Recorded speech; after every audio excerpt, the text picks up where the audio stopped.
They logged in to play the game of their dreams and couldn't log out. When thousands of players find themselves trapped in a virtual reality MMORPG where death in the game means death in real life, survival becomes the only objective. In a world where every fight could be your last, one player rises, not just to clear the game, but to protect everyone stuck inside. An impossibly huge castle of rock and iron, floating in an endless expanse of sky. That is the entirety of this world. A tireless, month-long survey by a team of fanatical experts found that the base floor of the fortress was more than 6 miles in diameter, just large enough to fit the entire Sedagai ward of Tokyo inside. And considering the 100 floors stacked one on top of the other, the sheer vastness of the structure beggared the imagination. It was impossible to estimate the total amount of data it all represented. Inside the castle were several bustling cities, countless smaller towns and villages, forests, plains, and lakes. Only one staircase connected each floor to those adjacent it, and these staircases were located within dangerous mazes filled with monsters. It was difficult just finding them, much less reaching them, but once someone had cleared the stairs and arrived at a major city the next floor up, a teleport gate linking the 2 floors would open in every city below, allowing all players instantaneous travel among the various levels of the castle. It was thus that, over 2 long years, its inhabitants slowly but steadily conquered this giant fortress. The current human frontier is the 74th floor. The castle's name is Aincrad, a floating world of blade and battle with about 6,000 human beings trapped within, otherwise known as Sword Art Online. 1. The dull gray point of the sword chipped my shoulder. I felt a chilly hand squeeze deep within my chest as the thin line fixed to the corner of my vision shrank slightly. That blue horizontal line, my HP bar, was a visualization of my remaining life force. I still had more than 80% of my maximum health remaining, but a wiser perspective said I was 20% closer to the brink of death. Before the enemy's blade could begin its motion again, I darted backward to maintain the distance between us. Huff. I forcefully exhaled and took another breath. My virtual body in this world required no oxygen, but back on the other side, my flesh and blood form was no doubt panting heavily as it lay prostrate on my bed. A cold sweat would be glistening on my outstretched hands, my pulse racing without end. It was only natural. Everything around me was a virtual 3D object, the only thing I'd lost being abstract, numerical hit points, but my life hung in the balance all the same.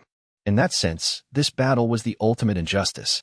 The enemy, before me, a half-man, half-beast monster covered in slick green scales with long arms, the head of a lizard, and an elongated tail, was not only inhuman, it wasn't even truly alive. It was a mass of digital data that could be rebuilt by the system endlessly, no matter how many times it was killed. Okay, it wasn't quite that simple. The Lizardman's AI program was observing my fighting style, learning my habits, and sharpening its reactions moment by moment. But the instant this individual creature died, that information would be reset rather than carried over to the next Lizardman to pop into the area. So in a sense, this Lizardman was alive. It was a unique individual, one of a kind. Right. It couldn't have understood what I was muttering under my breath, but the creature, a level 82 monster called the Lizardman Lord, exposed the needle fangs lining its slender jaw and hissed a laugh at me anyway. It's real. Everything in this world is real. None of it is artificial. I held out the long sword in a straight line, chest high. The Lizardman raised the buckler on its left arm and drew back the scimitar in its right. As we paused, a chill breeze emanated from beyond the dim labyrinth corridor, rippling the torches along the wall. The flame light flickered off the damp stones. Grew. With a ferocious roar, the Lizardman Lord leaped forward. Its scimitar darted from my stomach in a sharp arc, a brilliant orange curve flashing through the air. Fell Crescent was a high-level heavy attack skill for curved swords, a deadly charging blow that covered a distance of 4 yards in just 0.4 seconds. But I knew it was coming. Keeping my distance was the entire plan. I was daring the enemy AI to use it against me. The scimitar blade passed just inches from my face, my nose wrinkling at the charred odor left in its wake. I ducked, pressing up against the Lizardman's belly. Saya. With a cry, I slashed my weapon sideways. The blade, glowing cyan, sliced through the scales of the creature's soft underbelly, spraying beams of crimson light in place of blood as a dull crack sounded from above. But my combo continued unabated. The system automatically assisted my further assault, chaining into the next attack faster than I could have moved on my own. This is the advantage of sword skills, the most significant and decisive feature of battle in this world. As the sword leaped back from left to right, it found purchase in the Lizardman's chest again. I followed that momentum into a full body spin and drove my third blow even deeper into the enemy's core. Urark. No sooner had the lizardman regained mobility than it let out a roar of rage and fear, swinging its scimitar down from on high.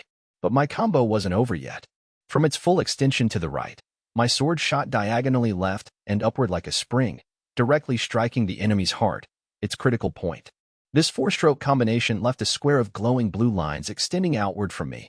Horizontal square, a four-part sword skill. The brilliant light reflected off the walls of the labyrinth, then faded. At the same time, the HP bar displayed above the lizardman's head vanished without a trace. As it unleashed a long, final scream, the massive green form threw itself backward, paused at an unnatural angle, and exploded into a mass of delicate polygons with a blast like the shattering of a huge glass structure. This is death in the virtual world. Instantaneous and simple. Utter annihilation without a trace. A purple font in the center of my view popped up, listing my experience and item rewards. I swiped my sword back and forth before returning it to the sheath over my shoulder. Backing up several steps to rest against the wall of the dungeon, I let myself slide to a sitting position. When I released the breath I'd been holding and shut my eyes, my temples began to throb dully with the fatigue of the long fight. I shook my head several times to clear the pain before opening my eyes again. The clock display in the lower right-hand corner of my vision showed that it was already past 3 in the afternoon. If I didn't leave the maze soon, I'd never get back to town before dark. Better turn back, I muttered to no one in particular and slowly rose to my feet. It was the end of a full day's worth of progress. Another day of successfully eluding the Grim Reaper's grasp. But once I returned to my bed and took a short rest, the next day would bring another endless series of battles. And when the combat is endless and the stakes are fatal, all the safety nets and backup plans in the world won't prevent Lady Luck from betraying you at some point down the line. The only real issue was whether or not the game would be beaten before I could draw the ace of spades. If survival was your top priority, the smartest play would be to remain in the safety of town until the day someone else beat the game. But the fact that I spent every waking moment testing the front line on my own, risking death for ever greater statistical rewards, meant one of two things: that I was either a tried and true VR MMO, virtual reality massive multiplayer online addict, or a damned fool so arrogant as to honestly think he could free the world with his sword arm.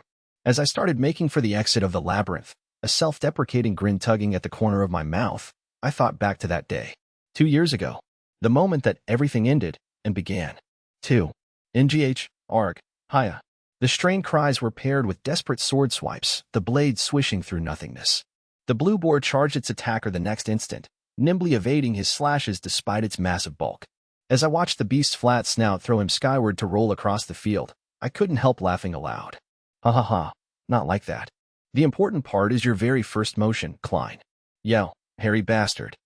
As the boar's attacker, my party member, Klein, rose to his feet swearing, he shot back a pitiful reply in my direction. Easy for you to say, Kirito. He can really move. I'd only met this man just a few hours earlier, his reddish hair flared back by the bandana tied to his forehead, his lean figure clad in simple leather armor. If we'd introduced ourselves with our real names, it would have been hard not to use polite honorifics. But these were character names we'd chosen specifically for this virtual world. He was Klein, I was Kirito. Attaching sand to each other here would have just been weird.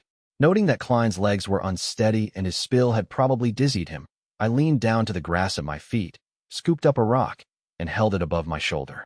The system recognized this motion as the initiation of a sword skill, and the stone began glowing a faint green.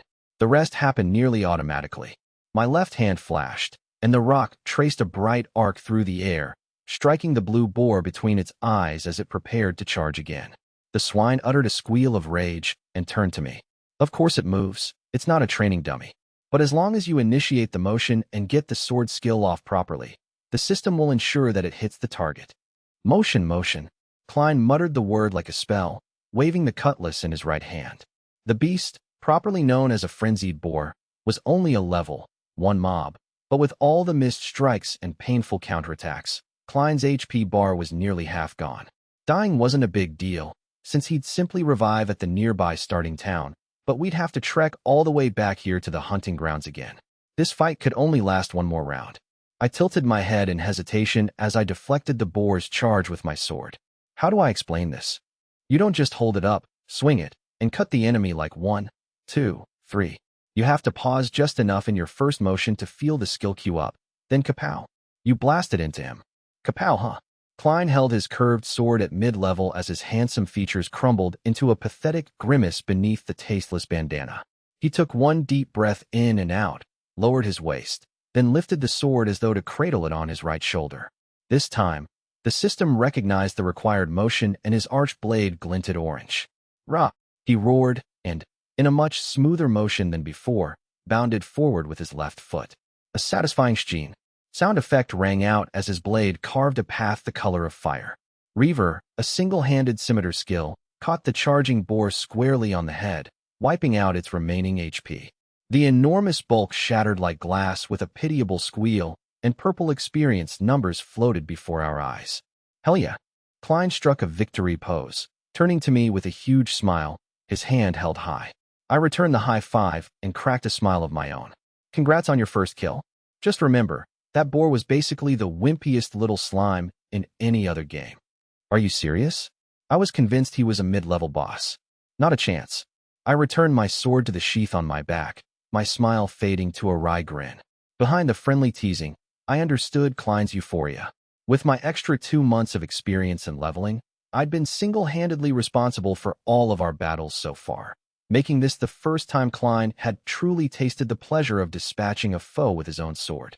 As if to practice his lesson, Klein repeated the same skill several times, hooting and cackling, while I turned to survey our surroundings. The field around us was brilliantly illuminated by sunlight, just beginning to take on a tinge of red. Far to the north lay the silhouette of a forest, while a lake sparkled to the south, and the walls of a town could be faintly glimpsed to the east. To the west was nothing but endless sky and golden clouds. We were standing in a field to the west of the town of Beginnings, the starting area at the south edge of the very first floor of Aincrad. Countless other players were no doubt fighting monsters of their own in our vicinity, but the scale of this space was so vast that none were within eyeshot. Finally satisfied, Klein returned the cutlass to the scabbard on his waist and approached, scanning the horizon with me. Man, no matter how many times I see this, I just can't bring myself to believe that it's all inside a game. Just because we're inside, it doesn't mean the game world has absorbed our souls or whatever. All our brains are doing is bypassing our eyes and ears, taking in the information directly through the nerve gear. I spoke through pursed lips like a pouting child, my shoulders hunched. Yeah, well, you're already used to it. This is my first full dive into the game. It's unbelievable. What a time to be alive. You act like it's such a big deal. I laughed it off, but secretly agreed. Nerve gear. The name of the hardware that runs Sword Art Online. This from MMORPG, a virtual reality massively multiplayer online role-playing game. But this machine is fundamentally different from the home TV gaming consoles of the past. Unlike previous hardware featuring 2 points of man-machine interface on a flat monitor and a handheld controller, the Nerve Gear has just a single interface, a streamlined piece of headgear that entirely covers the head and face. Countless transmitters embedded within the unit generate a multi-layer electric field that connects directly to the user's brain. Information is sent not to the eyes and ears, but to the visual and auditory centers of the brain itself. And not just vision and hearing. Touch, taste, smell, the Nerve Gear is capable of accessing all the senses. With the headgear on and the chin arm locked in place, a simple link start spoken command instantly causes all external noise to fade out and plunges your vision into darkness. Pass through a floating rainbow ring materializing out of the emptiness, and you're in a different world composed entirely of digital data. In other words, this machine, released to the public in May of 2022, finally succeeded in creating a perfect virtual reality. The major electronics manufacturer that developed the Nerve Gear coined the term full dive to describe the act of connecting to the VR world. It was an all-encompassing isolation from reality, more than worthy of the term. After all, the machine didn't just provide virtual stimuli to all 5 senses, it also intercepted and collected the brain's commands to the body. This was a vital function in providing full control within the virtual world. In other words, if your mental commands to your real body were allowed to pass, you might run within the virtual world during a full dive, but your real body would quickly slam into the wall of your room.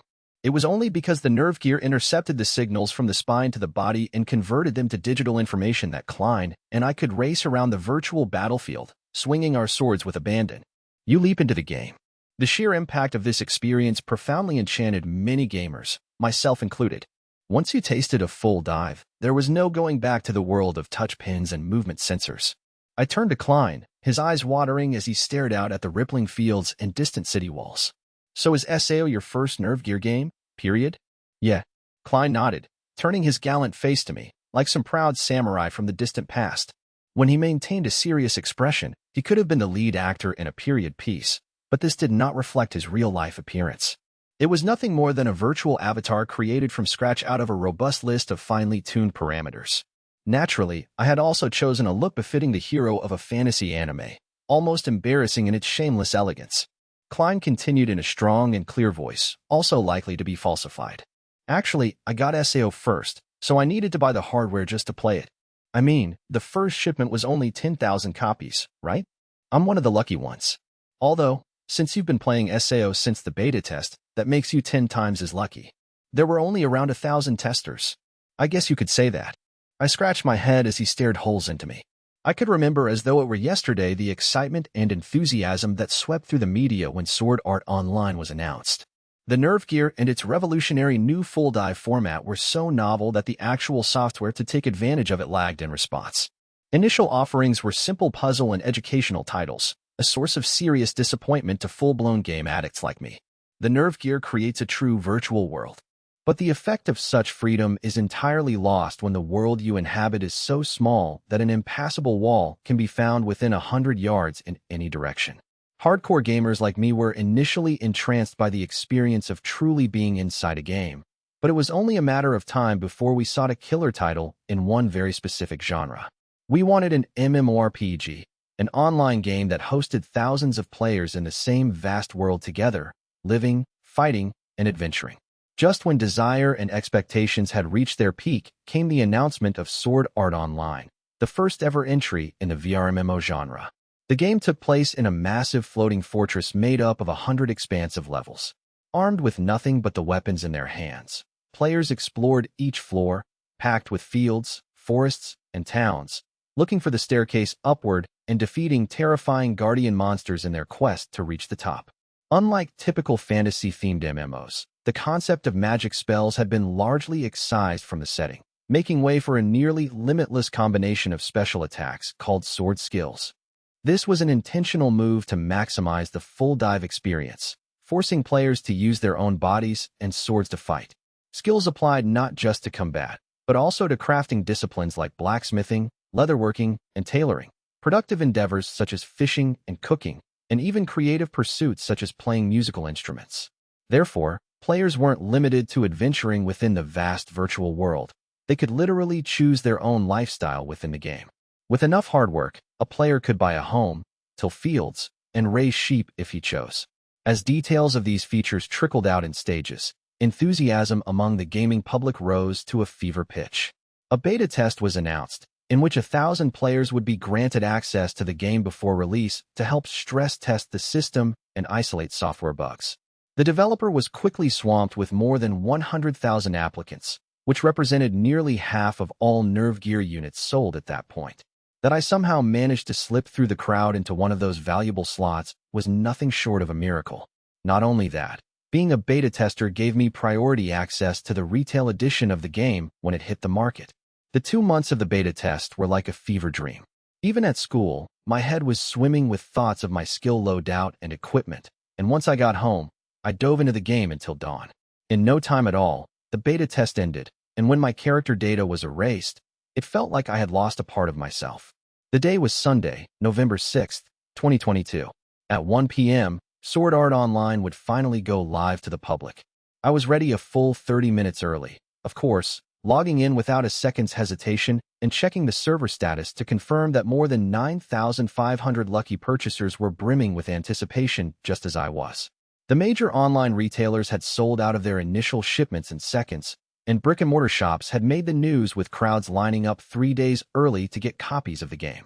In other words, everyone who managed to secure a copy of SAO was almost certainly a serious gaming addict. My first interaction with Klein seemed to support that assumption. As I logged into SAO and marched down the familiar cobblestones of the town of beginnings, I ducked into a back alley heading for a particularly cheap weapons dealer. He must have noticed my lack of hesitation and pegged me for a beta tester. "Hey, spare some advice?" Klein hailed me. Impressed by his utter lack of restraint, I tried to pass myself off as a helpful town guide NPC with a feeble, "Hello. Are you looking for the weapon shop?" Soon we were grouped together into a party, followed by some hands-on combat lessons outside of town, and here we were. Frankly speaking, I was at least as antisocial in the game as I was in real life, if not more so. I grew familiar with many other gamers during the beta test, but there wasn't a single one of them I'd have called a friend. But this Klein fellow had a mysterious ability to slip past one's defenses and latch on, and to my surprise, I didn't really mind. Thinking that I might actually be able to stick around with him, I opened my mouth again. So what now? Want to keep hunting until you get the hang of it? You bet your ass I do. Or, normally I would. Klein's shapely eyes darted to the right. He was checking the time readout displayed in the corner of his vision. But I need to log out for a bit to eat dinner. I scheduled a pizza delivery for 5:30. Now there's a guy who comes prepared. I sighed. Klein straightened up and continued as though he'd just thought of something. So, I'm gonna go back to the town of beginnings after this and meet up with some friends I made in another game. If I introduce you, would you want to add them to your friends list? It makes it easy to send messages to each other. I stammered. I found it easy to get along with Klein, but there was no guarantee I'd hit it off with his friends. In fact, it seemed all too easy to envision feeling uncomfortable around them, which might make things awkward with Klein himself. Yeah, well. As I failed to give a clear response, Klein quickly shook his head in understanding. I mean, I'm not saying you have to. There'll be other chances to meet them. Sure. Thanks for asking, though. I apologized as Klein shook his head again. None of that. I'm the one who should be thanking you. You helped me out a ton. I'll make it up to you sometime. You know, mentally. He grinned and checked the time again. All right, man. I'm gonna log out for now. Thanks again, Kirito. We gotta hang out sometime. As I reached out and grasped his extended hand, it occurred to me that this man was probably an excellent leader in that other game he'd played. Sure thing. If you ever have any questions, just ask. Yeah, will do. We released the handshake. This was the instant that Aincrad, the world of Sword Art Online, stopped simply being a fun game, a pleasant diversion. Klein took one step backward, held out the index and middle fingers on his right hand, and swung them downward, the action that called up the game's main menu screen. With a sound like bells jingling, a translucent purple rectangle materialized in midair. I took a few steps backward myself, sitting down on a nearby rock to open my own window. My fingers traced the display as I sorted the items I'd earned from fighting boars. The next instant, Klein muttered, perplexed. What the heck? There's no logout button. At those last words, I stopped moving my hand and looked up. No button? That can't be true. Look closer, I said, exasperated. The tall scimitar-wielding hero leaned over, his eyes wide beneath the ugly bandana as he stared at the window. In its default state, the elongated horizontal window featured several menu tabs on the left and a human silhouette on the right detailing the user's inventory and equipment. At the very bottom of that menu was a logout button that enabled the player to leave the world, or at least, there should have been. As I returned my gaze to the list of items I'd earned over the last few hours of battle, Klein repeated himself, louder this time. No, it's just gone. You should see for yourself, Kirito. I'm telling you, it has to be there. I sighed, then tapped the button in the upper left of the screen that led back to the main menu. My item storage display closed smoothly, returning the window to its default state. The silhouette reappeared, several equipment slots still empty, and the list of menu tabs materialized again on the left. With a familiar motion, I slid my finger down to the bottom button, and all of my muscles froze solid. It was gone. During the beta test. In fact, just after logging in at 1 o'clock today, the logout button was right in the corner, but as Klein noted, it had simply disappeared. I stared at the blank space for several seconds, then moved my eyes upward, carefully scanning the menu tabs to ensure that it hadn't simply changed positions when I wasn't paying attention. Klein tilted his head at me, as though to say, see? Gone, right? Yep, gone. I reluctantly agreed. He raised his cheeks in a grimace and stroked his shapely chin. Well, it is launch day. Bugs happen. I bet tech support is getting drowned in calls. They're probably tearing their hair out right now, he said nonchalantly, to which I gave a barbed retort. Is that all you have to say about it? Weren't you just talking about getting a pizza delivery at 5:30? Oh crap, that's right.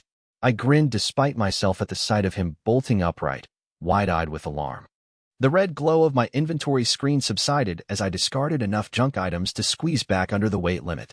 Standing up, I walked over to Klein, who wailed on about lost anchovy pizzas and ginger ale. Look, you should try opening a support ticket with the GMs. They might be able to boot you off from the system side, I suggested. I tried that, but there was no response. Man, It's already 5:25. Carito, was there any other way to log out of the game? He pleaded pathetically, his hands outstretched. My lazy grin stiffened. A vague sense of anxiety began to chill my spine. Let's see, logging out, I muttered. To leave the game and return to my room back in the real world was simply a matter of opening the menu window, hitting the logout button, then confirming the action when a safety prompt appeared. It was quite easy, but I didn't actually know of any other way to leave. I looked up at Klein's face above me and slowly shook my head. Nope. There's no way to manually log out other than through the menu. But that's crazy. There has to be a way out of this. Klein wailed, as though denying my answer would make it untrue. Go back. Log out. Exit. But nothing happened. SAO did not respond to voice commands. He continued shouting and chanting, eventually growing agitated enough to leap about, until I called out in a low voice. It won't work, Klein. The manual doesn't say anything about an emergency termination method, either. But that's crazy. I know games have bugs, but not the kind where you can't even get back to your own home, your own body, your own free will. Klein turned around to me, his face aghast. I agreed with him. This was crazy. It was absurd. But it was the reality we were facing. You've got to be kidding me. This can't be happening. We're trapped inside the stupid game. Klein ranted, breaking into a panicked laugh. I know. I'll just power off the machine. Or rip the nerve gear off my head. Klein rubbed his hands over his head as though removing an invisible hat, but I felt the cold anxiety return. We can't do either of those things. We can't move our actual bodies. The nerve gear intercepts all the commands going from our brains to the rest of our limbs. I tapped the back of my neck with my fingers. The system translates those commands into actions within the game. It's the only way we're able to move our avatars like this. Klein fell silent and slowly lowered his arms.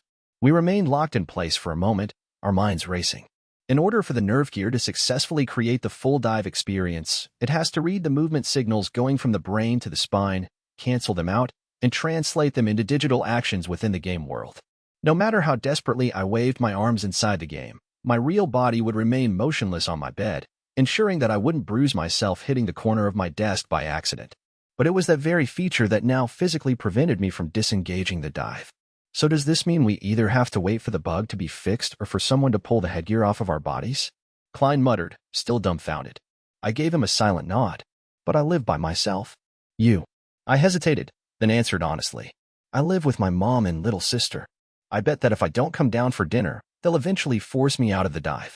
Oh? How old's your sister? Klein leaned forward, his eyes suddenly sparkling. I pushed his head away. That sure got you to take your mind off the situation, didn't it? Look. She's on a sports club at school and she hates video games. She has nothing in common with people like us. Besides, I waved my hand, trying to change the subject. Don't you think this is weird? Sure it is. The game is buggy. This isn't just any old bug. Not being able to log out is a huge deal. It could spell disaster for the game's future. Even as we speak, your pizza is getting colder by the second. That represents a real monetary loss for you, doesn't it? Cold pizza is worse than natto that doesn't get sticky, Klein muttered cryptically. I continued.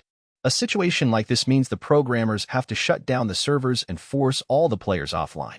And yet, even though it's been at least 15 minutes since we discovered this bug, not only are we still online, there hasn't even been an official announcement within the game. It makes no sense. Yeah, that's a good point. Klein rubbed his chin, finally looking suitably serious. His slender eyes glinted beneath the bandana stretched over the high bridge of his nose. I listened to Klein continue, struck by how odd it was that I was discussing such real-world affairs with a person I'd only met by sheer chance and would likely never see again if I simply deleted my game account. Argus, the developers of SAO, made a name for themselves based on their customer outreach. The fact that their first online game was so highly anticipated is a sign of how much trust the community has in them. How could they ruin that reputation with such a stunning screw-up on their very first day? Exactly. Not only that, SEO is the very first example of a VR MMO. If this turns into a huge controversy, the entire genre could get regulated out of existence. Klein and I sighed slowly at the same time. Our virtual faces turned to each other. Aincrad's climate was attuned to the real-life season, meaning that it was early winter in the game, just as it was outside. I breathed in the chilly air deeply, filling my lungs with virtual oxygen, and looked skyward. More than 100 yards above, the bottom of the second floor glowed a faint purple. As I followed the flat, rocky surface toward the horizon, My eyes finally rested on a vast tower far in the distance, the labyrinth that would lead to the next level of the castle. Beyond that, I could even see the aperture on the far side of the floor. It was now past 5:30, and the sliver of sky to be seen over the vast distance was glowing crimson.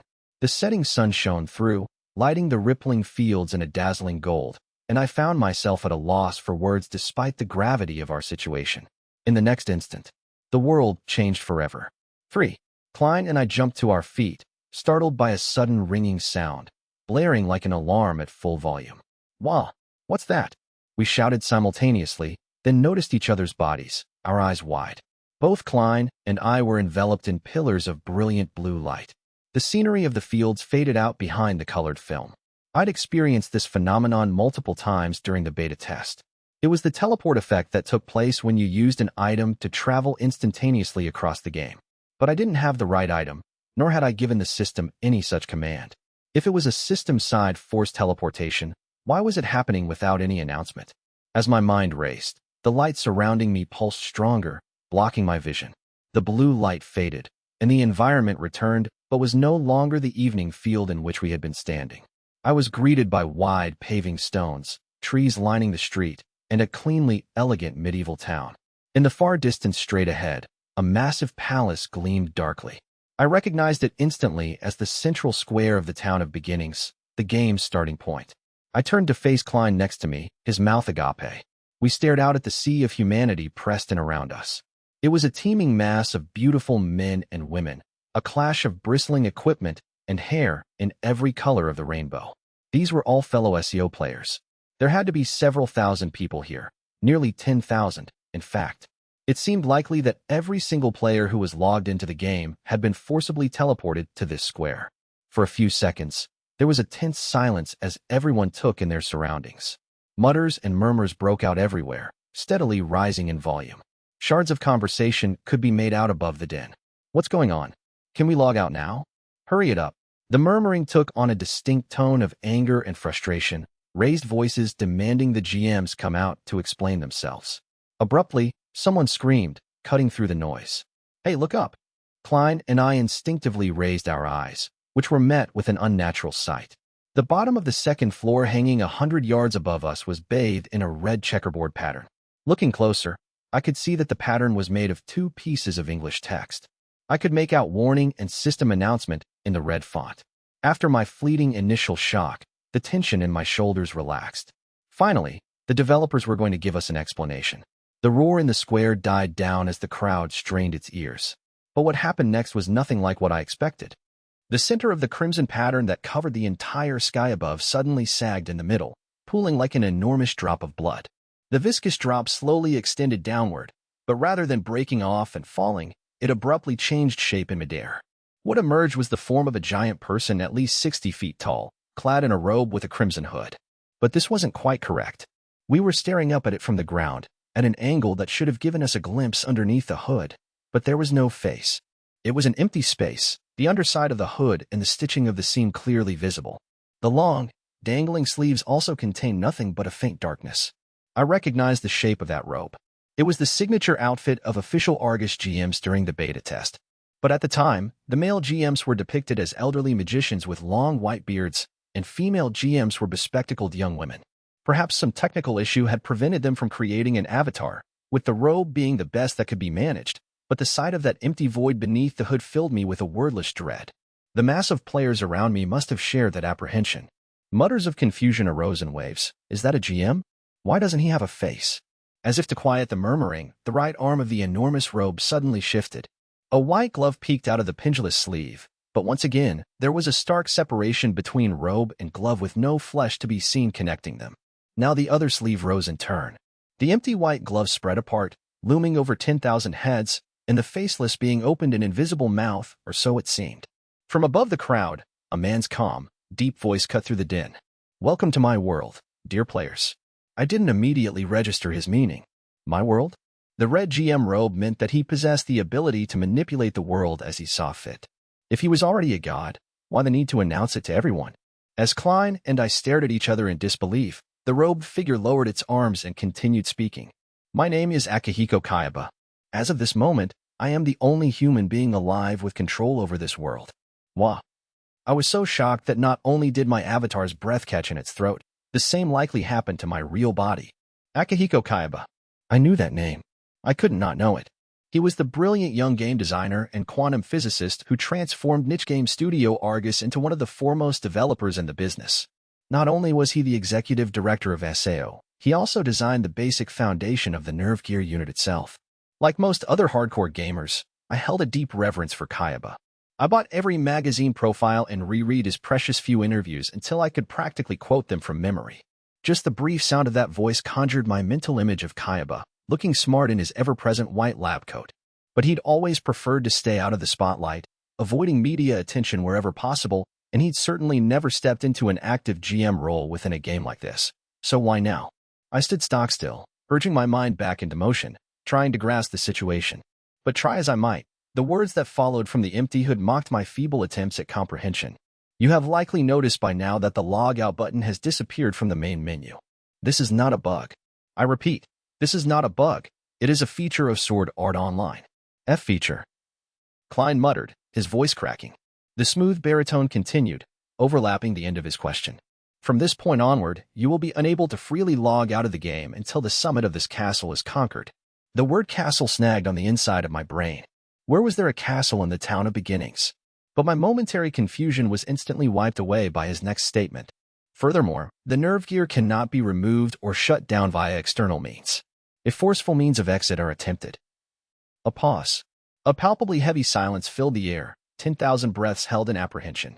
The next words came with a slow, awful finality. The high-powered microwaves emitted by the nerve gear will scramble your brain and shut down your vital processes. Klein and I stared at each other for several seconds, our faces blank masks. It was as though our brains themselves refused to process the words. But Kaiba's simple ultimatum shot through my body from head to toe with a palpable impact. Scramble our brains. In other words, it would kill us. Turning off the nerve gear's power or attempting to remove it from the user's head would prove fatal, according to Kaiba. Murmurs rippled through the crowd, but no one screamed or raged. Everyone present, including me, either couldn't or wouldn't process the implications of his declaration. Klein's hand slowly rose to his head, attempting to grasp the nerve gear that existed only in the outside world. He let out a dry, quick laugh. Haha, what's he talking about? Is he crazy? That's not possible. The nerve gear's just a game system. It can't possibly, destroy our brains or whatever. Right, Kirito? He finished in a rasping shout. Despite his pleading glare, I couldn't bring myself to nod in agreement. The underside of the nerve gear helmet is embedded with countless transmitters that emit faint electromagnetic waves, sending false sensations directly to the brain cells. It's a piece of ultra-sophisticated, cutting-edge tech, but it also works on the same fundamental principles as a home appliance that has been around for decades, the kitchen microwave. With enough power, the nerve gear could potentially vibrate the moisture in the brain cells, causing frictional heat strong enough to steam the brain from the inside out. But, in principle, it's not impossible, but he has to be bluffing. I mean, if you just pull the plug on the nerve gear, how can it produce enough juice to do that? Unless it's packing some massive batteries. Klein understood exactly why I trailed off. He moaned, a desperate expression plastered across his face. But it is. I heard that a third of the unit's weight is battery cells. But still, this is ridiculous. What if there's a blackout? As though he heard Klein's roar, Kaiba continued his proclamation. To be more specific, the brain-frying sequence will commence upon any of the following circumstances. 10 minutes of no external power, 2 hours of network disconnection, removal, dismantling, or destruction of the nerve gear. The authorities and media in the outside world have already announced the details of these conditions to the general public. At present, the friends and family of several players have already ignored these warnings and attempted to forcefully remove their nerve gears, the result being. The echoing, metallic voice paused for a breath. That sadly, 213 players have already been permanently retired from both Aincrad and the real world. A single shrill scream rang out from somewhere in the crowd. But the majority of players were stock still, either unable or refusing to believe, their faces displaying absent-minded smiles.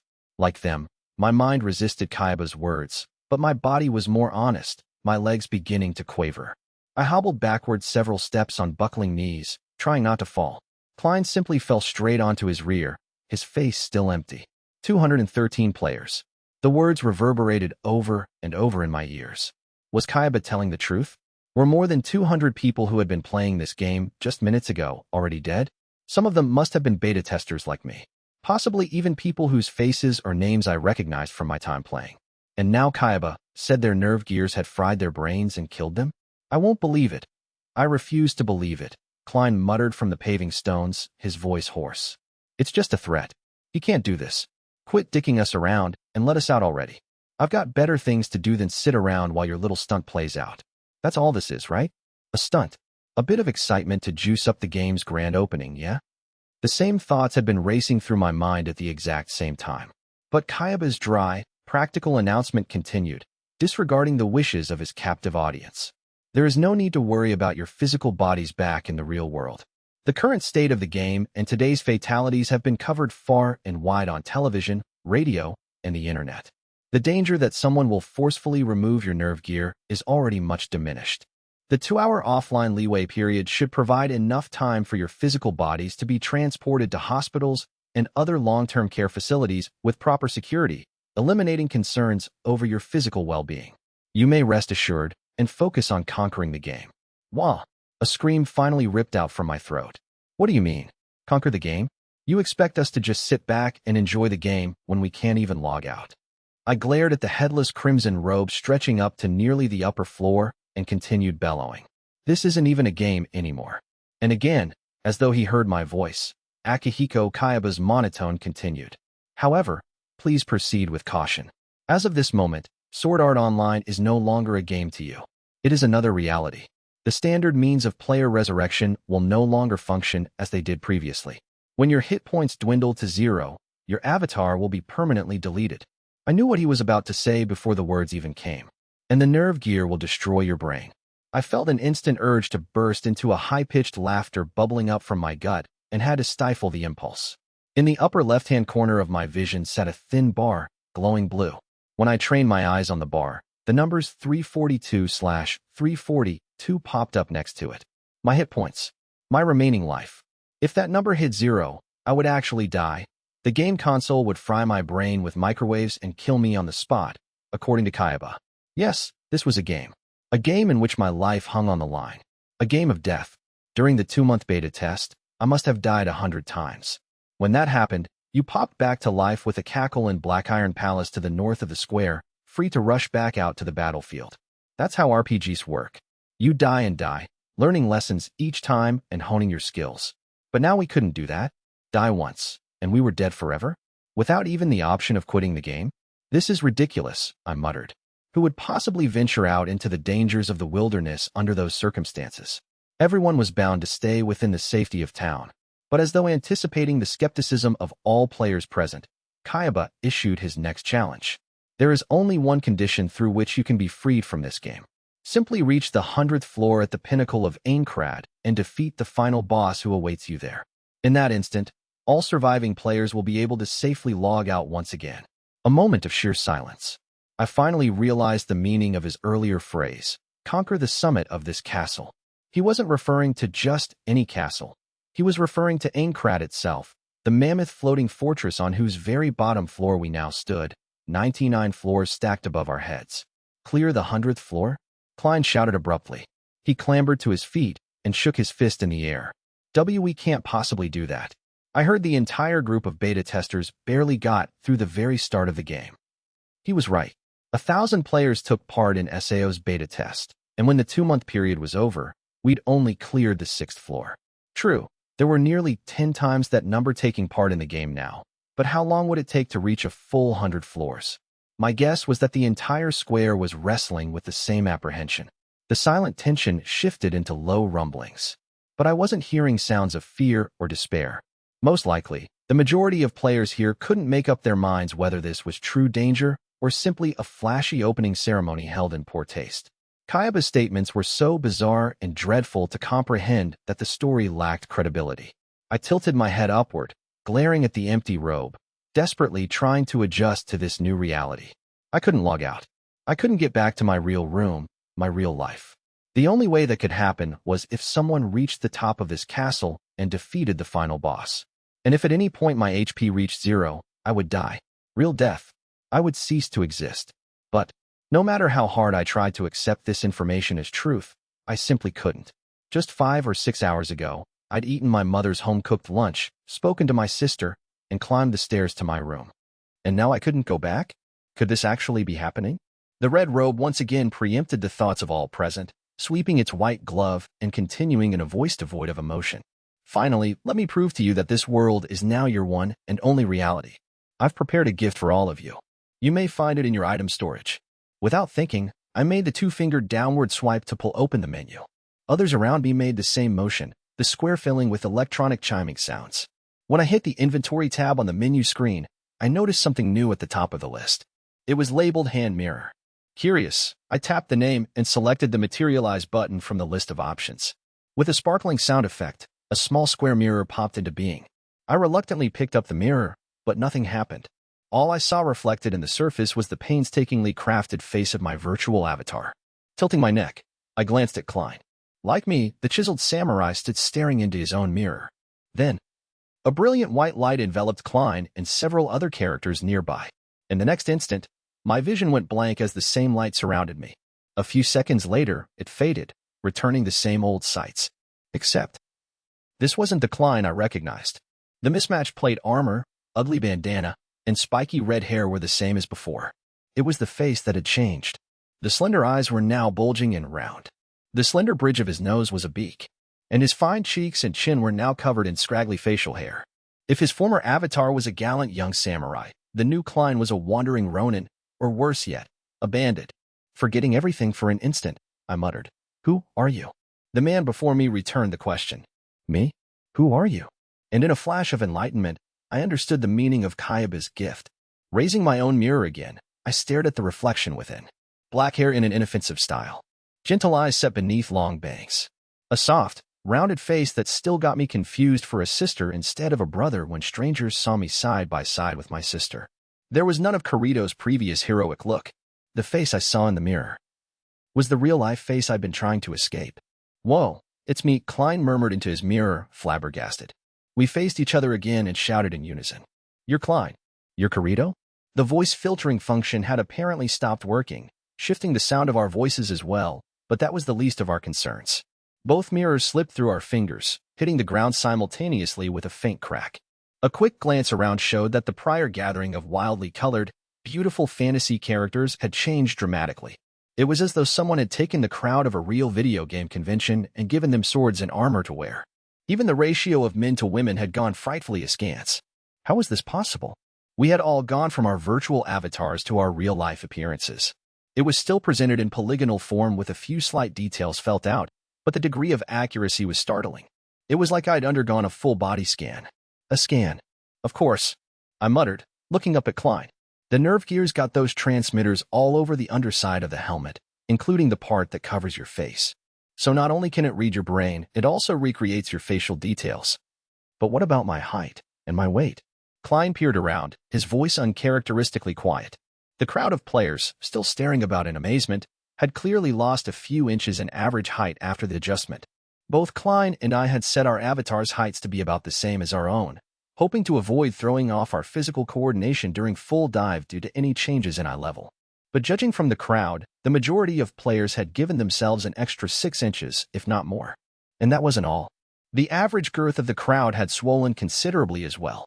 But the nerve gear could only scan our heads. How could it have gauged our body size? Klein had the answer. Wait a sec. I remember this, 'cause I just bought my nerve gear yesterday. It did that thing during the setup phase. What was it? Calibration? It asked me to touch my body in all these different spots. Could that have been it? Oh, right, of course. The calibration process was a measurement of how far the user needed to move to touch his or her body, such that the system could recreate the proper surface area digitally. In essence, it was enlisting the user's help to build an internal measurement of the user's body. It clearly worked. Every player in the world of SAO at this moment had been turned into a virtually perfect polygonal replica of themselves. The intent was obvious. It's reality, I muttered. He just said so. My avatar and my hit points are now my real body and life. Kayaba recreated our faces and figures to force us to recognize the truth. But, Kirito, Klein wailed. scratching his head as his eyes bulged beneath the bandana. Why? Why would he do something like this? I couldn't answer that. Instead, I pointed upward. Just wait. He's about to answer that, I'm sure. Kayaba did not disappoint. The solemn voice continued a few seconds later, ringing out from the blood-red sky. You are likely asking yourselves, why? Why would Akihiko Kayaba, developer of SAO and the Nerve Gear unit, do such a thing? Is it an act of terrorism? An elaborate kidnapping to extract ransom money? And for the first time, Kayaba's emotionless voice began to take on the faintest signs of color. Despite the situation, I felt a hint of longing in his voice. But that couldn't be right. What I seek is neither of these things. I have no goals or justifications at this moment. In fact, this very situation was my ultimate goal. I created the Nerve Gear and SAO precisely in order to build this world and observe it. I have now achieved that aim. After a short pause, Kayaba's voice was back to its usual monotone. This concludes the tutorial phase of Sword Art Online. I wish you the best of luck, dear players. His last word echoed briefly before dying out. The crimson robe silently ascended, the tip of the hood melting into the system warnings still displayed in midair. The shoulders, chest, arms, and legs followed into the blood-red surface, leaving a single outward ripple behind. The next instant, the giant wall of messages plastered across the sky disappeared as abruptly as it came. The wind blew over the top of the square, and the BGM from a band of NPC musicians slowly approached from afar, bringing life back to my ears. The game had returned to its original state. The only difference lay in a few very crucial rules. Finally, at long last, the throng of players exhibited the proper reaction. The square exploded into noise, convulsing with the sound of 10,000 voices all at once. This can't be happening. You've got to be kidding me. Screw this. Let me out. I want out of here. You can't do this to me. I'm supposed to meet someone tonight. No. Let me leave. Let me leave. Screams. Rage. Shrieks. Insults. Pleading. And roars. In the span of several minutes, we'd been turned from players to prisoners. We held our heads, sunk to our knees, shook fists in the air, grabbed others, and turned on one another. Oddly enough, the more the screaming continued, the clearer my thoughts became. This is reality. Everything that Akihiko Kayaba said was the truth. He, of all people, would be capable of this. That destructive, unpredictable genius was part of his allure. I would not be back in the real world for quite some time, months, if not longer. I wouldn't be able to see or speak to my mother or sister. I might never do so again. If I died here, I was really dead. The Nerve Gear, game console, shackles, and guillotine blade all in one would fry my brain and kill me. I took a slow, measured breath and opened my mouth. Come with me, Klein. I grabbed his arm, his figure still imposingly tall even after the shift to our actual body types, and quickly led him out through the hysterical mob. We must have been placed near the outside of the group, as it took little time to escape the crowd. I marched down one of the town streets radiating out from the square and stepped behind a stationary carriage. Klein, I snapped at the dazed man in the most sober tone I could manage. Listen up. I'm leaving this city right now and heading for the next village. Come with me. I pushed on, my voice low, as Klein stared at me from beneath his hideous bandana. If what he said is true, then we have to get stronger and stronger in order to survive. I'm sure you already know that MMORPGs are a battle over system resources. There's only so much gold, loot, and experience to go around, so the more you win, the stronger you get. Everyone's going to have the same idea, so the fields around the town of beginnings will be bled dry in no time. You'll be forced to wander around, endlessly waiting for mobs to repop. We need to take this opportunity to set up base in the next town. I know the way, and I know which spots are dangerous. I can get us there safely, even at level 1. By my standards, it was a marathon speech, but Klein listened to every word. A few seconds later, he grimaced slightly. But, remember what I said earlier? I stayed in line all night with some friends from another game just to buy this. They were logged in. They must still be back in the square. I can't just leave them behind. I held my breath and bit my lip. The intention behind Klein's pensive stare was as plain as day. The jovial, faithful man couldn't leave his friends behind. He wanted to bring them with us, and I just couldn't agree to that. Even at level 1, I was confident that I could protect Klein alone from the more aggressive monsters along the route to the next village. But any more than that would make the risks too great. What if someone died en route and, as Kayaba said, had his actual brain fried? The responsibility would lie with me, the guy who wanted to leave our initial haven and failed to keep everyone safe. I couldn't handle that unbearable pressure. It was impossible. Klein seemed to pick up on my momentary hesitation once again. A stiff but broad smile cracked his stubbly cheeks, and he shook his head slowly. Nah, I can't ask for more of your help than you've already given. Hell, I was a guild leader myself back in the last game. Don't worry, I'll get by with the techniques you taught me. Besides, there's always the possibility that this really was just a bad prank, and we'll be able to log out in no time. So go on, jump ahead and don't mind me. For a few seconds, I stayed silent, grappling with a conflict the likes of which I'd never faced before.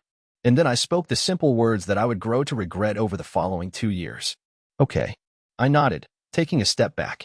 In a hoarse voice, I continued. We'll part ways here, then. Shoot me a message if anything comes up. Well, see ya, Klein. As I averted my eyes and tried to turn away, Klein barked out. Corrido. His glance said he wanted to ask something, but his cheekbones only twitched, and no words came out. I waved and turned northwest, the general direction of the village I sought to go next. After 5 steps, I heard his voice call out behind me again. Hey, Corrido. Turns out you look pretty cute after all. Just my type. I grimaced and called back over my shoulder. And you look 10 times better now that you're a mountain bandit. And having turned my back on the first friend I ever made in this world, I started walking forward. After a few minutes traveling down the twisted back alleys of the city, I turned around to look. There was no one there, of course. Gritting my teeth and swallowing the strange sensation that seemed to block my windpipe, I picked up my heels and ran. First the northwest gate of the town of beginnings, then a vast field and deep forest, and finally a little village. I raced onward toward what lay beyond, headlong into a lonely battle for survival without end. 2,000 players were dead within a month. In that time, we never received a single message from outside, much less any kind of resolution to our crisis. I didn't stick around to see it for myself, but tales of the panic that erupted when it finally sank and that there was no escape told of sheer madness and chaos. The crowd wailed, cried, and raged. Some even claimed they would destroy the game world, making futile attempts to dig up the cobblestones of the city square. Needless to say, the structures were permanent, immovable pieces of the game environment, and the demolition didn't last long. It took several days for full acceptance of the status quo to sink in and new plans to emerge. The players split up into 4 rough categories. First and largest of those groups, at nearly half the game's population, were those who chose not to believe Akihiko Kaiba's conditions for release and simply waited for help. Their reasons were painfully understandable. Our bodies were sitting on chairs or beds in real life, living and breathing. Those were our real selves, and what happened here was just temporary. One simple little change of circumstances and we could go back. Not through the log out button in the menu, perhaps, but surely there was something if we just figured out what it was. The other source of hope was that the game's developer, Argus, to say nothing of the government itself, was most certainly making every effort possible to rescue us. If we were simply calm and patient, we would eventually wake up in our beds, surrounded by our loving families. We might even be temporary celebrities at school or work. It was hard not to fall into this line of thinking. Part of me was hoping for the same thing. This group of players chose to wait. They stayed within the first city, using their initial allotment of money, measured in a currency known as call, bit by bit to buy food and cheap lodgings, grouping together in loose cliques. Fortunately, the town of beginnings took up nearly a fifth of the first floor, as large as one of the smaller wards of Tokyo. This meant there was more than enough capacity for 5,000 players to settle in without feeling cramped. But as time dragged on, there was no sign of help. Every waking moment brought the same scenery outside the window, not a blue sky, but the gloomy cover of rock and metal looming overhead like a giant lid. Their initial allotment of money wouldn't last forever, and the waiters would eventually have to do something. The second group made up about 30%. These 3,000 players decided that cooperation was the best chance of survival. The leader of the group was the manager of one of Japan's biggest websites about online gaming. Under his supervision, players were grouped together into smaller bands, sharing items and call, and trading information about the labyrinths that housed the staircases to the next floor. The leader's group claimed Black Iron Palace, the castle that loomed over the central square of the town of beginnings, from which they sent instructions to smaller parties and accumulated supplies. This massive gathering was without a proper title for some time, but once they all started wearing the same uniform, the army label stopped being just a cute nickname. The third category, of which there were about 1,000 people, were the ones who wasted their call early, didn't feel like braving the monsters in the wilderness, and began to get desperate. Incidentally, even in the virtual world of SAO, there are inescapable natural urges, hunger, and sleep. It made sense that you needed to sleep. Regardless of whether the stimuli received are real or virtual, the brain needs to turn off and recharge at some point. When players get tired, they find inns, rent rooms that suit their pocketbooks, and sink into their beds. With enough call, it's possible to buy a residence in the town of your choice, but it's a monumental task. The hunger was more of a mystery. Though we don't like to imagine it, presumably our real bodies are being kept alive through some means of force feeding. Eating food in SAO doesn't actually fill our bellies in real life. Yet stuffing virtual bread or meat into your face will get rid of the hunger and make you feel sated. You'll have to ask a neurologist to explain how that works. On the other hand, once you start feeling hungry, it'll never go away until you eat. I don't think fasting could actually end in starvation, but it's still a natural urge that is incredibly hard to resist.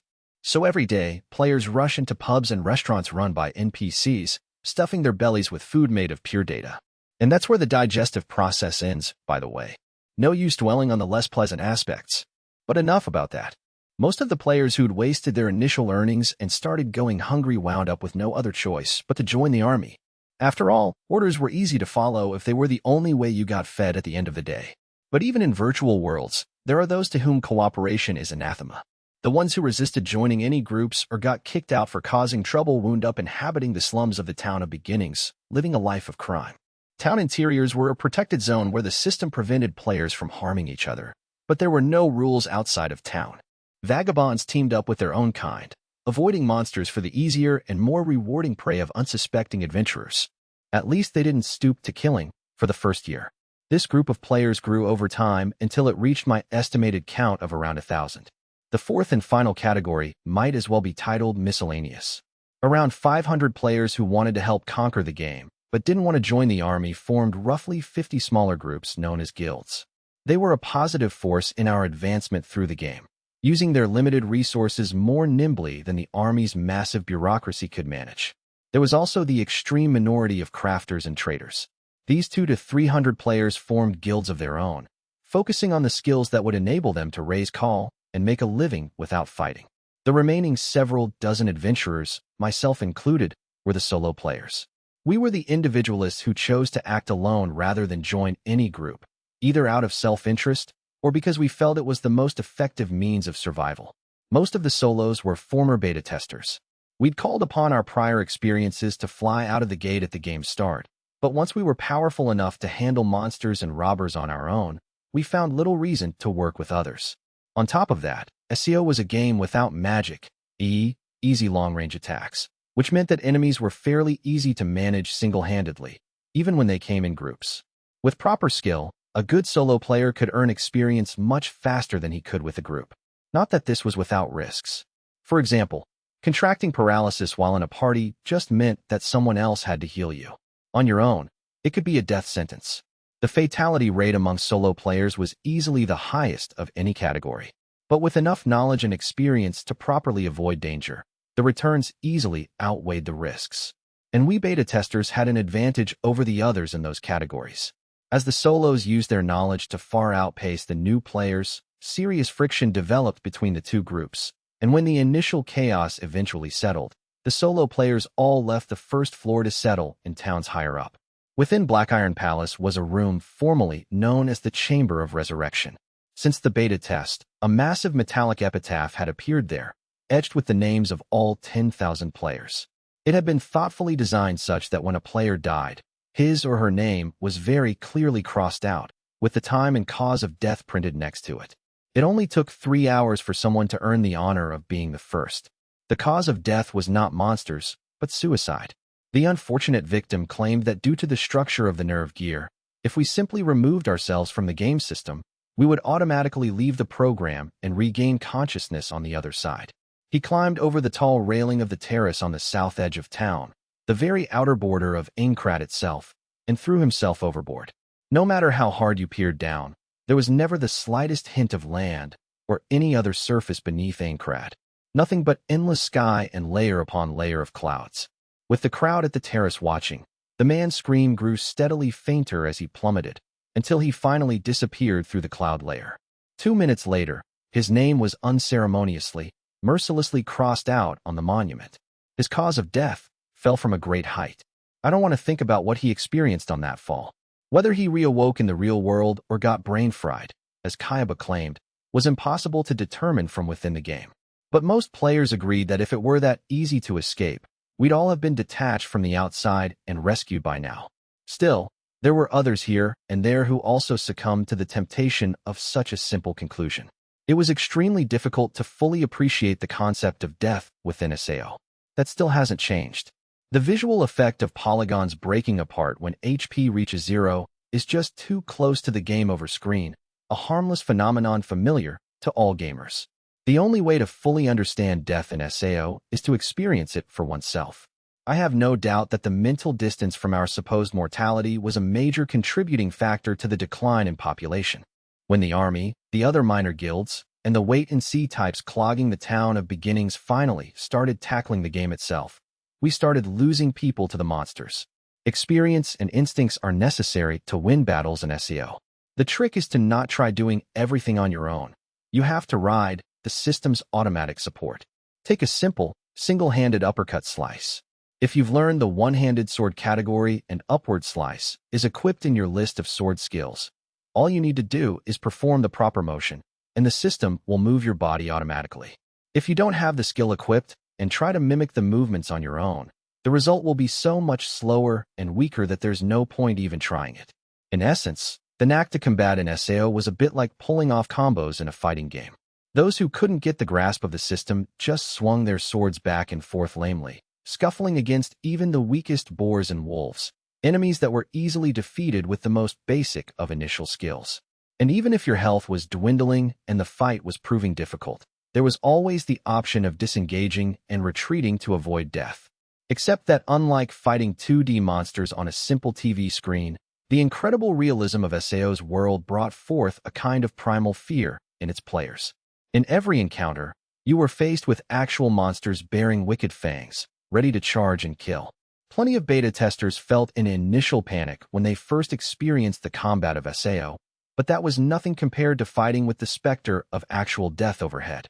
When the grips of fear took over, players forgot even the most basic of skills or dodges, becoming helpless targets as their hit points were torn from them. Suicide, defeat in combat. The lines on the epitaph proliferated, unstoppable and uncaring. When the number of dead topped 2,000 in just the first month, the remaining population was plunged into black despair. If that mortality rate continued, we'd all have been dead within half a year. Clearing all 100 floors was just a pipe dream. The thing about human beings is, we learn. After just over a month, we had finally conquered the first floor of Aincrad. It took only 10 days for the second to fall, and by then the death rate was plummeting. As survival tips spread throughout the population, people began to realize that as long as they earned experience and gained levels, the monsters weren't so frightening after all. Maybe we can beat this game. Maybe we can get back to the real world. Confidence and optimism dared to peek their heads out once again. The top floor of Aincrad was impossibly far away, but that hope was enough to jumpstart us into motion. The world began ticking away again. It's been 2 years. There are 26 floors left to conquer and 6,000 survivors. Such is the present state of Aincrad. 5. My battle with the powerful Lizardman Lord in the 74th floor labyrinth concluded. I traveled the route back, tracing distant memories in my head. At long last, the light of the exit came into sight, and I heaved a sigh of relief. I cast aside the stuffy memories and rushed out of the corridor, breathing the fresh, crisp air deeply. Before me was a dark forest path, the sides overgrown. Behind me loomed the labyrinth, its mammoth spire stretching upward in the evening light to the bottom of the floor above. Given that the objective of the game was to reach the top of the castle, the dungeons of this game took the form of massive towers rather than underground catacombs or caves. They still held fast to the basic tenets of a dungeon, though more dangerous foes than you found elsewhere, winding corridors, and a terrible boss at the very end.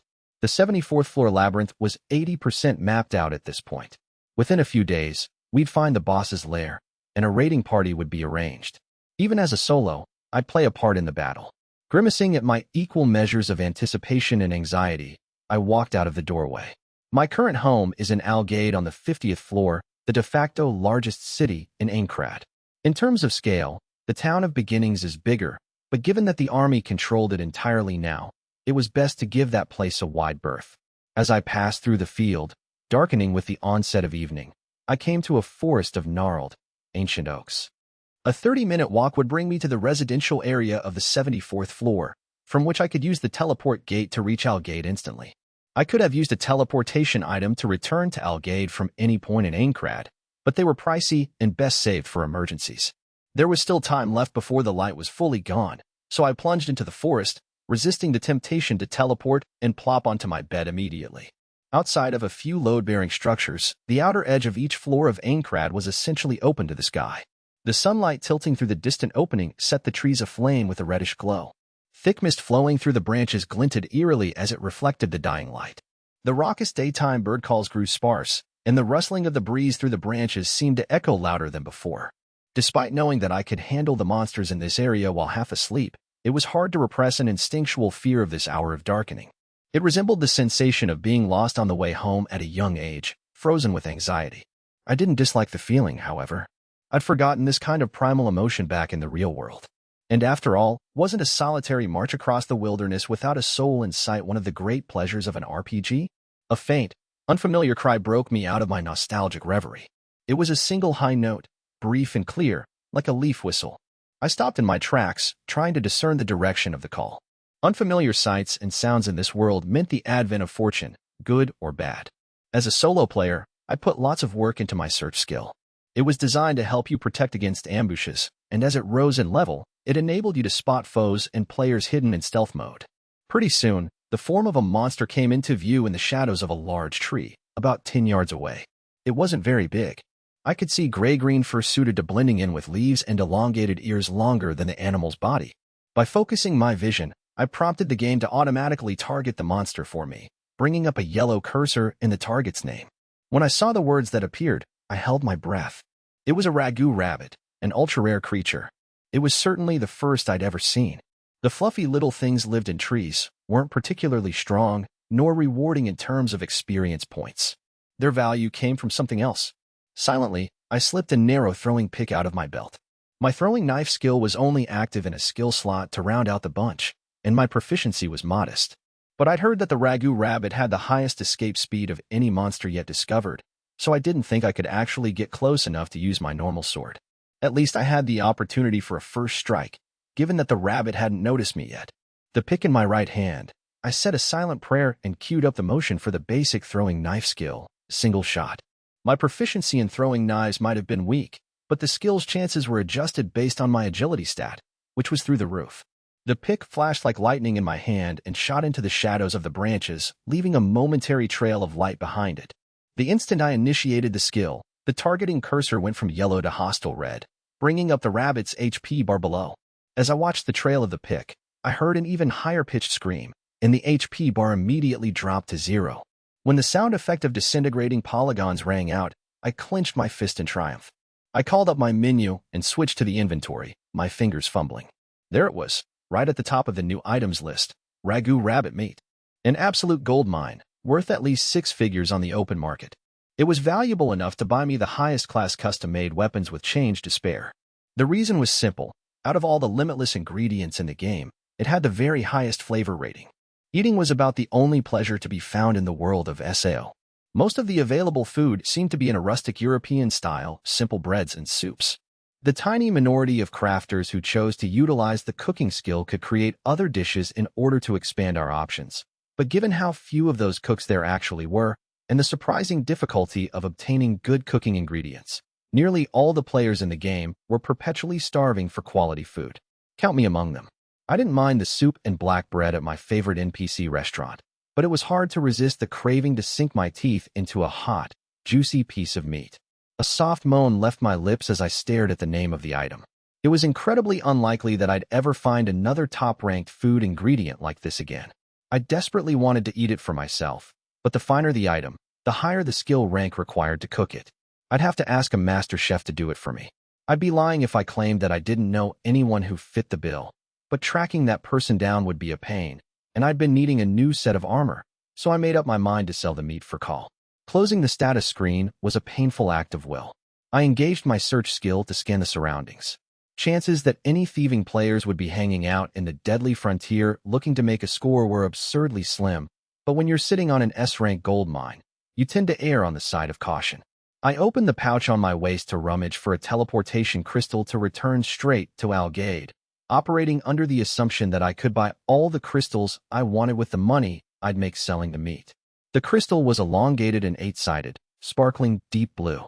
With the absence of any kind of magic spells in SAO, the few magical items to be found all took the form of these crystals.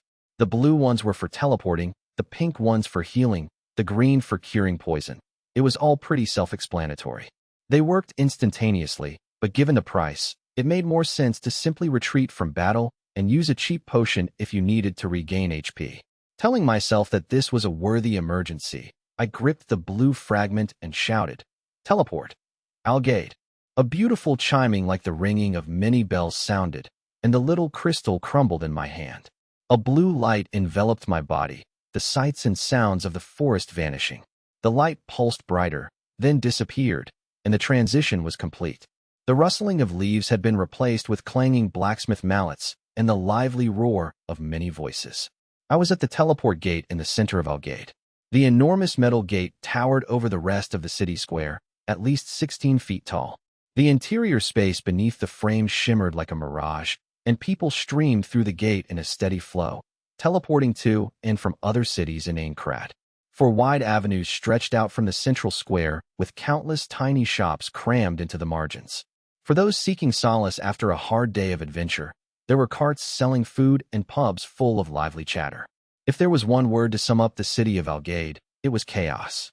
There were no singular large structures such as in the town of beginnings, but rather a vast space crisscrossed with cramped alleys, suspicious workshops selling unknown wares, and sketchy taverns that promised a way in but probably not out. This wasn't just hyperbole. Players told horror stories of getting lost in the Byzantine alleys of Algade for several days at a time. I'd set up residence in this city almost a year ago, and I still didn't know half the streets in it. Even the NPCs of Algade didn't seem to fit into the standard roles, and any human players who spent too much time here developed an eccentricity or two during their stay. But for all that, I liked the vibe. It was often the case that sipping oddly scented tea in my favorite back alley establishment was the only moment of tranquility I had in a day.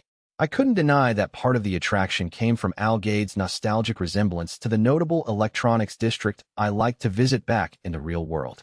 I decided to take care of business before returning to my hideout and set off for a familiar item merchant. After several minutes of weaving through the crowds on the Western Boulevard, I reached the shop. It had all the hallmarks of a player-run establishment: a cramped interior that could fit no more than 5 people, a chaotic jumble of merchandise on display, and racks full of weapons, tools, and food. The proprietor was in the midst of a deal right out front. There are 2 main methods of selling items in the game. One is to sell to an NPC, in other words, to the system itself.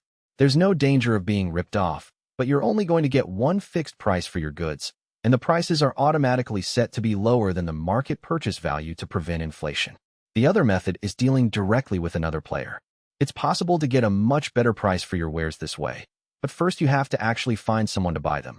Then you have to deal with finicky buyers, people who come back wanting a refund, or plain old scam artists. This is where traders making a living in the secondhand market come in.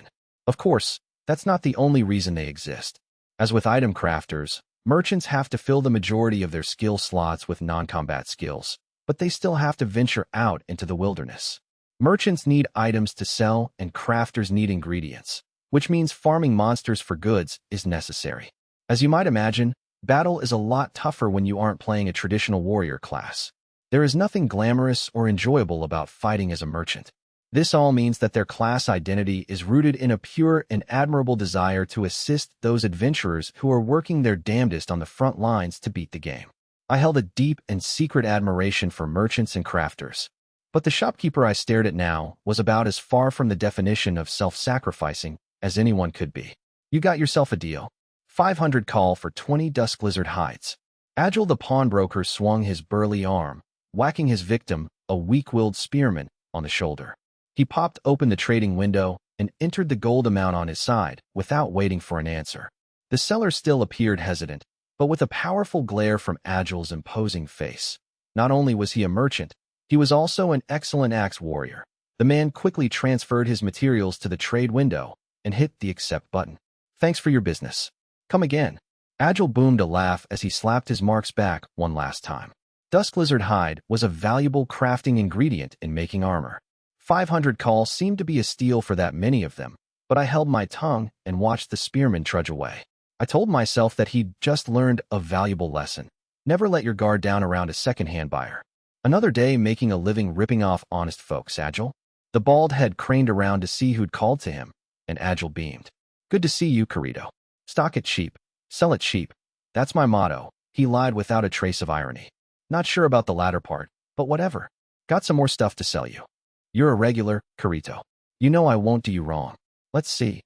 He trailed off, leaning over to peer at my trade window. Our avatars within Sword Art Online were accurate recreations of our faces and bodies, thanks to the Nerve Gear's scanners and the initial calibration process. But I had to admit that I hadn't seen anyone who appeared to fit the role they played quite like Agile did. He stood nearly 6 feet tall, with a hefty frame of muscle and fat, topped off by a face like a wrestling heel, practically carved out of a boulder. The one customizable option we had was hairstyle, and he chose to go as bald as a cue ball. He was as imposing as any barbarian foe to be found in the game. But when a grin cracked his face, that craggy scowl became lovable and comforting. He appeared to be in his late 20s, but it was impossible to guess what he did back in the real world. It was an unspoken rule that no one in SEO discussed the other side. When Agile saw the contents of the trade window, the eyes under his thick brows grew wide. Wait a second, that's an S-rank item, man. Ragu rabbit meat. Never actually seen one for myself. You aren't that hard up for cash, are you? You thought about eating it yourself? I have, but it's hard to find folks with a cooking skill high enough to handle this sort of. Someone poked my shoulder from behind. Carito. It was a woman's voice. There weren't many female players who would call my name. In this situation, there was only one. I didn't need to turn around to know who it was. Instead, I quickly grabbed the hand over my shoulder and spoke as I swiveled around. Caught me a chef. What do you mean? She asked, trying to retreat with her hand still clutched in mine. She had a small oval face framed by long chestnut hair on either side and hazel-colored eyes that flashed brightly. Under her petite, slender nose was a set of bright pink lips. Her graceful body was clad in a knight's uniform of red and white, and an elegant silver rapier sat in a scabbard of white leather at her waist. Her name was Asuna, and she was familiar to virtually everyone inside the game. The reasons were plentiful. First, there were her undeniably stunning good looks in a game with an extremely low ratio of female players. Though it pains me to be so frank, SAO recreates its players' bodies and, in particular, faces with nearly perfect detail, and it was extremely rare to come across a truly attractive female player. You could probably count on your fingers the number of beauties at her level in the entire game. Another reason for her fame was the white and crimson outfit she wore, the uniform of the Knights of the Blood. Abbreviated COB, they were unanimously considered the most talented and powerful player guild in Aincrad. At 30 members, the COB was modestly sized, but they were all high-level swordsmen, and their leader was a legendary figure held by many to be the most powerful man in SAO. Behind her winsome looks, Asuna was the vice commander of the guild. Her skill and speed with the rapier had earned her the moniker The Flash. In short, she stood atop all 6,000 players in Sword Art Online in the combination of appearance and skill. It would have been crazy if she wasn't famous. Naturally, she had gained many fans, including some who took their appreciation to the depths of obsession, and others who felt a fiery antagonism. It couldn't have been easy for her. Very few people were foolish enough to take on one of the best warriors in the game, but the guild intended to ensure the safety of its officers, so multiple bodyguards always attended her. Sure enough, 2 men in metallic armor and white capes stood a few steps behind her. The one on the left, a thin man with longer hair pulled back behind his head, was staring daggers at me as I held Asuna's hand. I let go, my fingers drifting a sardonic greeting to the man as I responded to her question. Strange to see you here, Asuna. Didn't think you frequented dumps like this. Veins throbbed on the foreheads of both the long-haired man at my casual address and the shopkeeper at my appraisal of his establishment. But when Asuna gave Agile a friendly greeting, his scowl melted into a sappy beam. She turned back to me, her lips pursed. What was that for? We're about to tackle the next boss, so I'm only checking in on you to make sure you're still alive. You're already on my friends list, so you can see my status anytime. Besides, the only reason you're even here is because you tracked me down on your map. She turned her face away from me in a huff. Despite only being a sub-leader in her own guild, Asuna was a principal figure in the game's progress. It was part of her responsibility to round up solo players like me when arranging raid parties on the latest floor's boss, but coming out to personally check up on me was getting ridiculous. She put her hands on her hips and jutted her chin out at my gaze of half astonishment and half admiration. Look, the only thing that matters is that you're alive. And what was that about a chef? Oh, right. What's your cooking skill at now? I remembered that she had been putting time into building up her cooking skill on a whim between all of the usual combat practice. She let a gloating smile cross her lips. Are you ready for this? I mastered it last week. What? That's idiotic. I didn't verbalize the thought. Skill proficiency increases the more you use that skill, but the pace is glacial, and the skill isn't fully mastered until you get it all the way to a full 1000. It's a separate process from the character level that goes up as you earn experience points. A level up increases HP, strength, agility, and the number of skill slots available. I had 12 skill slots at this point, but had only mastered 3 of them: one-handed swords, search, and weapon defense. In other words, she had poured an unfathomable amount of time and energy into a skill that had absolutely no use in battle. Well, I could use your help. I beckoned her over and enabled visible mode on my window so she could see it. She squinted doubtfully at first, but her eyes grew wide when she saw the item I had highlighted. Well, is that an S-rank ingredient? Let's make a deal. If you cook this thing for me, I'll let you have a bite. Almost before I could finish the sentence, Asuna the Flash's hand darted over and seized my shirt. She pulled my face down until it was just inches from her own. HA left. Stunned by this unexpected menace, I nodded my head automatically. By the time I realized what I'd done, she was already pumping her other fist in triumph. I tried to convince myself that it was a price worth paying for the point-blank view of such a pretty face. I closed the window and turned to Agile. Sorry, man. The deal's off. It's cool, I understand. But we're bros, right? Right? You'd let me take a little taste. I'll write you an 800-word review. You can't do this to me, man. Agile wailed as though the world itself were ending. I turned my back on him, and Asuna tugged on my coat sleeve. I'll cook it for you. But where is that supposed to happen? In order to utilize the cooking skill, you need ingredients, utensils, and some kind of oven or stove, at the very least. Technically, I did have the bare minimum of supplies at my home, but such a filthy hovel was no place for the exalted vice commander of the COP. She turned an exasperated eye to me as I stammered. I'm assuming you don't have any of the necessary tools. But given the value of your ingredients, I might be willing to let you use my room, she offered, shockingly enough. My brain lagged as it struggled to comprehend her meaning. Asuna turned to the 2 guardsmen who made up her escort. I'm going to teleport straight to Selmberg. I won't need my guard for the rest of the day. You may go. The long-haired man exploded as though he'd been holding in his rage for quite a while. If the fidelity on Sao's facial expressions were finer, he'd have had 2 or 3 purple veins bulging out of his forehead. Lady Asuna, it's bad enough that you're visiting this slum, but I cannot allow you to bring such a suspect individual into your home. His exaggerated mannerisms made me wince. Lady Asuna? He was probably no better than her obsessed stalker fans. I noticed that she seemed just as exasperated as I was. His character aside, he's a worthy fighter. He's probably got at least 10 levels on you, Kuradil. That's preposterous. How could I possibly be inferior to? The high-pitched protest echoed off the alley walls. His sunken, glaring eyes fixed on me, then widened with comprehension. That's it. You're a beater, aren't you? Beater was an epithet unique to Sao, a portmanteau of beta tester and cheater. I'd heard the slur time and time again, but it always caused a certain level of pain. The image of someone I'd once called a friend flashed through my mind, the first person to ever say the word to my face. Yeah, that's right, I said without expression, but he continued more forcefully than before. Lady Asuna, he doesn't care for anyone but himself. Nothing good can come from fraternizing with his kind. Asuna had been playing it cool, but now her brows knitted together in displeasure. A crowd was starting to gather around us, and I could hear the words Cobb and Asuna being murmured. She took note of the increased interest and turned on Kuradil, who showed no signs of regaining his composure. I told you to leave. That's an order from your vice commander, she growled, grabbing the rear belt of my coat and pulling me backward. She began tugging us toward the main square. Hang on, are you sure about this? I'm sure. Well, who was I to argue?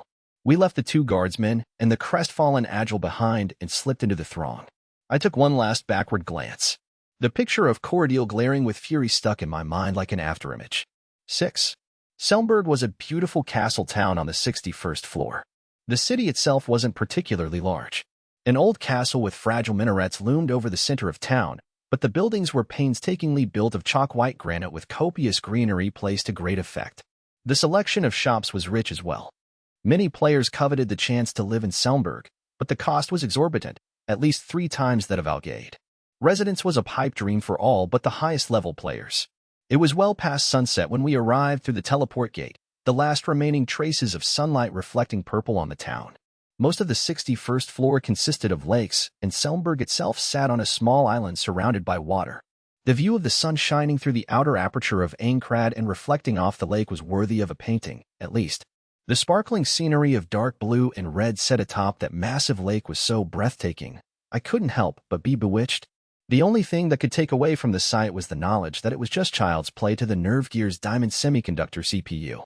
Selmberg's teleport gate was located in the square before the old castle.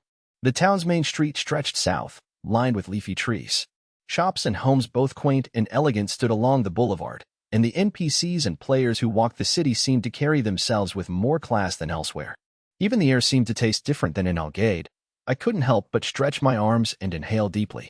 It's so big and spacious here. Feels liberating. You should move then. Don't have nearly enough money, I mumbled, shoulders slumped. I gathered myself and cast her a concerned look. Seriously, are you sure this won't cause trouble with your folks? Asuna seemed to catch my meaning and turned around, hanging her head and kicking the heel of her boot on the ground. It's true that I've had some unpleasant encounters while alone, but my own personal guard? It's too much.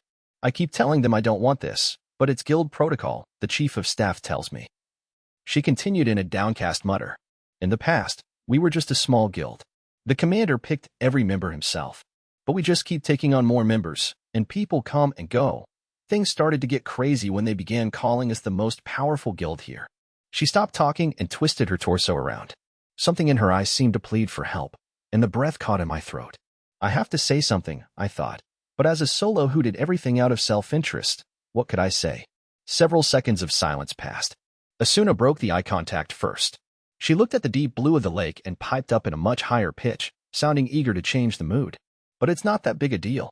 Better hurry before it gets dark. I started walking after her through the town.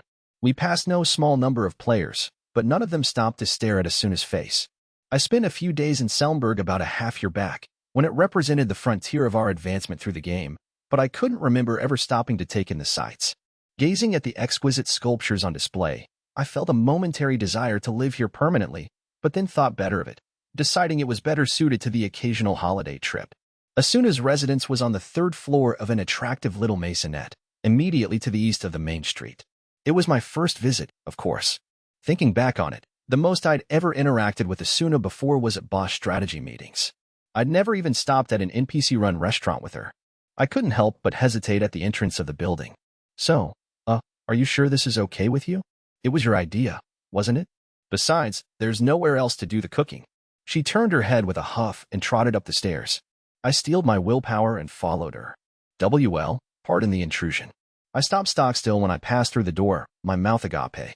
I'd never seen such a neat and orderly player home. The spacious living room and adjacent kitchen were filled with lightly colored wooden furniture, and accents of moss green cloth tied together the visual style. It was all likely custom-made of the highest quality by other players. Despite the emphasis on looks, there was no ostentatious decoration, which made the whole place seem inviting and comfortable. It was a stark contrast to the lair I called a home. I was glad I'd chosen not to invite her there. How much did all of this cost? I asked bluntly. About 4M for the room and furnishings together, I think. Sit wherever you like. I'm just going to change. She disappeared through the door on the other side of the living room. The letter M was shorthand for million, just like K for thousand. I spent my days adventuring on the front line, so I'd probably earned that much in total during my time in SAO. But with my penchant for spending money on whatever swords and equipment caught my eye, there was no way I'd save up a lump sum like that. Indulging in a rare moment of self-reflection, I sank into a soft couch. Eventually, Asuna emerged from the back room, wearing a simple white tunic and skirt that stopped above the knee. Changing clothes in the game didn't involve actually removing or putting on anything. It was as simple as dragging items onto the character mannequin in the equipment screen. But because there were a few seconds during the shift in which a player was temporarily reduced to his or her underwear, female players made certain not to change in public, though the men didn't seem to mind doing it. Our bodies were just 3D models made of ones and zeros. But when you'd lived in this world for 2 years, you tended to take things at face value. My eyes naturally traveled to the newly exposed skin on Asuna's limbs. Unaware of my inner conflict, she shot back a look at me. How long are you going to wear that gear? I hastily brought up the menu and removed my leather coat and scabbard. I switched to my item window and materialized the ragu rabbit meat into a ceramic pot, placing it on the table. Asuna picked up the container and peered into it with a reverent expression. So this is what an S-rank ingredient looks like. What dish are we having then? I'll have the chef's choice. Okay, how about a stew? They don't call it a ragu rabbit for nothing. I followed Asuna into the other room. The kitchen was spacious, with pricey-looking cooking tools hanging next to a large, wood-fired oven. Asuna tapped the front of the oven twice as though double-clicking, and a menu popped open. She set a cooking time and pulled a metal pot out of the cupboard, transferred the meat from its container, added some herbs and water, then placed a lid on top. Normally, there'd be many more steps in the process, but SAO's cooking system is really simplified and boring, she complained. Asuna placed the pot in the oven and hit the start button on the menu. The timer was set to 300 seconds, during which she hummed about quickly, pulling ingredients out of a seemingly unlimited larder and arranging dishes with the efficiency of familiarity. I couldn't help but admire her flawless speed without a single mistake. 5 minutes later, there was a gourmet feast on the table, and Asuna and I sat facing each other. The plate in front was piled high with a piping hot brown stew that stimulated my nose with every waft of steam. Rich chunks of meat wallowed in a thick, shining sauce marbled with white streaks of cream. It was bewitching. Barely stopping to say thanks before the meal, I grabbed my spoon and shoveled up a mouthful of the most delicious food in the entirety of Sword Art Online. The savory heat and flavor filled my mouth as I sank my teeth into the soft meat, letting the juice spill out. Eating in SAO isn't a realistic simulation of every single sensation that should occur from chewing in-game objects. Argus utilized a taste recreation engine contracted from an environmental software developer.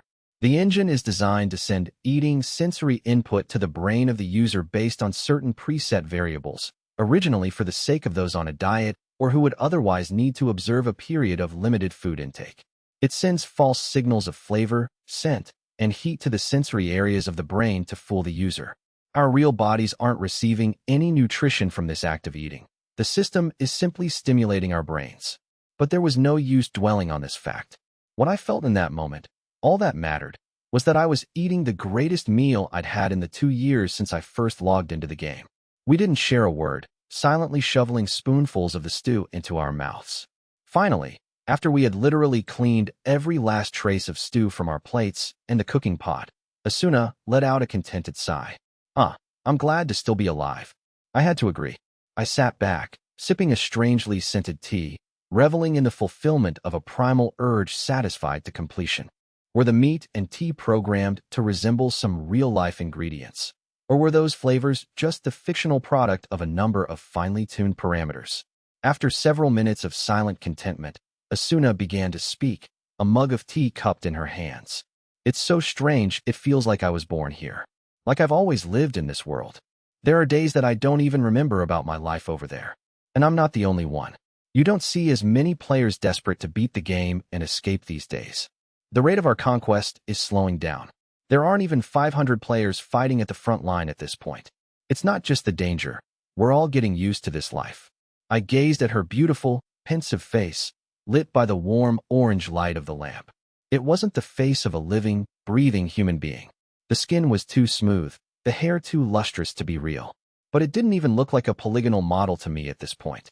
It was easy to accept her as a living being inhabiting this space. In fact, if I went back to the real world now, I would probably find true reality off-putting. Do I even really want to go back? I was startled by the thought.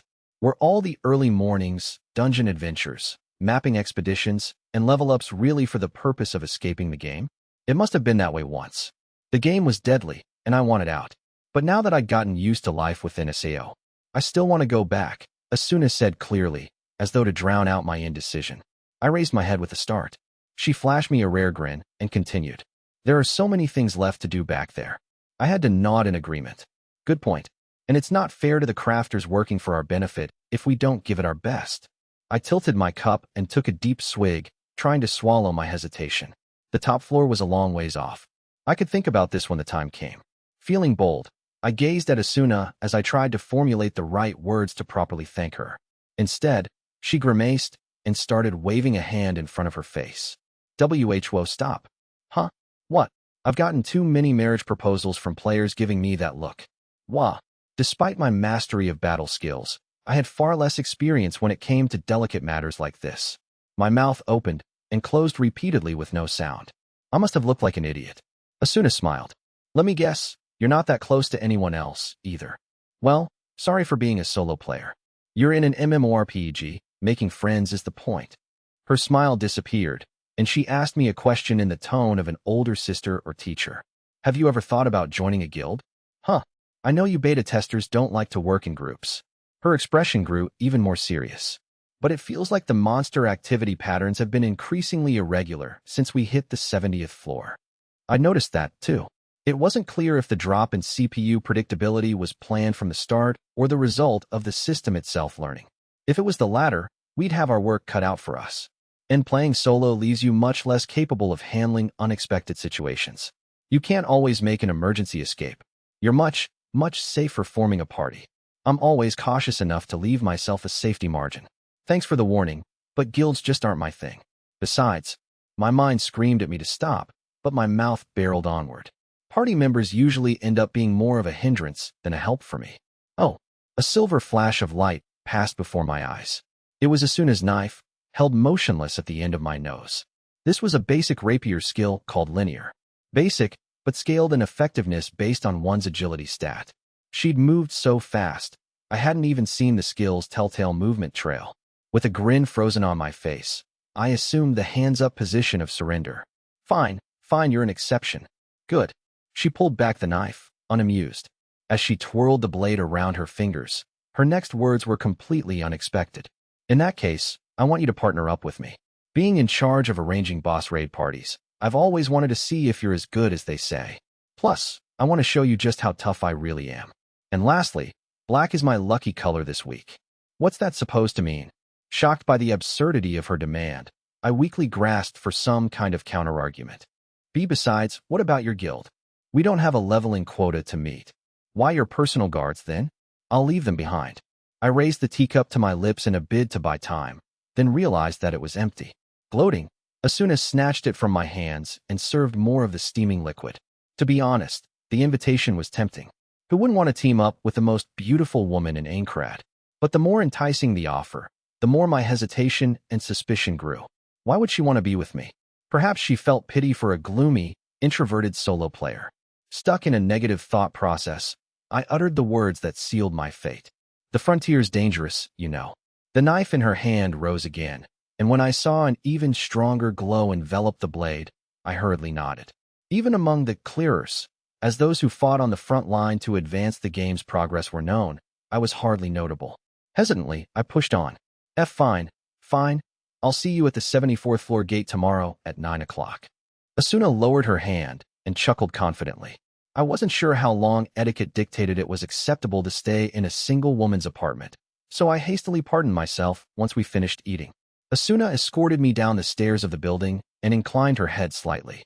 Anyway, I should thank you for the food. Me too. We should do this again sometime, though I doubt I'll ever get that particular ingredient again. Oh, even normal ingredients will work. You just need the skill to do it. She turned her head to look upward. The sky was dark with night, but there were no stars to be seen. The only object overhead was the giant, gloomy lid of rock and metal, several hundred feet above. I wonder if what we're in right now really is the world Kayaba wanted to create. I muttered, looking up as well. There was no answer to this query, of course. Kayaba must be taking refuge somewhere, observing his creation. What was he feeling now? We had passed through the initial period of blood and chaos, reaching the current stasis of relative peace and order. Did this satisfy or disappoint Kayaba? I had no idea. Asuna silently took a step closer. I felt a faint glow of warmth on my arm. Was that an illusion or a subtle temperature simulation? The game of death began on November 6, 2022. It was now late October 2024. Almost 2 years later, there was still no sign of rescue, no messages from outside. All we could do was survive day by day, getting closer to the top, one step at a time. It was the end of another day in Aincrad. Where we were going and what waited for us at the end of the game were still a mystery. The road ahead was long and arduous, and the light at the end was faint. But even then, it wasn't worth giving up. I stared up at the metal lid, letting my mind wander through the unknown worlds left to conquer. 9 a.m. The weather was set to lightly cloudy. The morning fog enshrouding the city still hung thick, refracting the sunlight from the aperture into fine particles and dyeing the sights in lemon yellow. According to Aincrad's calendar, this was the month of the ash tree, deeper into autumn. The air was cool on the skin, the most refreshing of all the seasons, but my mood was downcast. I stood in the teleport gate square on the 74th floor, waiting for Asuna. For once, I'd struggled to sleep, tossing and turning in my bed back in Outgate. I don't think I finally passed out until after 3 in the morning. SEO has a number of useful features to assist players, but a button that would instantly put you to sleep was sadly not one of them. But for some reason, it can do the opposite. The main menu has a forced alarm option that will automatically wake you up to the music of your choice, though it can't prevent you from falling back asleep. I'd set my alarm to 8:50 and successfully managed to roll out of bed. It was gospel to the great unwashed hordes of SAO that there was no need to bathe or change clothes. You could take a bath if you wanted, but the liquid simulation was rather taxing on the nerve gear, and it just wasn't quite up to the standards of a real bath. So a mere 20 seconds after waking up, I was in my armor, shuffling off to Algade's teleport gate and struggling with my lack of sleep because I was supposed to be meeting Asuna. And yet, she's not coming. It was already 10 past the hour. Diligent clearers were popping out of the gate one after the other and heading off to the labyrinth. Since I didn't have anything better to do, I opened my menu to pore over the already memorized labyrinth map and check on my skill progress. I was briefly disgusted when I caught myself hoping for a handheld game console of some kind to kill time. Itching to play a video game inside a video game? It was enough to make me want to crawl back into bed when the blue light of the teleport gate flashed again. I automatically flicked my eyes over, not expecting much, when, hey, lookout. Wah. Normally, you pop out of a teleport gate with your boots firmly on the ground, but for some reason, this person materialized several feet in the air and flying directly at me. What the? There was no time to duck or brace myself for the impact. We collided at full force and sprawled onto the paving stones, the back of my head smacking hard. If we weren't in the safety of town, I'd have easily lost a few ticks off my HP bar. I was piecing it all together in my head. Whoever this idiot was had probably jumped directly into the teleport gate, emerging on the other side with the same balance and momentum as before. Grappling with wooziness, I lifted my right hand up to shove the moron off me and squeezed. The sensation on my hand was not at all unpleasant. Trying to identify the soft but resilient material, I squeezed a few more times. A piercing scream erupted directly in my ear, and the back of my head was slammed into the pavement again. The weight finally lifted off. Back to my senses from this new impact, I bolted upright. Before me was a female player, sitting on the ground. She wore a knight's uniform with red stitching on a white background, a miniskirt, a silver rapier hung in a scabbard, and for some reason, a vicious glare of pure murder. The emotion simulator plastered her face red from ear to ear, and her arms were crossed tightly over her chest. Suddenly I realized what I'd been squeezing, and with that came the belated recognition of my present danger. All of my finely honed escape instincts forgotten, I sat frozen with my mouth in open circle, my hand helplessly closing and opening. Hey, morning, Asuna. It seemed as though the malice in her eyes grew hotter. They were the eyes of someone debating whether or not to draw her weapon. Just as I began to seriously consider the option of dropping everything and fleeing for my life, the teleport gate flashed again. Asuna spun around with a start, hastily getting to her feet and circling around behind me. Wah. I stood there, confused. The gate grew brighter and brighter until a new figure emerged. This one had the good sense to be standing upright. When the light faded, a familiar face came into view. Another ostentatious white cape with red insignia, it was the Knights of the Blood uniform. He was clad in loud plate armor, just a bit too ornamental for its own good, and a large double-handed sword. It was the long-haired guard who'd attended to Asuna yesterday. Kuradil, if I recalled his name correctly. As Kuradil walked out of the gate and spotted us standing together, the furrows between his eyebrows grew deeper. He couldn't have been that old, probably in his early 20s, but the wrinkles made him look much older. He clenched his teeth so hard it was practically audible and spoke with barely suppressed rage. Lady Asuna, this willful behavior will not do. The hysterical tone to his high-pitched voice told me this was nothing but trouble. Kuradil continued, his beady eyes flashing white. Come, Lady Asuna, let us return to the guild. No way, I'm not on guild duty today. Besides, why were you camping out in front of my house this morning? She sounded plenty angry herself, behind my back. I had a premonition this might happen. As a matter of fact, I've been performing early morning guard duties here in Selmberg for the past month. It was hard not to be taken aback by Kuradiel's arrogant response. Asuna was equally frozen with shock. She spoke after a long pause, her voice hard. That wasn't on the commander's orders, was it? My orders are to guard you. End of story. Naturally, that includes home observation. And no, it doesn't, you idiot. Kuradiel's expression instantly flashed with greater irritation. He stormed over, muscled me out of the way, and grabbed Asuna's arm. Please, my lady, see reason. Come back to headquarters. Asuna momentarily shrank back at the barely controlled force in his voice. She cast a pleading glance in my direction. Until that moment, I'd been grappling with my typical instinct to flee and avoid trouble. But the look in her eyes caused my hand to move of its own accord. It closed around the wrist of Kuradiel's offending hand, just soft enough not to set off the anti-criminal code within the safe limits of town. Sorry, pal. I'm renting out your vice commander for the day. It was a groaner of a line, but there was no turning back now. Forced to acknowledge my existence at last, Kuradiel swung his arm away, his face a mask of rage. Insolent brat, he gnashed. Even accounting for Sao's tendency to exaggerate facial expressions, something in his face seemed to have gone off the rails. I'll take responsibility for Asuna's safety. We're not running off to fight a boss today. You can go back to your HQ. In nonsense. I would never leave Lady Asuna in the hands of a no-name like you. I'm a full member of the Knights of the Blood. I'll do a much better job of it than you. Honestly, I shouldn't have said that one. Why, you snotty little. If you're going to talk the talk, then let's see you walk the walk. His face pale, Kuradiel pulled open his window with a trembling hand. A translucent system message appeared before me, but I didn't need to read it to know what it was. Kuradiel has challenged you to a one-on-one duel. Do you accept? Beside the clinical words were buttons for yes and no, and a few options.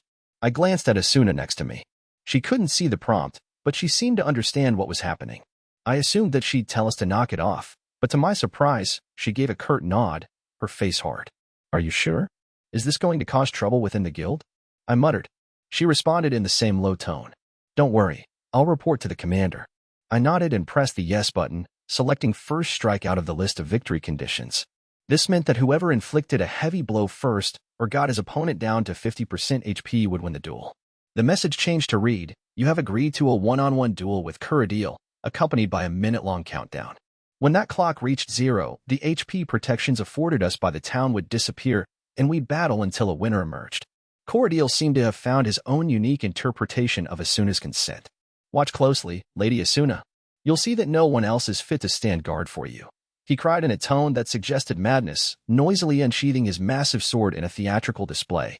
Once I'd seen Asuna take several steps back to give us room, I pulled out my own weapon. True to his status as a member of an elite guild, his blade was certainly more impressive than mine. Not only was his two-handed sword much larger than my weapon, it was also augmented with some of the finest decorative craftwork you could see in the game. In comparison, my sword was simple, unadorned, and of average size. We took positions about 5 yards apart. The countdown hadn't finished, but an audience was already forming. This wasn't a surprise. We were right next to the teleport gate in the middle of town, and both of us were reasonably well-known players. Look, Carito the Solo and someone from the Cobb are starting a duel, someone cried out, and the crowd raised a cheer. Duels were normally between friends testing their skills, so the gallery roared, hooting and whistling, unaware of the ugly dispute that had led to this moment. As the count dwindled, the din of the crowd faded. Much like when I faced a monster, I could feel frozen cords of pure concentration piercing my body. My entire focus was trained on Kuradiel, who was clearly annoyed by the onlookers. I watched the way he held his sword, the opening of his stance. The tricks and tells of what skill you were about to use were much more important when fighting another human being than when fighting the AI-controlled monsters of Sao. Giving away too much information, whether your next move was to charge or defend, going high or ducking low, could be the difference between victory and defeat in a duel against another player. Kuradiel held his sword at mid-level, balancing the weight of the blade, his waist slightly crouched forward, clear signs of an upper thrust attack. This could have been a feint, of course. I myself was loosely holding my sword downward, giving off the appearance that I'd strike low and fast to begin. Only instinct and experience could help you in a game of bluffs. The count reached single digits, and I closed the window. I couldn't even hear the crowd anymore. Kuradiel's eyes bounced back and forth between the countdown and me until he finally tensed up, his entire body still. A purple sign flashing duel blinked into the space between us, and I leaped forward in the same instant. Sparks flew from the soles of my boots, and the air growled as I sliced through it. Kuradil burst into motion as well, just the faintest moment after I did, but a look of shock was plastered across his face. Instead of pouncing low to receive his attack, I was charging full speed. As I suspected, Kuradil's initial move was Avalanche, a greatsword upward dash skill. It was an excellent attack. Even if you managed to block it, the impact was too strong to transition to an effective counterattack, and if you dodged, the lengthy charge distance gave the attacker plenty of time to turn around and prepare for you. If you were a monster, that is. Knowing that it was coming, I'd chosen Sonic Leap, another upward charge attack. Our skills would be intersecting in midair. His attack was more powerful than mine. Furthermore, when two attacks collide, the heavier one is given the advantage. Under normal circumstances, my sword would be jolted aside, and although the impact would weaken his blow, it'd probably still be enough to win the duel. But I wasn't trying to hit Kuradil himself. We closed simultaneously at blinding speed, but my senses were accelerated, slowing down my perception of time. Whether this was the SEO system giving me a boost, or just my natural human instincts was unclear. At any rate, I could easily see every little movement he made as he unleashed his attack. The greatsword held far behind his back came rushing up at me, trailing orange light. He was apparently a worthy member of that elite guild, as his skill came faster than I was expecting. If that glowing blade hit me, it could inflict critical damage, duel or not. Kuradil's face was flush with mad excitement, his victory all but assured. Except, my sword was faster. It flew in a diagonal arc, its own light yellow-green, intersecting with the side of the greatsword just as it was about to connect with me. Sparks exploded from the collision. It was the other possible outcome when two blades meet, weapon destruction. This rarely ever happens, of course. It's only possible when a skill is just beginning or ending. No hit detection has occurred yet, and a powerful outside force strikes the weakest structural point or angle of the weapon. But I knew it would break. The most finely ornamental swords didn't stand up to rigorous combat. And with an ear-splitting metallic crack, Kuradil's two-handed sword split apart, right along the side. Glowing lights burst in every direction like a bomb exploding. Our bodies continued through the air, and we each landed on the other's launching point. The half of his sword that fractured off flew through the air, flashing in the sunlight, then clattered on the pavement between us. Soon after, both the broken edge and the hilt still clutched in Kuradil's hand crumbled into countless tiny polygons. The square was silent for several moments. All stood stock still, mouths agape. I rose from my landing position, swung my sword left and right out of habit, and a cheer rose all around us. I could hear individual voices picking apart our exchange, wondering if I really meant to do that. I had to bottle up a sigh. It didn't feel right to have to show off a secret trick like that before a crowd of onlookers. My sword still in hand, I turned and walked slowly to Kuradil, still slumped on the ground. His back was trembling beneath the white cape. I audibly pushed my sword back into its scabbard to draw his attention and then spoke in a low voice. "I'll wait if you want to switch weapons, but I think we've settled this." Kuradil did not look at me, but he scraped his nails into the stones with apparent rage, his frame quivering. Finally, his voice grating, he said, "I resign," in English. It would have been perfectly valid to say it in Japanese, though. The purple text flashed again in the same location, this time marking the end of the duel and announcing the winner. Another cheer rose from the throng. Kuradil lurched to his feet and screamed at the onlookers. "This isn't a sideshow. Move along." He slowly turned to face me. "I will kill you. On my word, you will die by my hand." I couldn't deny that the look in his eyes sent a shiver down my spine. SAO's emotion display engine may have had a penchant for being overly expressive, but even accounting for that, the sheer hatred in Kuradil's beady eyes was more ferocious than any monster. I held back silently as someone stepped forward beside me. "Kuradil, as Vice Commander of the Knights of the Blood, I hereby relieve you of your guard duty. Return to guild headquarters to await further orders." Asuna's voice was even frostier than her look suggested, but I could sense the note of suppressed pain in it and unconsciously put a hand on her shoulder. Her tense body shifted slightly, leaning some of its weight on me. "Wah. You little." I heard it faintly. Kuradil glared at us, 100 foul curses and epithets spilling out under his breath. I could see the gears working in his head, a plot forming to equip his backup weapon and attack us, anti-crime limitations be damned. But he controlled himself and pulled a teleport crystal from the underside of his cape. Gripping it so tightly he could have crushed the stone, he sputtered, "T-teleport, Granzam." Kuradil continued glaring at us with sheer loathing until the blue light subsided and he disappeared for good. The square hung with an uncomfortable silence. The onlookers all appeared as shocked as though Corradil had directed his vitriol directly at them, and bit by bit, they broke off and wandered away. Finally, only Asuna and I remained. My mind screamed at me to say something, anything, but I'd spent the last 2 years honing my skills in combat, not mingling in society. I didn't have anything clever or considerate to say. I wasn't even sure if it was a good thing that I'd accepted the duel and won.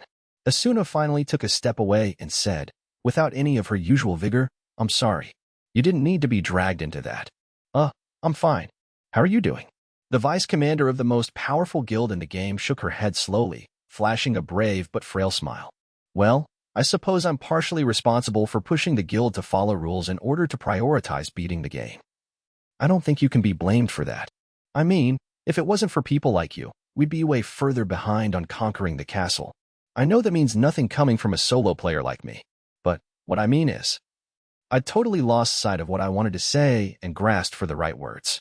If you feel like you need to take a breather by partying up with someone irresponsible like me, I don't think anyone has a right to blame you for it." Asuna looked stunned. She blinked several times, then broke into a half-hearted grin. "Well, thanks for saying that. Maybe I will accept your offer and take it easy for a day. Thanks for taking forward position." She spun around and headed toward the town gate. Hey, you're supposed to trade off at forward." I complained, breathed a sigh of relief, and followed the swaying chestnut hair. 8. The forest path leading to the labyrinth was enveloped in a comforting warmth that was a far cry from the previous night's eeriness. Morning light fell through the branches in golden pillars, and delicate butterflies flitted in and out of the gaps. Unfortunately, they were only a visual effect, not actual material creatures, so there was no use trying to catch them. The soft, thick undergrowth made pleasant rustling noises as we marched through it. "I've noticed you're always dressed the same way," Asuna teased. I looked down at my outfit with a start. An aging black leather coat, black shirt, and black pants. Hardly a sign of any metallic armor. I don't mind. If I have money for clothes, I'd rather spend it on good food." "Is there a logical reason for all that black? Or is it just for style?" "WL, speak for yourself. What's up with that stupid red and white?" As we chatted, I ran a search scan out of habit. No sign of any monsters. But what else am I going to wear? It's my guild uniform. What's up? Hang on. I cut her off, raising my hand. There was a player presence right at the edge of my search radius.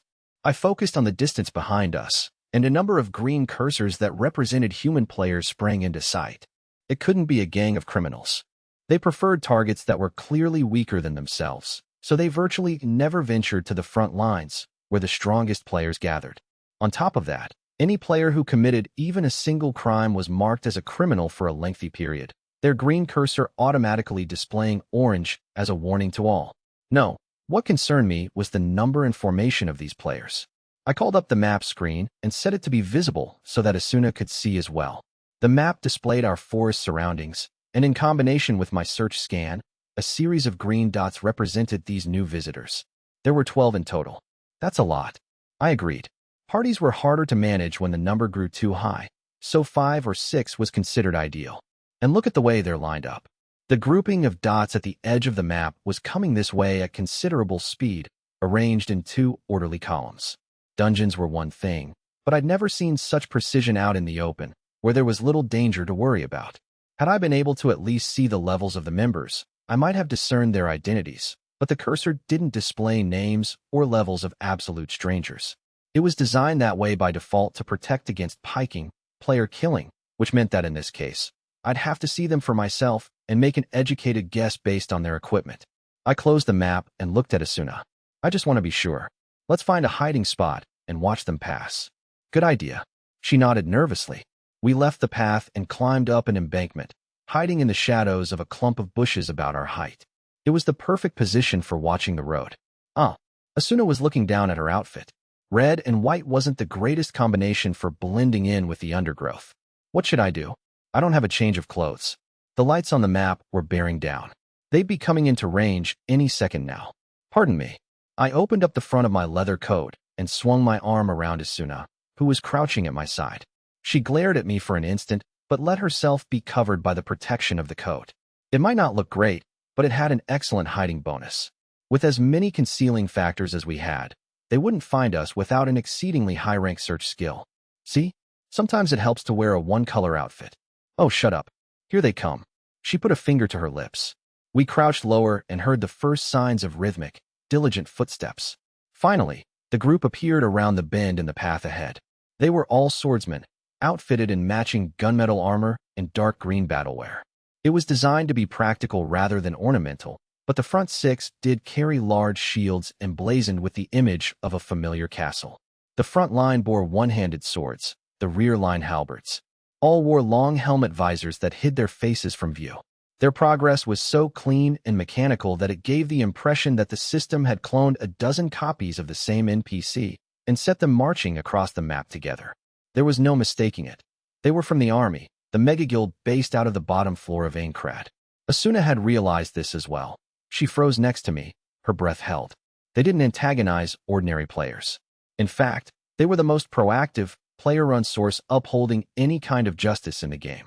But their methods could be extreme. They immediately attacked without hesitation when they spotted a marked criminal, nicknamed Orange Players for the color of their cursors, and disarmed those who surrendered, imprisoning them in the jail beneath their base at Blackiron Palace. Rumor also spoke of more unsavory ends for those who did not surrender and failed to escape the fight. Their large parties and lengthy control of hunting areas led to an understanding among other players to avoid the army whenever possible. Then again, since they preferred to keep the peace and expand control in the weaker areas beneath the 50th floor, you didn't have to worry about running into them on the front lines. The 12 warriors marched down the path before us, their heavy boots and armor grinding loudly as they passed by. We held our breath until they disappeared farther into the forest. Given the difficulties of simply procuring a first-day copy of Sword Art Online, every player currently held prisoner inside the game was presumably a hardcore gamer. And if any species of human being is allergic to rules and regulations, it's a gamer. It was abnormal that any group of gamers could achieve that rigid discipline, even after 2 years' time. They had to be an elite squad within the army. After confirming that they'd left the radius of my search skill on the map, we both let out a long breath, still crouched over. So the rumor was true, Asuna muttered, wrapped up in my coat. What rumor? I heard it at a guild meeting. The army's changing focus and coming to the upper floors. Remember, they were formed to beat the game, just like we were. But after they got burned clearing the 25th floor, they stopped pushing upward and concentrated on strengthening their organization instead. Well, apparently there's been some unrest from within about that. So they decided that rather than just sending chaotic waves of players into the labyrinth, they'd arrange smaller, elite parties to show their dedication to clearing the game. The report said they were just about to send out their first group. So it's mostly just a bit of propaganda for their organization? Still, do they know what they're doing, charging into unfamiliar territory like that? I mean, they did look pretty tough, but maybe they're looking to head straight for the boss. Every floor had a boss monster deep in its labyrinth that guarded the staircase up to the next level. They only appeared once and were frightfully strong, but there was always a buzz after the latest boss fell. If they wanted good publicity, this was one way to get it. So that explains their numbers. Still, this is insane. No one's even seen the 74th floor boss yet. Normally, you send out numerous scouting parties to learn the boss's power and patterns, then put together a huge raid group. And it's always a cooperative effort between multiple guilds. Are they planning to join in the effort, too? We'll see. Anyway, they can't be reckless enough to challenge the boss blind like that. Come on, let's go and hope we don't run into them inside. Reluctantly, I stood up and pulled my coat off of Asuna. She shivered in the open air. BRR, it's almost winter. I'll need a coat soon. Where'd you get that one? I think it was at a player shop in West Elgate. You'll have to show me where when we're done. She lithely leaped down to the path nearly 10 feet below. I followed her. When your stats adjusted your fall damage, drops like this were nothing. The sun was just about to reach the apex of its daily arc. We rushed ahead toward the labyrinth, paying close attention to our maps. We made it through the forest without running into a single monster and emerged in a field of sky-blue flowers. The path cut straight through to the west, and the ominous presence of the labyrinth tower loomed beyond. Most labyrinth towers had an especially large room at the top where a boss monster would guard the staircase to the next level of Aincrad, in this case, the 75th floor. Once you defeated the boss, climbed the stairs, and made your way to the town on the next floor, a simple activation of the teleport gate there would officially mark the conquest of another floor. Town opening was always a rowdy and exciting time, when players from lower floors would flood into the new outpost in search of fresh goods and shops. Today was the 9th day since reaching the 74th floor, which meant it was about the right time for the boss's lair to be discovered. The labyrinth beyond the field was a cylindrical, sandstone structure colored reddish-brown. Asuna and I had visited it multiple times between the two of us, but the closer you approached, and the more it seemed to blot out the sky, the more imposing it became. It was only 1/100th the height of Aincrad itself. Despite knowing it was impossible, I harbored a secret desire to one day see the entirety of Aincrad from the outside. The army was nowhere in sight. They were likely inside already. Our footsteps quickened as we grew closer and closer to the mouth of the tower. 9. It was more than a year ago that the Knights of the Blood earned their reputation as the strongest guild in Aincrad. Tales spread throughout the populace of the man of legend, who led the guild, and its vice commander, Asuna the Flash. Now, her level much higher and her skill with the rapier at its peak, I was getting a front-row view of Asuna fighting a monster one-on-one for the very first time. We were in the center of a long corridor flanked by rows of pillars near the top of the 74th floor labyrinth. The enemy was a skeletal warrior known as a demonic servant. It stood nearly 7 feet tall, wreathed in eerie blue light, a long sword in its right hand and a circular metal shield in its left. Despite the absence of any kind of muscle, it was a powerful foe that struck hard, and yet Asuna stood her ground, unafraid. Ferg! It unleashed a bizarre guttural cry and swung the sword downward repeatedly, trailing blue light, vertical square, a 4-part combo. I stood a few steps back from the action, watching restlessly, but Asuna neatly sidestepped each of the blows in turn. Just because it was a 2-on-1 battle didn't mean that we could simply gang up on the enemy together. It was possible, of course, but when you had two people unleashing blindingly fast skills, it was more likely that you'd end up accidentally sabotaging each other's attacks.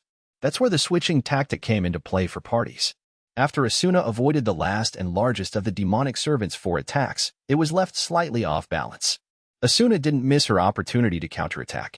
She thrust her flashing rapier several times at its midsection. Every one of them struck true, shortening the skeleton's HP bar. Each individual thrusted only minor damage, but the frequency was relentless. After a 3-part mid-level thrust combo, the skeleton was about to recover and guard, but Asuna spun around and slashed at its legs.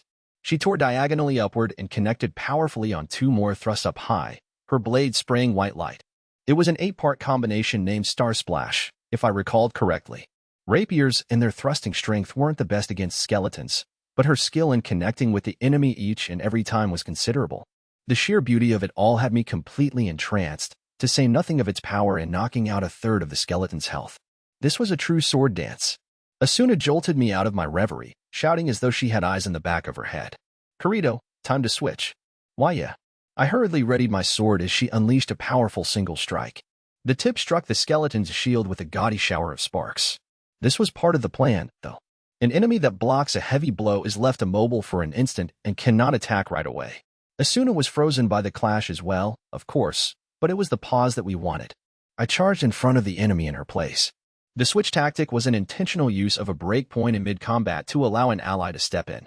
I glanced at Asuna out of the corner of my eye to ensure that she'd retreated to an adequate distance, and then I leaped at the enemy.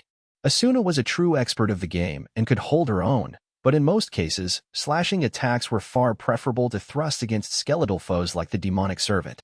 All those skinny bones weren't easy to hit with jabs. Bludgeoning weapons like maces were best of all, but I didn't think either of us had learned that skill. Unlike the enemy's ill-fated attempt, my vertical square hit right on the money all 4 times, huge chunks flying off its HP bar. The skeleton was slow to react. Monster AI in Sword Art Online did not handle sudden changes in attack tactics very well. The day before, it had taken long minutes coaxing the Lizardman's AI to allow me to recreate this effect, but with a partner, one switch is all it takes. This is one of the greater advantages of adventuring with a party. I parried the foe's attack with my blade and initiated a powerful skill that would finish the battle. I slashed hard downward and right, then flicked my wrist backward like a golf swing, spinning the sword through the same trajectory in reverse. Each time the blade edge struck bone, it made a percussive chunk and spilled orange beams of light. The skeleton tried to raise its shield to block a high swipe, but I caught it by surprise with a left shoulder body blow. It faltered backward, helpless to stop my horizontal right slash. Another shoulder, this time the right. Tackling the foe to keep him from maintaining balance was a rare strategy, and Meteor Break was a combo skill that required martial arts proficiency to learn. This string of attacks had wiped out most of the enemy's health. It was nearly defeated. I put all of my strength into the high horizontal slash that finished the 7-hit combination. The sword left a trail of light in its wake as it struck true, deep beneath the skeleton's lower jaw. With a dry crack, the skull flew off, and the rest of the body clattered into a lifeless pile of bones like a puppet with its strings cut. Nice job. Asuna smacked me on the back as I put away my sword. We hurried onward, saving the distribution of spoils for later. This was our 4th monster encounter inside the labyrinth, and we'd barely taken any damage at all. I preferred to string together massive blows, while Asuna specialized in quicker, varied combinations. When it came to seizing the advantage by overloading the enemy AI, not in sheer computational power, of course, but within the limits of the game's programmed algorithms, our two styles were actually quite complementary. It seemed as though our levels were close as well. We carefully proceeded down the long, pillared hallway.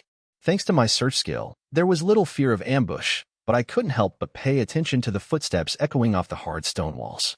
There was no direct source of light within the labyrinth, but the surroundings were bathed in a mysterious bluish glow that provided us with visibility. I carefully scanned the hallway, watching for signs of danger. The lower portions of the tower were made of that dusky red sandstone, but as we climbed higher, the material gradually shifted to a type of stone with green highlights, as though the walls were running with moisture. The pillars were finely etched with eerie images, and their bases were submerged in a lowered canal.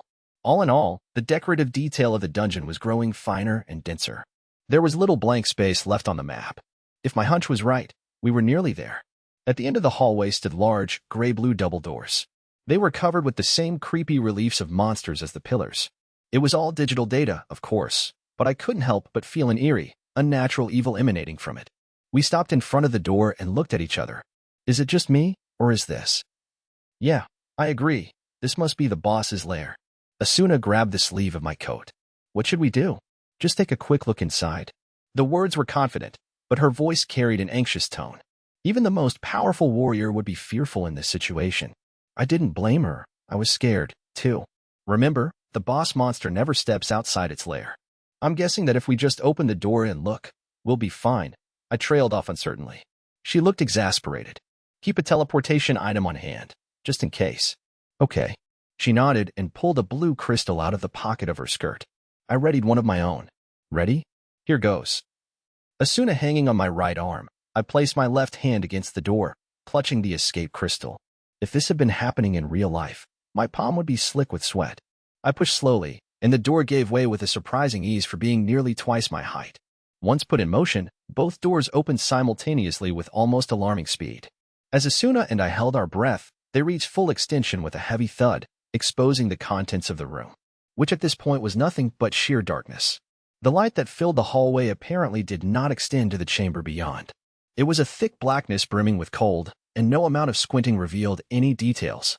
Just as I was about to open my mouth, two pale blue flames softly popped into existence along the floor just past the doorway. We both jumped despite ourselves.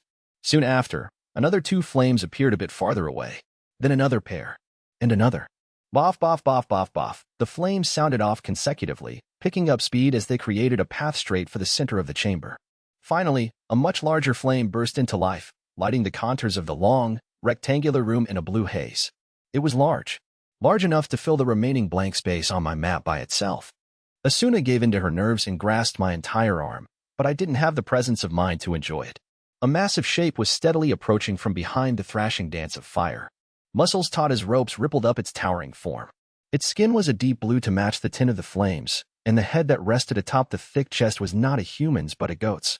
Thick, twisted horns stretched backward from the sides of its head. The eyes glinted with the same blue-white hue, but were clearly trained directly at us. Its lower half was covered in long navy hair, and although it was hard to see behind the flame, the legs looked bestial as well. In short, it matched the classic description of a demon. There was a considerable distance from the center of the chamber to the door, and yet we stood immobilized, as though it were nearly upon us. I'd fought countless creatures during my 2 years in SAO, but I'd never seen a demon. Sure, they appeared in plenty of RPGs, but face-to-face with the real thing, it was impossible to stifle a primal terror from emerging. I timidly focused my eyes and read the name off of the cursor that appeared. The Gleam Eyes, this was most definitely the boss of the labyrinth. Every named boss was preceded by a definitive that marked it as unique. This one was named for its shining eyes. As soon as I put it all together, the blue demon raised its elongated snout and let out a rumbling bellow. The columns of fire rippled, and the ground vibrated beneath my feet. It snorted pale blue breath, raised the massive sword in its right hand, and charged for us with stunning speed, the ground rattling. Aya! Kaya! We screamed together, turned, and sprinted at full speed. I knew on principle that boss monsters couldn't leave their chambers, but I couldn't force myself to rely on that now. I let my significant agility stat do the work, speeding down the long hallway like a burst of wind. 10. Asuna and I ran pell-mell for the safe area established about midway through the labyrinth. I felt like we drew the attention of more than a few monsters during our dash, but I didn't have the wherewithal to care. We leaped into the safe room and collapsed to the floor, our backs against the wall. After catching our breaths, we turned to each other, and a laugh came bubbling up from my chest. It would have only taken a second to check my map and confirm that the giant demon never left its lair, but I couldn't stay still long enough to bother. Haha. Wow, that was quite an escape. Asuna laughed, sprawled out on the floor. I don't think I've run that hard in years. And that was nothing compared to you. I couldn't deny it. She giggled at the consternation and embarrassment on my face for several moments, until eventually her mirth subsided. This doesn't look like it'll be easy, she murmured pensively. I agree. It's only got the one great sword, but I bet it has all kinds of special attacks at its disposal. We'll need plenty of tanks for the forward line, so we can just keep switching members. I'd want at least 10 fighters good with a shield, but for now, all we can do is observe its style and plan a strategy around that. Shields? Huh? She cast a meaningful glance at me. What about it? Are you hiding something from me? What do you mean? It doesn't make any sense. The greatest advantage of using a one-handed sword is the ability to pair it with a shield, but I've never seen you put one on. In my case, it slows down my rapier, and some people refuse to equip them for style reasons, but your case is different. It's suspicious. She was correct. I was hiding something, but I'd never shown it off in front of others before. Not only was skill information an important lifeline, but the revelation of my secret was likely to further isolate me from everyone else in the game. But, I thought, maybe it wouldn't be the end of the world if she knew. Just as I was about to open my mouth, she spoke. Well, whatever. Prodding someone about his skills is impolite, after all. She laughed. My window of opportunity closed. I shut my mouth. Asuna's gaze flicked to her clock and her eyes went wide. Oh my gosh, it's already 3. Ready for a late lunch? What? I perked up. Is it homemade?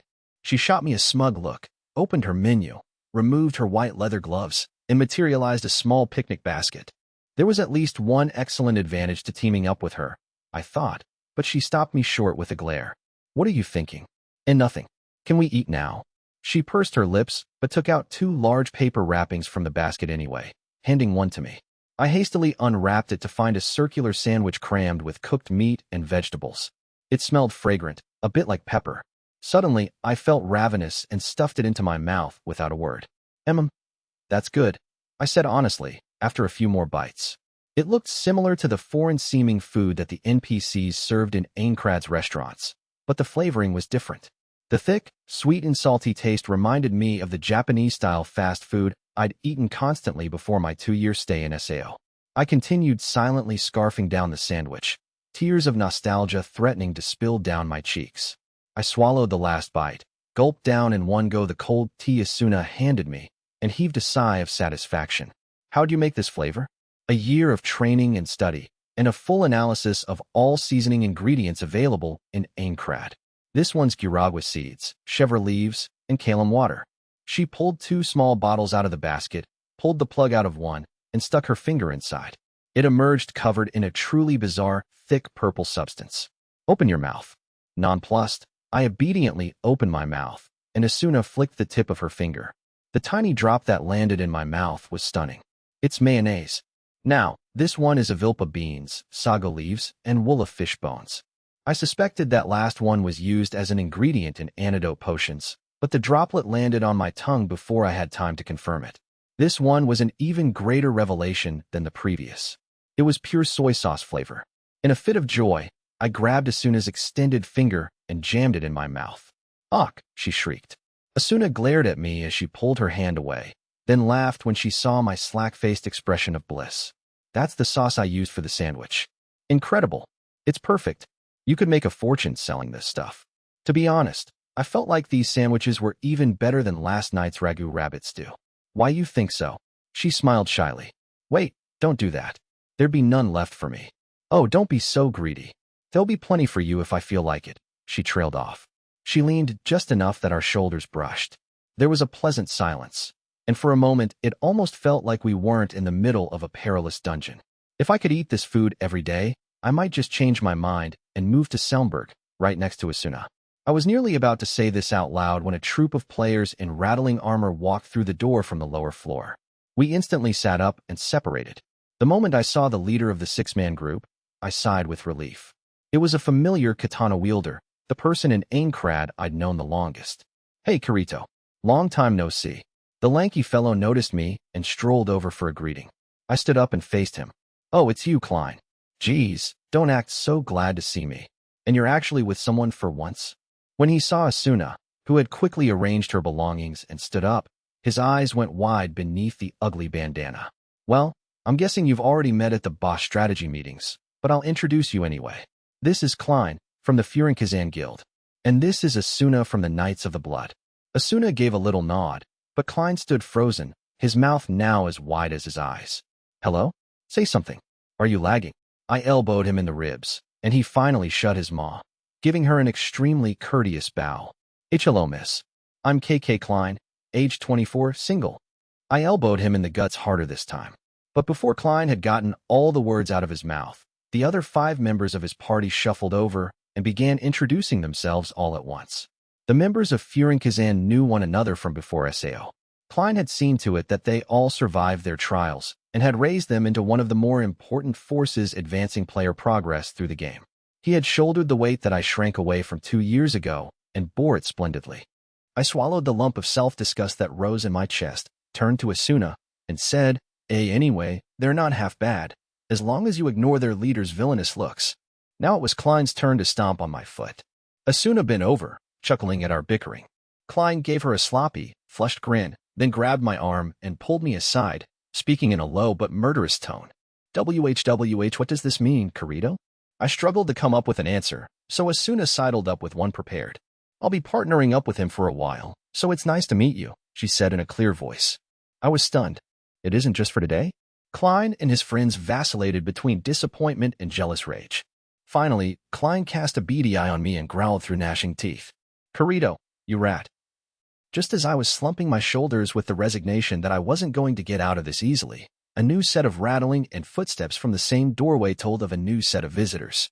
Hearing the rigid discipline of their march, Asuna brushed my arm, worried. It's the army, Kirito. I turned to the entranceway with a start to see the same squad of heavily armored soldiers that we witnessed earlier in the forest. Klein raised a hand, and his comrades retreated to the wall. The soldiers entered in the same 2-row formation, but it was not as crisp as before.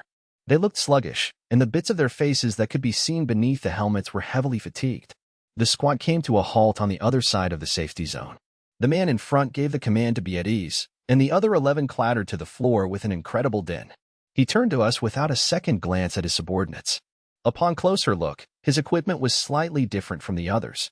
The plate armor was of finer make, and his breastplate was the only one that contained a crest meant to symbolize the full shape of Aincrad. The man stopped in front of us and removed his helmet. He was quite tall. I'd put him in his early 30s, with short hair and a square face, thick eyebrows, small and sharp eyes, and a thin, disapproving mouth. After an imposing gaze, he turned and spoke to me as I stood the farthest forward. I am Lieutenant Colonel Korvats of the Aincrad Liberation Army. That last part came as a surprise to me. I'd thought the army was just a nickname that others used. When did it get appropriated into their official title? And he was a lieutenant colonel, to boot. I gave him a brief, Kirito, solo. The man nodded, then continued imperiously. Have you already cleared the area? Yeah, we've mapped out everything up to the boss's lair. Good. I'd like your map data. I was momentarily taken aback by his matter-of-fact tone, but Klein lost it altogether. WHWA. You think we're just going to hand it over? Do you have any idea how much work it takes to map a labyrinth? He bellowed. Maps of unfinished areas were a valuable resource. Treasure hunters who sought unopened chests would pay a fine price for that information. The man raised an eyebrow at Klein's outburst and jutted out his chin. We are fighting for the liberation of all players, including you. He barked.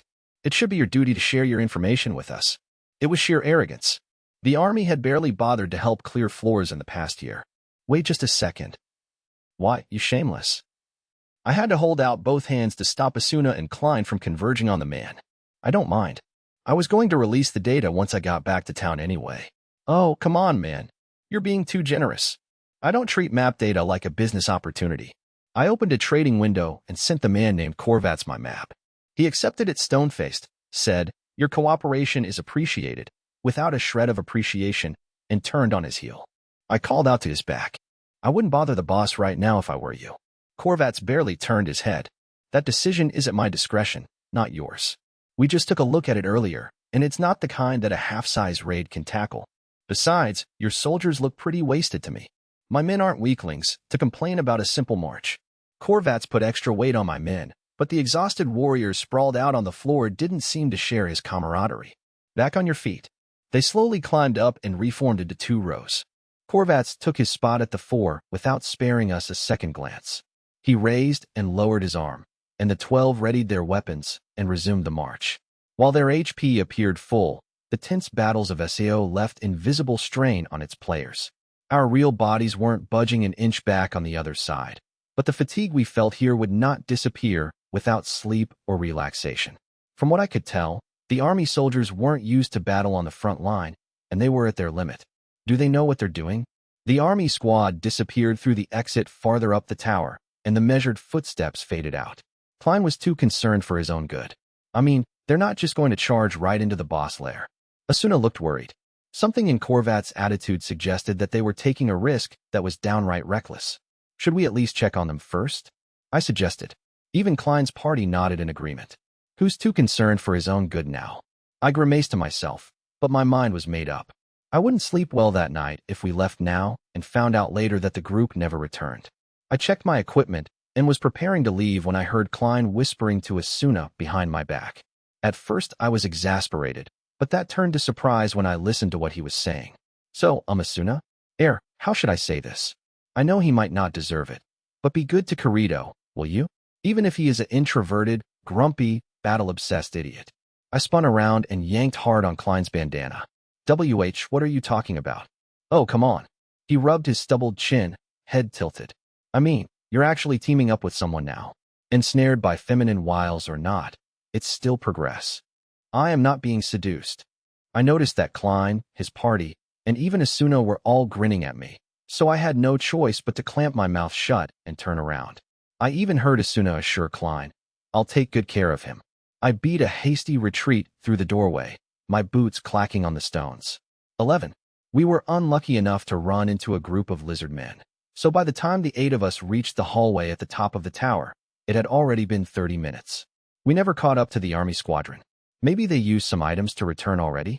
Klein offered in an attempt to break the tension, but none of us believed it. Our pace quickened as we headed down the hallway. About halfway to the door, we heard the echoing sounds that confirmed our fears. I stopped abruptly and focused my ears. It was soft, but undeniably a scream. And not from a monster. We looked at one another and raced forward. Asuna and I pulled away from Klein's group due to our agility, but this was no time for playing nice. We sped over the slick stones shining blue, this time in the opposite direction of our last, panicked sprint. Finally, we came to the massive chamber doors. They were already wide open, the flickering blue flames visible amid the darkness within. And behind them, a massive shadow, writhing. Periodic metallic clanging. Screams. "Those idiots!" Asuna shrieked, dashing even faster. I strained to keep up. We were going about as fast as the system could allow us. It felt like my feet weren't even touching the floor. The pillars that lined the hallway were a blur. We screeched to a halt right before the doorway, the hobnails of our boots raising sparks. "Hey, anyone okay in there?" I shouted, leaning my upper half through the doorway. The interior of the room was a picture of hell. The blue-white flames were flickering across the floor in a lattice pattern. At the center, its back to us, loomed a gigantic form gleaming with metal, the blue demon, the Gleam Eyes. The wicked goat head emitted burning breath, and it swung around a gargantuan blade like a zanbato, a sword more suited for dicing horses than human beings. It hadn't even lost a third of its HP. All around it, minuscule shadows leaped and fled. It was the army. Their prior discipline was entirely gone. I tried to do a quick head count and came up too short. Hopefully they'd use teleport crystals to escape. One of the men took a tremendous swipe from the zanbato to his side and went sprawling across the floor. His HP was down in the red zone. Somehow, the army had managed to get trapped, with the gleam eyes standing between them and the doorway where we stood now. I shouted to one of the collapsed players. "What are you doing? Teleport out of here." His face, lit blue with the room's eerie flames, was a rictus of terror and despair. "It won't work. We can't use any crystals." Wah. My breath caught in my throat. The chamber was an anti-crystal zone. It was a rare trap that you occasionally saw in labyrinths, but none of the boss lairs had been this way before. They can't teleport out. Asuna swallowed. This meant that it would be much harder to save them. On the other side of the demon, one of the players raised his sword and gave a battle cry. "Nonsense. Retreat is not an option for the Liberation Army. Fight, you scoundrels, fight." It was clearly Korvat's. "You fools," I screamed. The fact that there were 2 people missing in an anti-crystal zone meant they were dead, gone forever. The unthinkable had already occurred, and he wanted them to keep going? I could feel all the blood in my body boiling. Klein's party finally caught up to us. "What's going on here?" I explained as briefly as I could. Klein grimaced. "Isn't there anything we can do for them?" If we leaped into the fray, it was possible that we could clear a path for the soldiers to escape. But without a quick and easy way to teleport out, there was no guarantee we wouldn't suffer casualties in the process. We just didn't have enough people. As I hesitated over what to do, Korvats had rallied his men to their feet across the room and was bellowing orders. "All units, charge." Out of the 10 survivors, 2 were slumped on the floor in critical condition. The other 8 formed 2 lines of 4, with Korvats brandishing his sword in the lead. "No. Stop." But my scream didn't reach them. It was sheer madness. 8 warriors attacking all at once wouldn't do a thing but cause chaos and limit their individual strengths. They ought to be taking a defensive stance, doing bits of damage one at a time, and switching out constantly. The beast stood upright, hands on hips, and let out an earth-shaking roar, spewing bright steam from its mouth. The exhaust must have had a damaging effect, because the soldiers who came into contact with it slowed their attack. Out came the demon's giant sword again. One man was flipped straight over the demon's head by the blade, crumpling in a heap on the floor right before us. It was Korvat's. His HP bar was empty. He wore an expression of utter disbelief, his mouth moving slowly. "Impossible." As soon as he mouthed the words, Korvat's body shattered into countless tiny shards with a nerve-grating crackle. Asuna gave a brief shriek at his disintegration, so sudden and unceremonious. Their leader gone, the army squad was completely lost. They fled and screamed, all discipline gone. None of the men had even half his health remaining. "No, no, you can't." Asuna seemed to be wringing the words out of herself. I tried to reach out and grab her arm, but I was an instant too late. "You can't do this," she cried, leaping forward like a burst of wind. She pulled out her rapier in midair and plunged into the gleam eyes, a beam of light. "Asuna!" I shouted, forced to follow in her footsteps. "Whatever happens, happens." Klein's party brought up the rear. Asuna's desperation attack struck the demon directly in the back. Sadly, its effect on the monster's health was nearly imperceptible. The gleam eye spun around with a bellow of rage, swinging its Zanbato with fearful speed. Asuna darted out of the way, but the blade's shock wave threw her to the ground. It swung around mercilessly for a follow-up. Asuna! Sheer terror chilled my spine, and I desperately lunged for the space between Asuna and the sword. At the last possible instant, I succeeded in just barely deflecting the path of the demon's assault. The impact was breathtaking. Our weapons sent off sparks as they scraped, and the giant blade smashed into the floor just inches from where Asuna lay, gouging a deep furrow with the sound of an explosion. "Get back!" I shouted, preparing for the demon's next blow. The swings came fast and furious, each individual swipe powerful enough to be fatal. There was no time for me to mount a counterattack. The Gleam Eyes used double-handed greatsword skills, but the perfect craft of its combinations left me totally unable to guess what was coming next. All my nerves were on edge, my every instinct dedicated to parrying or sidestepping each blow. The force of them was so overwhelming, however, that I couldn't avoid everything, and my HP dwindled bit by bit with each deflection. Out of the corner of my eye, I saw Klein's party lifting up the fallen army soldiers to drag them out of the room. As the demon and I were fighting smack in the middle of the chamber, their progress was limited. Ugh! The demon finally connected on a powerful stroke. I went numb with the rattling shock, and my HP dropped precipitously. My equipment and skill loadout weren't designed for tanking. I couldn't last much longer. Fear of death spread through my limbs like a chill. I couldn't even coordinate well enough to escape. There was only one course of action remaining.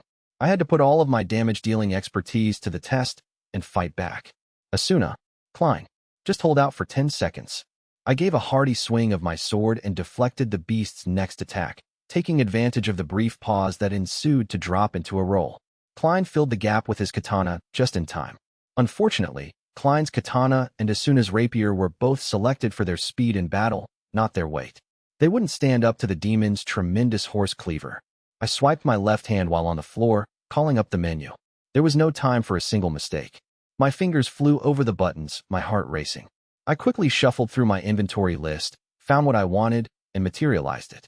I set the item in a blank slot on my equipment mannequin, opened my skill window, and switched my currently selected weapon skill. When all the steps were complete, I hit the OK button to close the window, felt a new weight on my back, and looked up. Already, Klein was pulling back and his HP bar was lower. He must have taken a hit. Normally, he'd be using a healing crystal, but that wouldn't work in here. Asuna was occupying the demon's attention now, and in a few seconds, she'd be down under half of her health, into the yellow zone. When she heard me give the signal from behind her, Asuna nodded and unleashed a thrust attack with a piercing cry. Yaya! Her sword left white tracers behind as it flew forward and collided with the Gleamize's blade, sparks flying in every direction. Both of them were knocked backward by the force of the impact, leaving a space in between. Switch! I leaped in to face the enemy without missing a beat. The demon recovered from its momentary paralysis and swung hard. The Zambato trailed fire until it came into contact with the trusty sword in my right hand, while my left hand reached for the new sword slung over my back. It pulled free and connected with the demon's torso. It was the first clean hit we'd scored, and for the first time, I actually saw its HP bar diminish.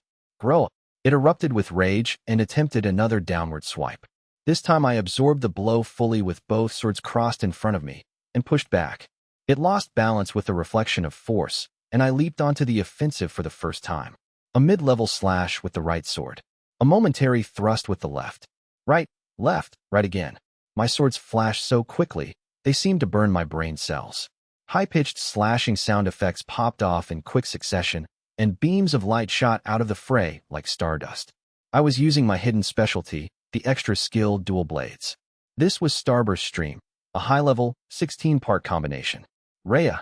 Paying no mind to the few blows that the demon blocked, I roared as my assault continued, left and right.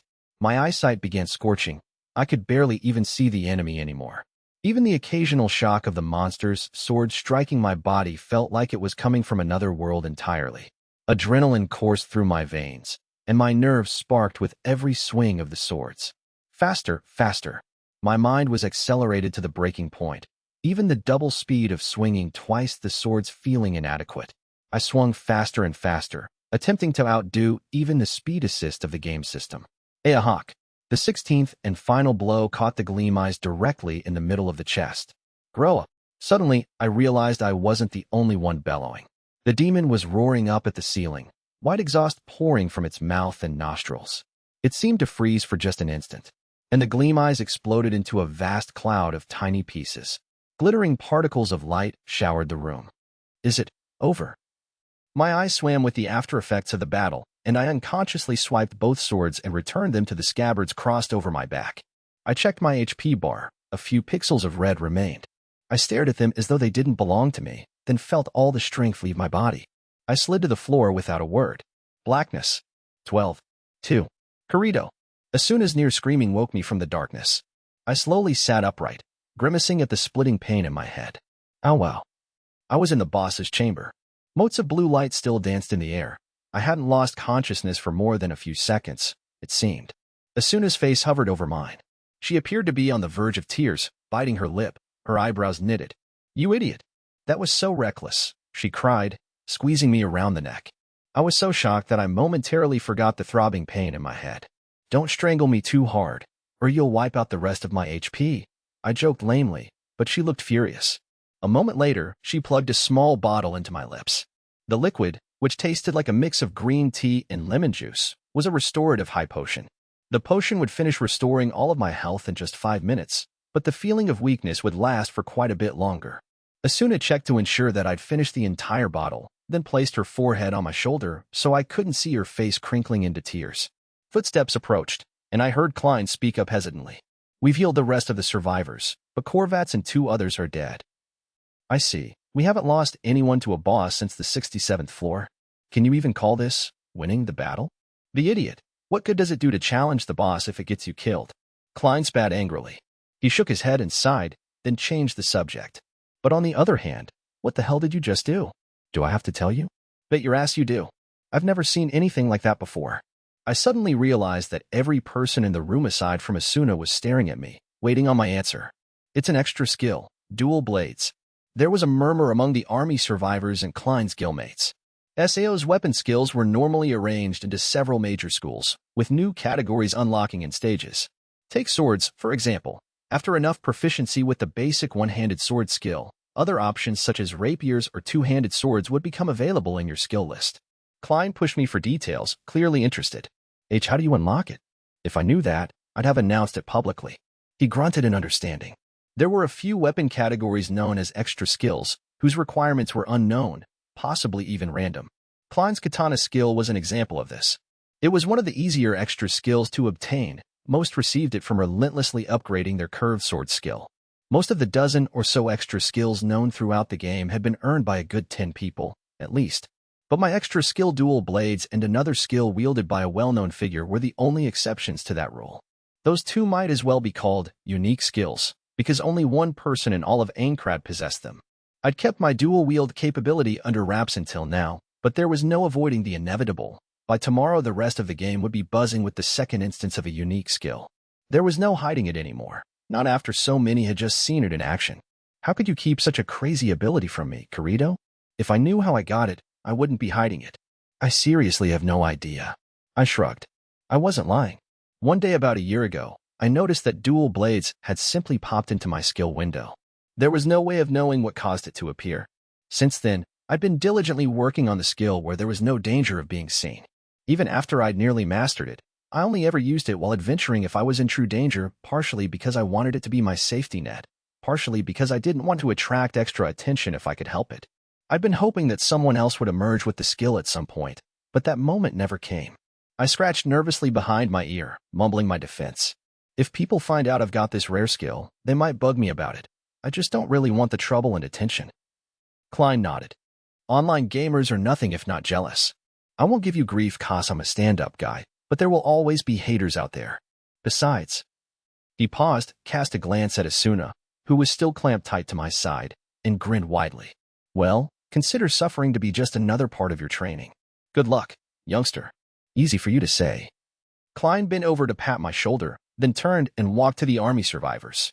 Can you make it back to your headquarters? One of them nodded. He had to be a teenager still. Good. Tell them exactly what happened here. Convince them never to do something so reckless again. Yes, sir. Thank you. Thank him. He jabbed a thumb at me. The army men struggled to their feet and bowed deeply to Asuna and me, then left the room. Once they'd stepped out into the hallway, they each used a crystal to teleport out of the labyrinth. Once the light of their travel had died out, Klein turned back to us with his hands on his hips, satisfied.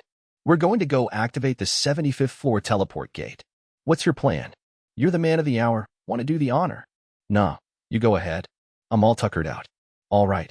Take care then. Klein nodded and signaled to his friends. The group of 6 made its way to the large door at the back of the chamber, beyond which would be the staircase to the next floor. The lanky leader stopped at the door and turned around. Hey, Kirito, when I saw you leap to the army's rescue like that. What? It did my heart good. That's all. Until next time. I had no idea what that meant. Klein threw me a thumbs up over his shoulder, then opened the door and disappeared through it. Asuna and I were all alone in the cavernous chamber. The flames emitting from the floor had died down. The previous uneasy eeriness of the room might as well never have been. It was filled with the same soft light as the hallway now, and no traces remained of the carnage that had ensued there. I spoke to Asuna, her head still on my shoulder. Hey, Asuna. I was so scared. I didn't know what I'd do if you died. It was as timid and trembling a voice as I'd ever heard out of her.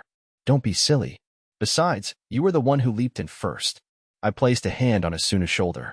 If I made my touch a little too obvious, the system's harassment detection might kick in, but this wasn't the time to be worrying about that.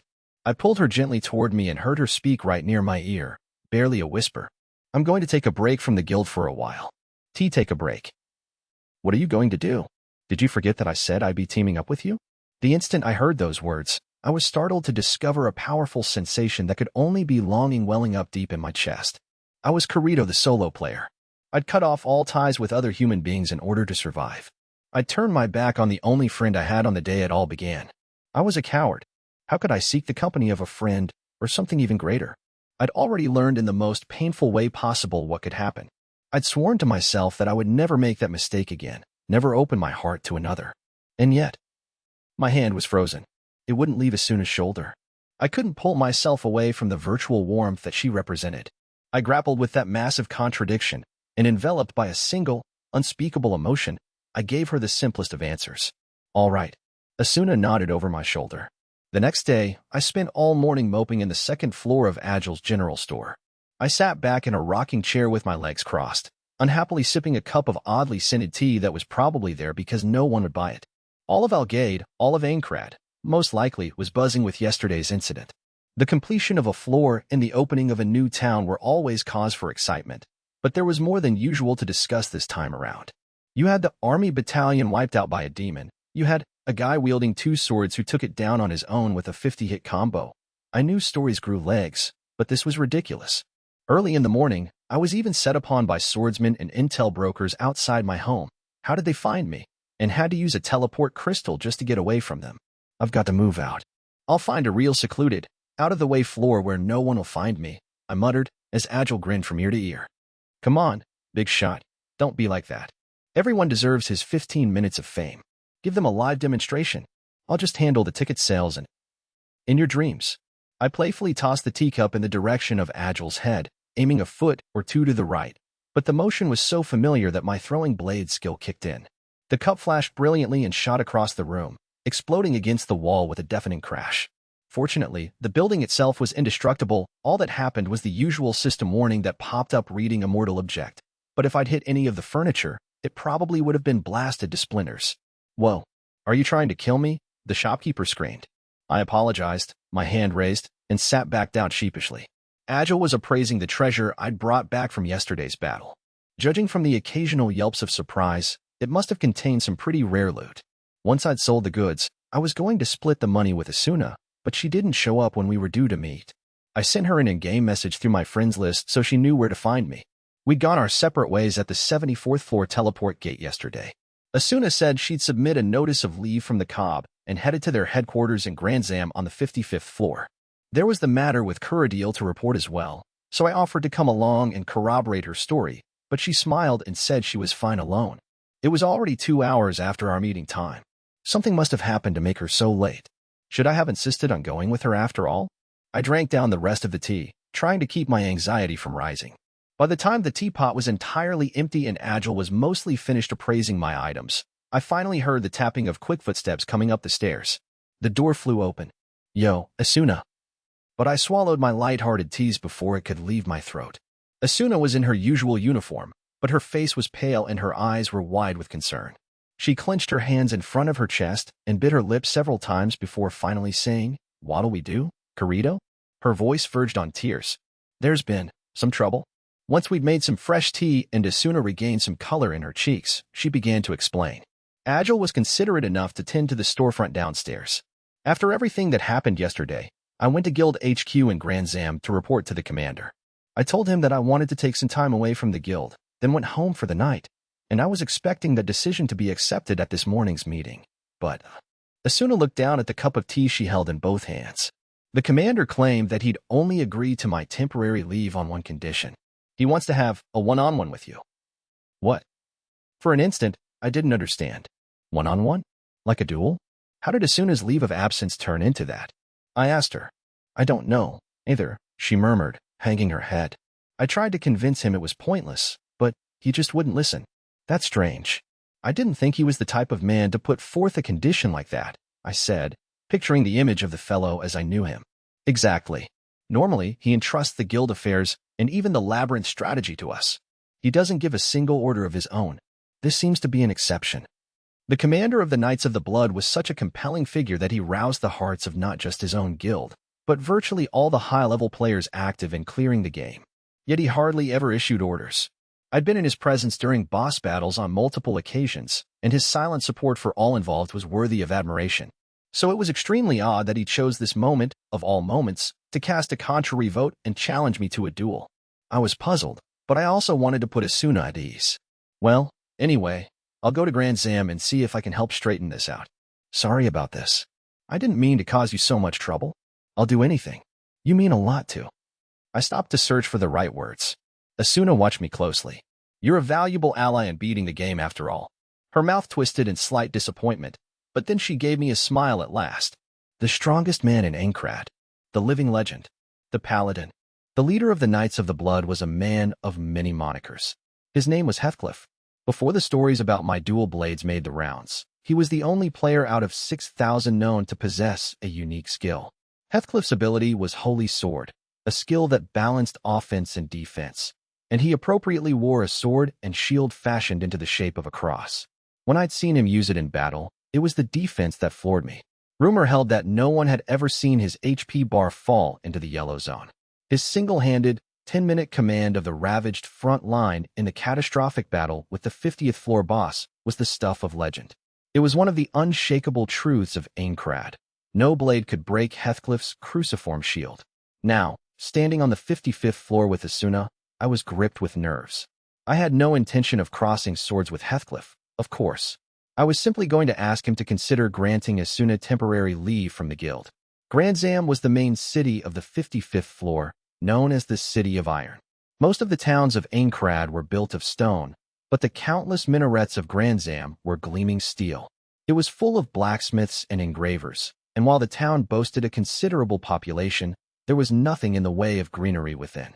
When the deepening autumn winds blew, Grand Zam was undeniably cold, and it wasn't just the temperature. We crossed the teleport gate square and walked down a main street made of polished steel plates riveted into place. Asuna's pace was slow. She feared what was about to happen. After nearly 10 minutes of winding through the towers, one came into view that was much larger than the others. A number of silver spears jutted out from above the large front door, and a banner bearing a red cross on a white field hung rippling in the chill breeze. It was the headquarters of the Knights of the Blood. Asuna stopped in front of the building and looked up at the tower. Before this, our base was just a tiny little house in a remote town on the 39th floor. We used to complain about how cramped it was. I'm not saying that it's a bad thing we've come a long way since then, but I hate this town. It's so cold. Let's get this over with and find something hot to eat then. Is eating all you think about? She laughed, swinging her hand over and lightly squeezing the tips of my fingers. She held it there for several seconds, not seeing the panic on my face, then released her grip and said, "All recharged." She began striding toward the tower, and I hurried to keep up. We climbed a wide staircase to a large, open doorway, flanked by soldiers in heavy armor with frighteningly long spears. As the clicking of Asuna's boots drew nearer, they raised their weapons and saluted with a clank. "Keep up the good work." She returned a crisp salute with one hand, walking briskly. It was hard to imagine that this was the same person who'd been moping in Agile's shop just an hour earlier. I hurriedly followed Asuna past the guards and into the tower. The first-floor lobby of the tower was made of the same black steel as the rest of the city, and it served as a giant stairwell. There was no one inside. I crossed the floor, a finely crafted mosaic of different kinds of metal, feeling that the building was somehow even colder than the rest of the town. The spiral staircase started at the far end of the lobby. We climbed the stairs, our clanging footsteps echoing throughout. The tower was tall enough that a person with a weaker strength stat would give up halfway. We passed many doorways, and just when I began to wonder how much farther we could possibly go, Asuna stopped. We were in front of a nondescript metal door. "Is this it?" "Yep." Asuna nodded hesitantly, but she eventually steeled her nerves, gave the door a high-pitched knock, and then opened it without waiting for an answer. I had to squint at the overwhelming light that poured through the doorway. It was a large, circular room that took up the entire floor of the tower. All the walls were made of clear glass. The gray light that streamed inside painted the entire room in a drab monotone. A large, semicircular desk was placed in the middle of the room, surrounded by 5 chairs, each of which seated a man. I didn't recognize the 4 on the sides, but there was no way to mistake the man sitting in the middle. It was Heathcliff the Paladin. There was nothing imposing about his appearance. He looked to be a man in his 20s, rather scholarly, with a pointed face as if filed down. Grayish bangs flowed over his high forehead. His tall and slender body was draped in a crimson robe that made him look less like a swordsman than the magicians that this game notably lacked. But it was his eyes that were most notable. Those brass-colored irises seemed to throw a magnetic field over whatever they met. I'd been around him before, but I felt as intimidated as if it were our first meeting. Asuna strode over to the table, her boots clicking, and gave a brief bow. "I've come to say my farewell." Heathcliff gave a wry smile. "There's no need to rush to that conclusion. Let me talk with him first." And he cast his gaze upon me. I lowered my hood and walked up next to Asuna. "I don't believe we've met outside of the boss battles, Kirito." "Not quite. We did speak briefly at the planning meeting for the 67th floor," I answered politely. Heathcliff gave a slight nod, then clasped his angular hands together on top of the table. "That was a painful battle. We nearly lost some good people in that one. They call us the top guild, but our abilities are constantly stretched to the breaking point. And yet, you want to remove one of our core members, a pillar of our guild. If she's that important, you should put more care into picking her guards." The burly man in the rightmost chair bolted out of his seat at my curt reply, his face a dark mask. But Heathcliff held up a hand calmly. "Cordeal is serving a period of house arrest. I apologize for his transgression, but I'm afraid we cannot watch our vice commander leave without so much as a comment, Kirito." He stared me down. I could sense a powerful will behind the metallic glimmer of those eyes. "If you want her, you must take her by sword, your dual blades, in fact. Fight me, and if you win, you may take Asuna with you. Lose, and you must join the Knights of the Blood." I finally felt as though I was beginning to understand the mysterious man. He was drawn to the allure of battle, and he had absolute faith in his abilities. Even trapped prisoner inside this game of death, he still couldn't cast off his gamer's ego. Just like me. Asuna had been silently listening to everything Heathcliff said, but she couldn't hold back any longer. "Commander, I'm not saying I want to quit the guild. I just need a bit of personal time to think about my situation." I placed a hand on Asuna's shoulder as she tried to plead her case and took a step forward. I walked directly into Heathcliff's gaze. My mouth seemed to move on its own. "I accept. Speaking with my sword is my preference anyway.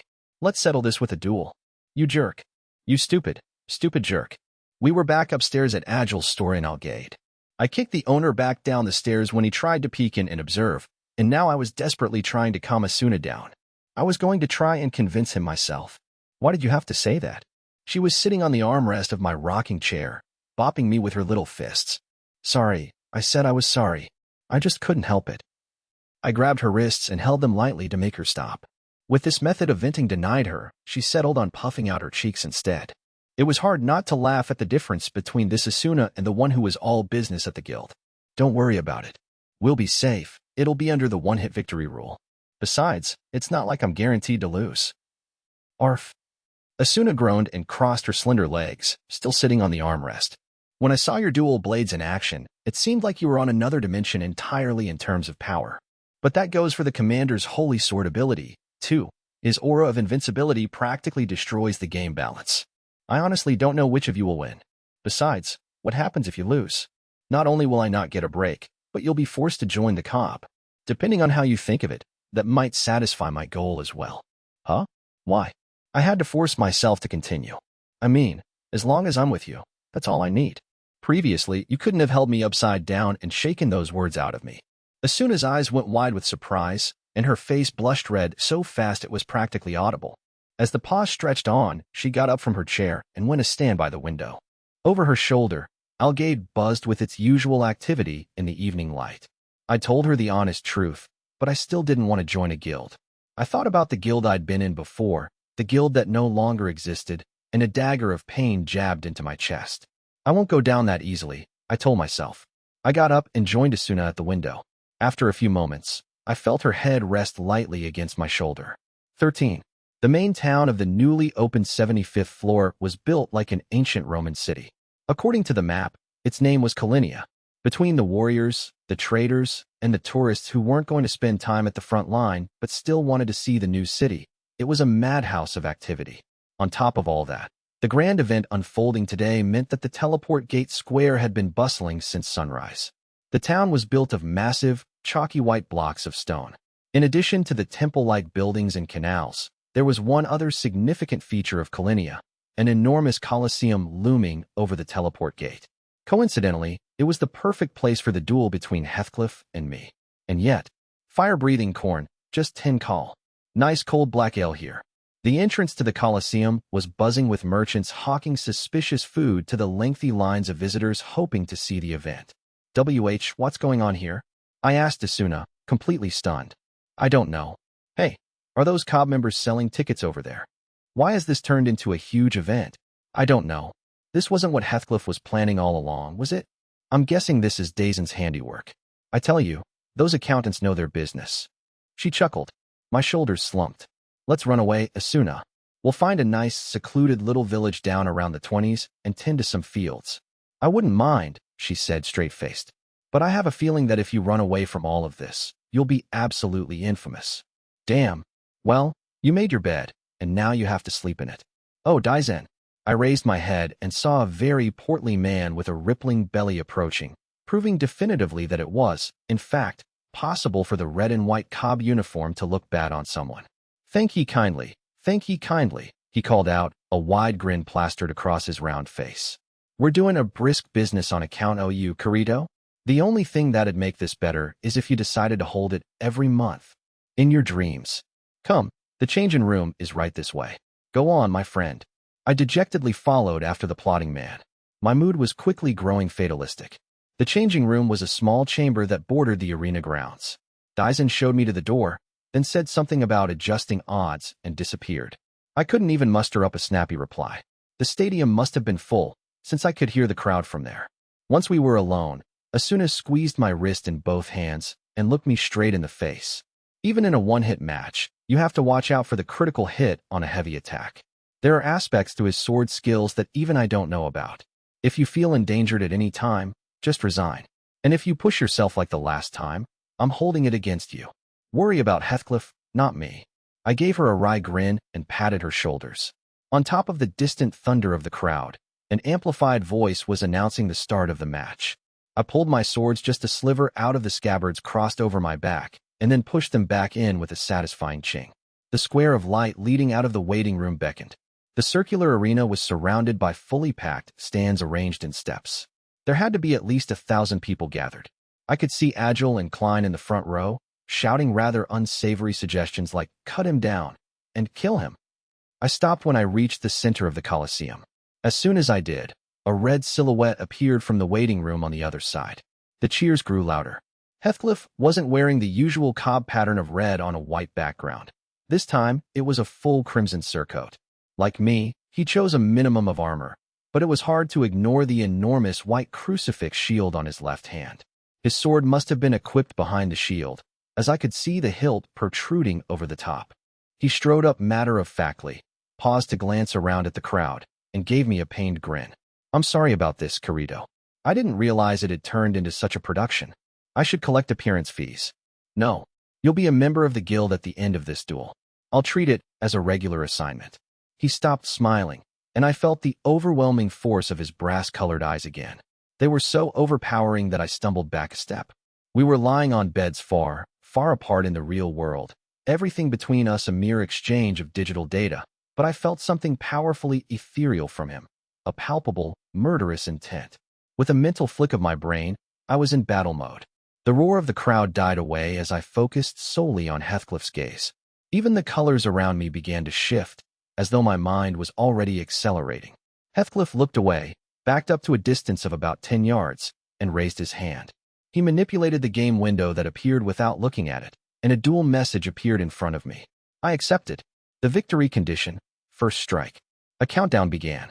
The roar of the crowd was muted down to a dull murmur. All the blood in my body pulsed faster. I gripped the reins around my instinct to fight and stifled a slight hesitation. Reaching over my back with both hands, I pulled both swords out at once. This was not an opponent that I could afford to give anything but my best. Heathcliff drew a slender long sword from behind his shield and held it out. His form as he pointed the shield toward me was easy and natural. No imbalance, no awkward force. I suspected that attempting to guess his first move would only confuse me, and I prepared to strike with everything I had. Neither of us gave our countdown windows even the briefest glance. Yet we both leaped forward at the exact instant that the word duel appeared in midair. I darted in low, gliding just over the ground. As I reached Heathcliff, I twisted, striking down left with my right sword. The cross shield blocked it, sending up a burst of sparks. But my attack was twofold. A tenth of a second later, my left blade slipped around the side of the shield, a dual-blade charging attack, double circular. Just before the latter swing could hit his side, he met it with his own sword. A circular visual effect bounced off harmlessly. It was a good attack that he blocked, but this was just my initial greeting. The attack's momentum allowed me to maintain distance and regroup. This time, Heathcliff responded by charging with his shield. It was hard to see what his right hand was doing behind that massive cover. Tisk! I clicked my tongue, dashing right to avoid it. I figured that if I circled in the direction of the shield, I might not see the attack's initial location, but at least it'd be easier to avoid it. Instead, Heathcliff pulled his shield up parallel to the ground and, MF, with a heavy grunt, he thrust the pointed end of the shield at me. The massive cross darted in close, trailing white light. Whoa! I had to cross both swords in front of me to block the blow. The powerful shock wave rattled throughout my body, and I was knocked back several feet. I jabbed my right sword into the ground to keep from falling over, did a flip in midair, and landed on my feet. So the game recognized his shield as being capable of an attack. He might as well have been double-wielding himself. I'd figured that having more chances to attack was my key to victory in a one-hit battle, but this was coming out of left field. Heathcliff came rushing up in an attempt to deprive me of time to recover. His cross-hilt longsword blazed forth at a speed worthy of Asuna the Flash. Now that he was in the midst of a combination attack, I had to keep using both swords to my utmost just to block him. Asuna had given me as much information as she possibly could about Heathcliff's holy sword skill, but secondhand knowledge was a far cry from actual experience. My momentary reflexes were all that protected me from his onslaught. As soon as my left sword had blocked the last upward slash of his 8-part combo, I immediately unleashed the Vorpal Strike heavy attack with my right. Rah! With a metallic sound like a jet engine, my glowing red thrust hit the shield right in the middle of its crucifix. It felt like hitting a brick wall, but I didn't let that stop me. The collision was explosive, and it was Heathcliff's turn to be tossed backward. I didn't break through the shield, but I felt a little bit of give. His HP bar was ever so slightly smaller, but not enough to be a decisive blow. Heathcliff landed lightly on his feet and pulled back. Your reaction speed is admirable, and your defense is beyond tough. I darted forward again. Heathcliff raised his sword and closed the distance. We traded furious combinations at high speed. His shield blocked my swords blocked his. Effects and trails of various colors fizzled around us, and the shock waves echoed off the stones of the arena floor. Occasionally, a quick strike would glance weakly off of one of us, and our HP bar slowly but steadily shrank. Even if neither of us landed a powerful blow, as soon as someone had fewer than 50%, the match would be over. But there wasn't a single cell in my brain considering that as a means of victory. I was facing a true rival, a worthy foe, for the first time since I fell into SAO, and all of my senses were racing like never before. Every time I thought it couldn't get more intense, the attacks kicked into a higher gear. Again, and again. Follow me if you can, Heathcliff. I was experiencing the ecstasy of battle, the sensation of my abilities unleashed to their fullest extent. If I had to guess, I was probably smiling. As the heat of our combat reached new heights, his health fell faster and faster, and that halfway point was coming into sight. In an instant, I finally saw something like emotion flash across Heathcliff's mask of a face. What was it? Panic? I felt the slightest hesitation, a tiny delay in my foe's attack tempo. Rhea. Seizing upon the moment, I abandoned all defense and went on the offensive with both swords. Starburst Stream, a double-bladed assault named for the blazing arms of a solar prominence. It bore down on Heathcliff. HRRG. He held up his shield to guard. I continued raining down blows, above and below, left and right. His responses grew slower and slower. I was getting through. It was clear that my final barrage was going to break through his defense. I saw his shield stray too far to the right, and my glowing strike from the left disappeared into Heathcliff's body. If it hit, his HP would easily fall below 50%, and I'd win the duel. But the world shifted. How else could I describe it? A moment of time stolen from me, perhaps. I sensed my body and everything else freeze for less than a tenth of a second. Everything except for Heathcliff. His shield, which should have been on the right, had blinked over to the left like a transition between two frames of film. It easily deflected my perfect attack, my certain victory. Wah! Anytime a major attack is blocked, the attacker is left fatally frozen for an instant. Heathcliff did not miss his chance. I fell with a simple thrust of his sword, a minuscule attack delivering just enough damage to bring the duel to an end. Out of the corner of my eye, I could see the purple system text announcing the winner. Battle mode disengaged. The roar of the crowd rushed back into my ears, but I was still dumbfounded. Kirito. Asuna ran over and helped me up. Why? Yeah, I'm all right. She looked pensively into my slackened face. I'd lost. I still couldn't believe it. That incredible reaction that Heathcliff managed at the end was beyond the ability of any player, of any human being. It was as though his impossible speed actually broke his polygonal model for an instant. I looked up at Heathcliff, who was standing at a slight remove. Despite his victory, his face was sharp. Those metallic eyes fixed upon me for a moment, then the red paladin spun around without a word, striding through the storm of cheers to his waiting room. 14. What's up with this outfit? Seems pretty self-explanatory to me. Now stand up. Asuna had forced me into a new set of clothes. It was the same shape as my comfy, tattered old coat, but this one was pure, eye-watering white. There were 2 small red crosses on both sides of the collar to go with the large one on the back. It was my new Knights of the Blood uniform, as if that needed any explanation. I thought I asked for something a little less striking. Trust me, that's one of our plainest designs. It looks good on you. I sank into the rocking chair, defeated. We were upstairs at Agile's, as usual. I'd claimed the space for my emergency shelter, and the poor shopkeeper was forced to sleep in a simple bed downstairs. The only reason he didn't kick me out was that Asuna had come to help with the shop for the last 2 days. She made for an effective marketing tool. As I groaned in the rocking chair, Asuna sat upon her familiar perch, the armrest. She rocked the chair back and forth, smiling at my stupid new outfit. After a few moments, she clasped her hands together as if remembering something. Oh, I guess I never gave you my official greeting. Welcome to our guild, recruit. She gave me a nod, and I straightened up in a hurry. Nice to meet you, I guess. The only problem is, I'm just a rookie, and you're the vice commander. I extended my hand and traced a finger along her back. So I won't be able to do that anymore. Hayek. She leaped up with a shriek, smacked her new recruit on the head, then sat in the chair on the other side of the room. Her cheeks puffed out. It was early afternoon in late fall. A calm silence fell upon the lazy sunlight. 2 days had passed since my defeat at Heathcliff's hands. Just as he had demanded, I was now a member of the COP. It wasn't to my liking to raise a fuss at this point. They gave me 2 days to prepare, and the next day I would report to Guild HQ and begin my duty clearing the 75th floor labyrinth. A guild. Asuna detected my brief sigh and glanced at me.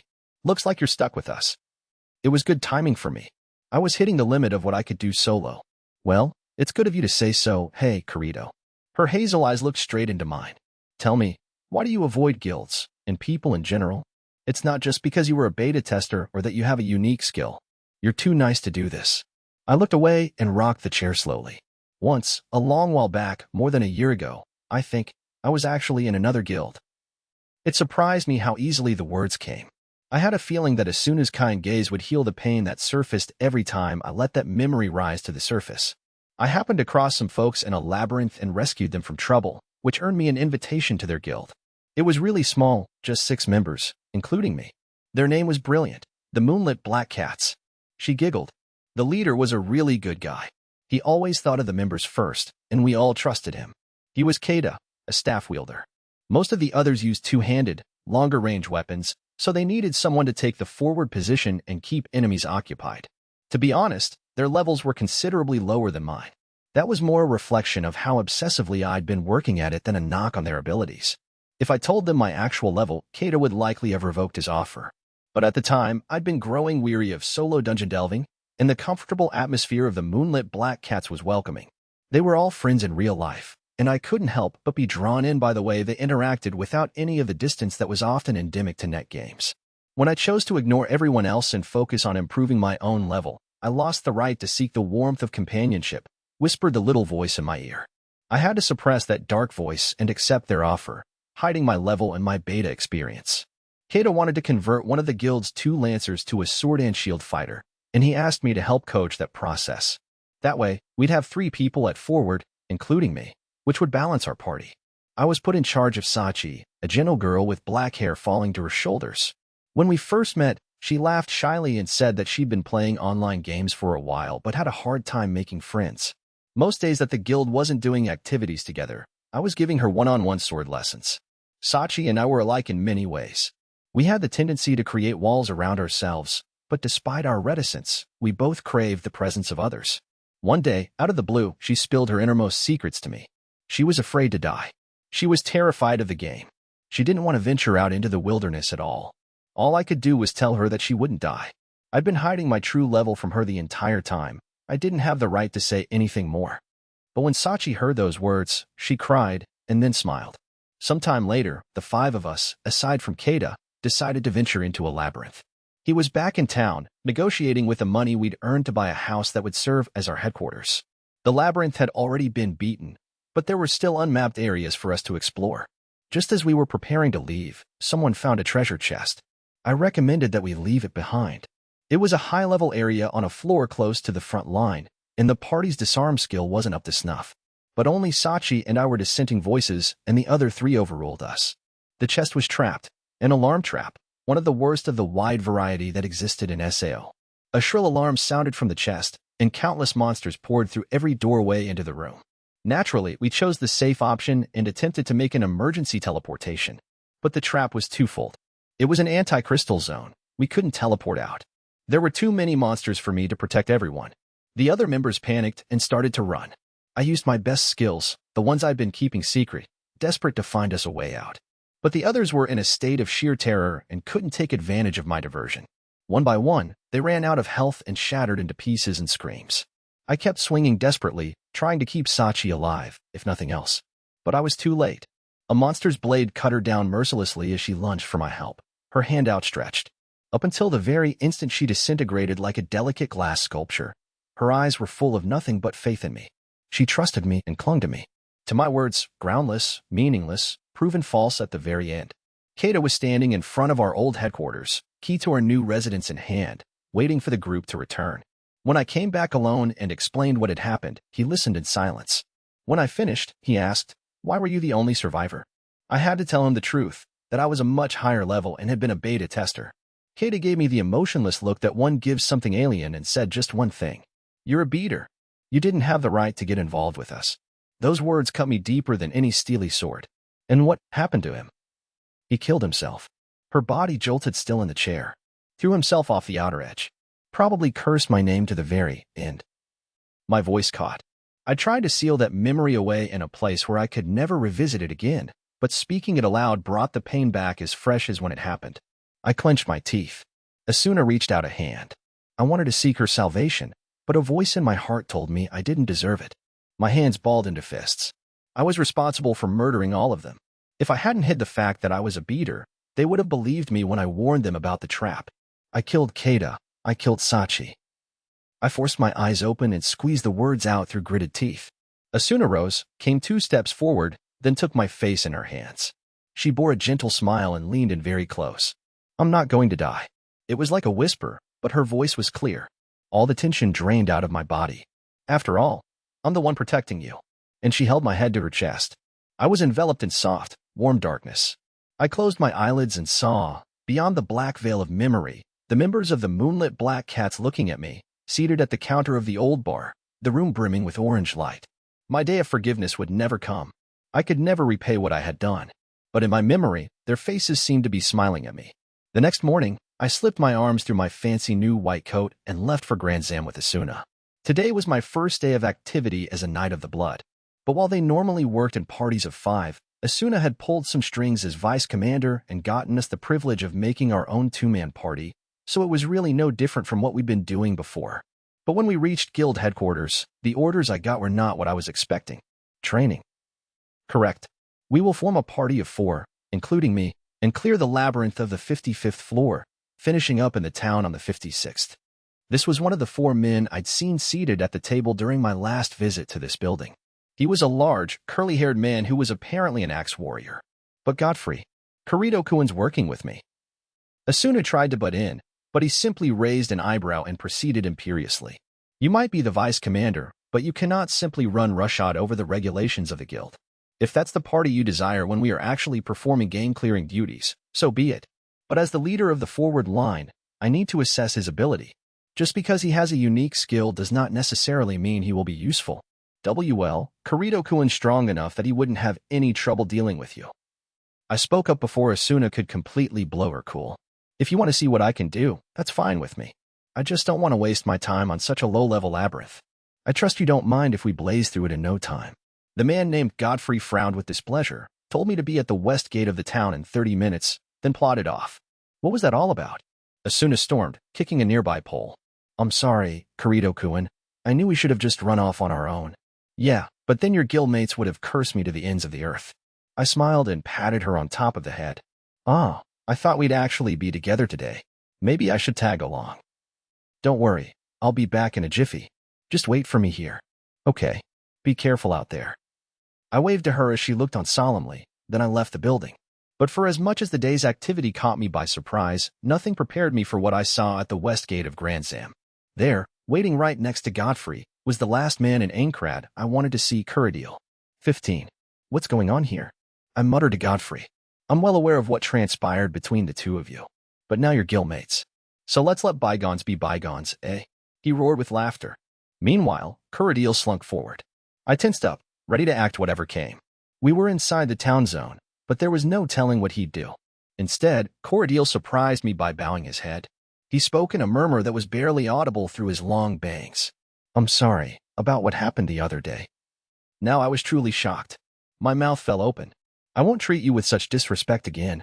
I beg your forgiveness. I couldn't see his face behind the greasy locks. Sure. I brought myself to nod. What could have happened? Had he gotten brain surgery? That settles it, then. Godfrey bellowed with laughter again. I wasn't just being paranoid.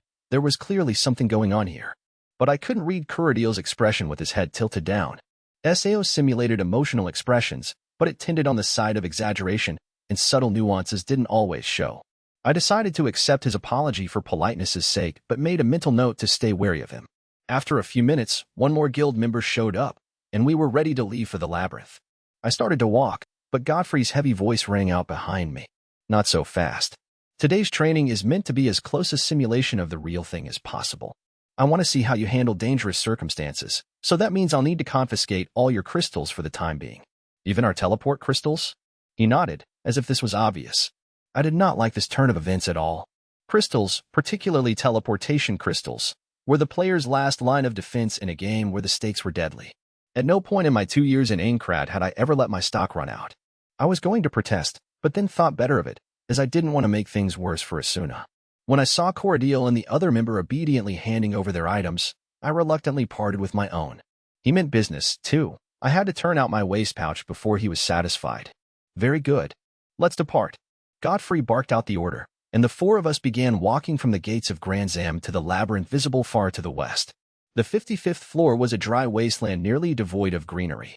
I just wanted to get this exercise over with and suggested that we run to the labyrinth, but Godfrey vetoed that with a swing of his arm. Well, he probably dumped all of his points into strength rather than agility, so he can barely run anyway, I thought, and gave up. We ran into a few monsters, but I was in no mood to follow Godfrey's orders and dispatch them with a single blow each. Finally, once we crested the dozenth rocky hill, the gray stone labyrinth came into full view. Let's take a break here. Godfrey barked out, and the party came to a halt. I wanted to keep going straight through the labyrinth, but I figured they wouldn't heed my suggestion anyway, so I sat down on a nearby rock. It was just passing noon. I'll distribute rations, Godfrey said, materializing 4 small leather parcels and handing them out. I caught mine one-handed and looked in, expecting to be disappointed. It contained a bottle of water and a small toasted bread you could buy from any NPC shop. Inwardly, I cursed my foul luck. I should be eating Asuna's homemade sandwiches right about now. I took a swig of the water. My eye just happened to catch Kuradil sitting on a rock, slightly removed from the rest of us. He hadn't touched his bag. He was glaring at us from under his drooping bangs, an oddly dark look on his face. What was he staring at? Suddenly, a freezing shiver bolted through my body. He was waiting for something. Waiting for... I threw the bottle away, trying to expel every last bit of the liquid from my mouth. But it was too late. I could feel the strength draining from my body, and I fell to the ground. My HP bar was in the right-hand corner of my vision, surrounded by a blinking green border. It was paralysis venom. Godfrey and the other member of our group were rolling on the ground in agony as well. Instinctively, I forced my left hand, still mobile, down to my waist pouch, but another chill ran down my back. Godfrey had my antidote and teleportation crystals. I did have healing potions, but they wouldn't cure the venom. Heh. I heard a high-pitched chuckle. Above the rock, Kuradil was holding his sides with laughter, doubled over. Those sunken, beady eyes were glinting with a familiar look of madness. Ha-ha. Hiya. Hi-ha-ha-ha-ha. He burst into crazed, unhinged gales of laughter. Godfrey simply looked on in stunned disbelief. What's going on? Did you do this to our water, Kuradil? Godfrey, use the antidote crystals. I called out, and Godfrey finally began to search through his pack, achingly slow. Hiya. Kuradil gave a triumphant screech, leaped off the rock, and kicked Godfrey's hand away. A green crystal skittered over the dirt. Kuradil picked it up, then riffled through Godfrey's pack and pulled out several more, which he deposited into his own pouch. We were out of options. What is the meaning of this, Kuradil? Is this some kind of trial? You fools. Godfrey was woefully slow on the uptake, and Kuradil rewarded him with a kick in the mouth. Gah. Godfrey's HP bar shrank just a bit, and Kuradil's cursor turned orange to signify a criminal player. But that would have no effect on our plight. This floor was already cleared. No one would be luckily wandering by this exact stretch of wilderness. You know, Godfrey, I always thought you were stupid. I just didn't appreciate how much. His shrill voice echoed off the rocks. I've got plenty of things I want to say to you, but there's no use stuffing yourself on the hors d'oeuvres. Kuradil drew his greatsword. He tilted his thin body backward and took a huge swing, the thick blade glimmering in the sunlight. Wait, Kuradil. What are you talking about? Isn't this part of the trial? Shut up and die already, Kuradil spat. He swung the sword down without further ado.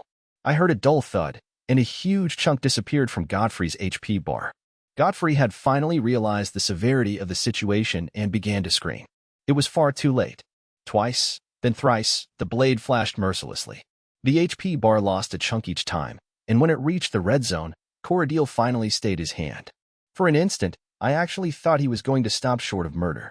But Kuradil only flipped the sword around to a backhand grip, then sank it slowly into Godfrey's body. His health trickled down. Kuradil shifted his weight into it. Gaha. Hi-ha.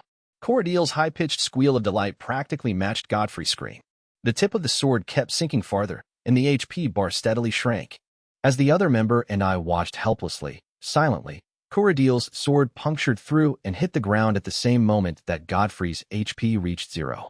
I don't think Godfrey ever fully realized what was happening, even up to the moment that he exploded into countless pieces. Kuradil slowly pulled his greatsword out of the ground, then swiveled his head at the neck to stare at us like some kind of grotesque automaton. Yeah. The other guildman uttered short shrieks and vainly attempted to escape. Kuradil hopped over to him with an odd gait. I've got nothing against you, but in my story, I've got to be the only survivor, he muttered, swinging his sword again. Eek! Got that? Our doomed party. He struck, ignoring the other man's screams. Was set upon by vagabonds in the wilderness. Another blow, and while the other three died valiantly. And another. I alone succeeded in breaking the attacker's spirits to return to the guild alive. On the fourth strike, the man's HP was empty. The sound sent involuntary chills throughout my body. To Kuradil, it must have sounded like the voice of a goddess. He was trembling with ecstasy in the midst of the shattering polygons, his face a mask of pure bliss. This isn't his first time, I realized. True, before he began this assault, he didn't have the telltale orange criminal cursor. But there are plenty of trickier ways to cause death without tipping off the system. At any rate, it was too late to realize this now. Kuradil finally trained his gaze on me. There was unbridled glee in those eyes. He approached slowly, wincingly scraping the tip of his sword along the ground. So, hey, he murmured, stooping down to hover over me. Now I've killed 2 innocent men, all for the sake of 1 kid. By my reckoning, you got quite a kick out of it. I talked to keep him busy, but my mind was racing, trying to find a way out of this desperate situation. I could only move my mouth and left hand. Under this paralysis, I couldn't open my menu, couldn't send anyone a message. Knowing that it was probably pointless, I tried to move my hand to a position where Kuradil couldn't see it, while I kept him occupied with dialogue. Why did you join the cob, anyway? You'd do better in one of the criminal guilds. Isn't that obvious? It was her, Kuradil rasped, licking his lips with a pointed tongue. When I realized he was talking about Asuna, my entire body burned. You filthy rat. Oh, don't look at me that way. It's just a game, isn't it? Don't worry. I'll take good care of your beloved vice commander. I've got plenty of handy items just for that purpose. Kuradil picked up the bottle of poison nearby and sloshed the liquid inside. He gave me a sloppy wink and went on. What you said was quite interesting, about my being suited for a criminal guild, though. It's true, isn't it? I'm paying you a compliment, see? Very sharp of you. He giggled again, deep in his throat, then suddenly unequipped one of his gauntlets. He pulled back the white sleeve of his robe and showed me the underside of his bare forearm. I gasped when I saw it.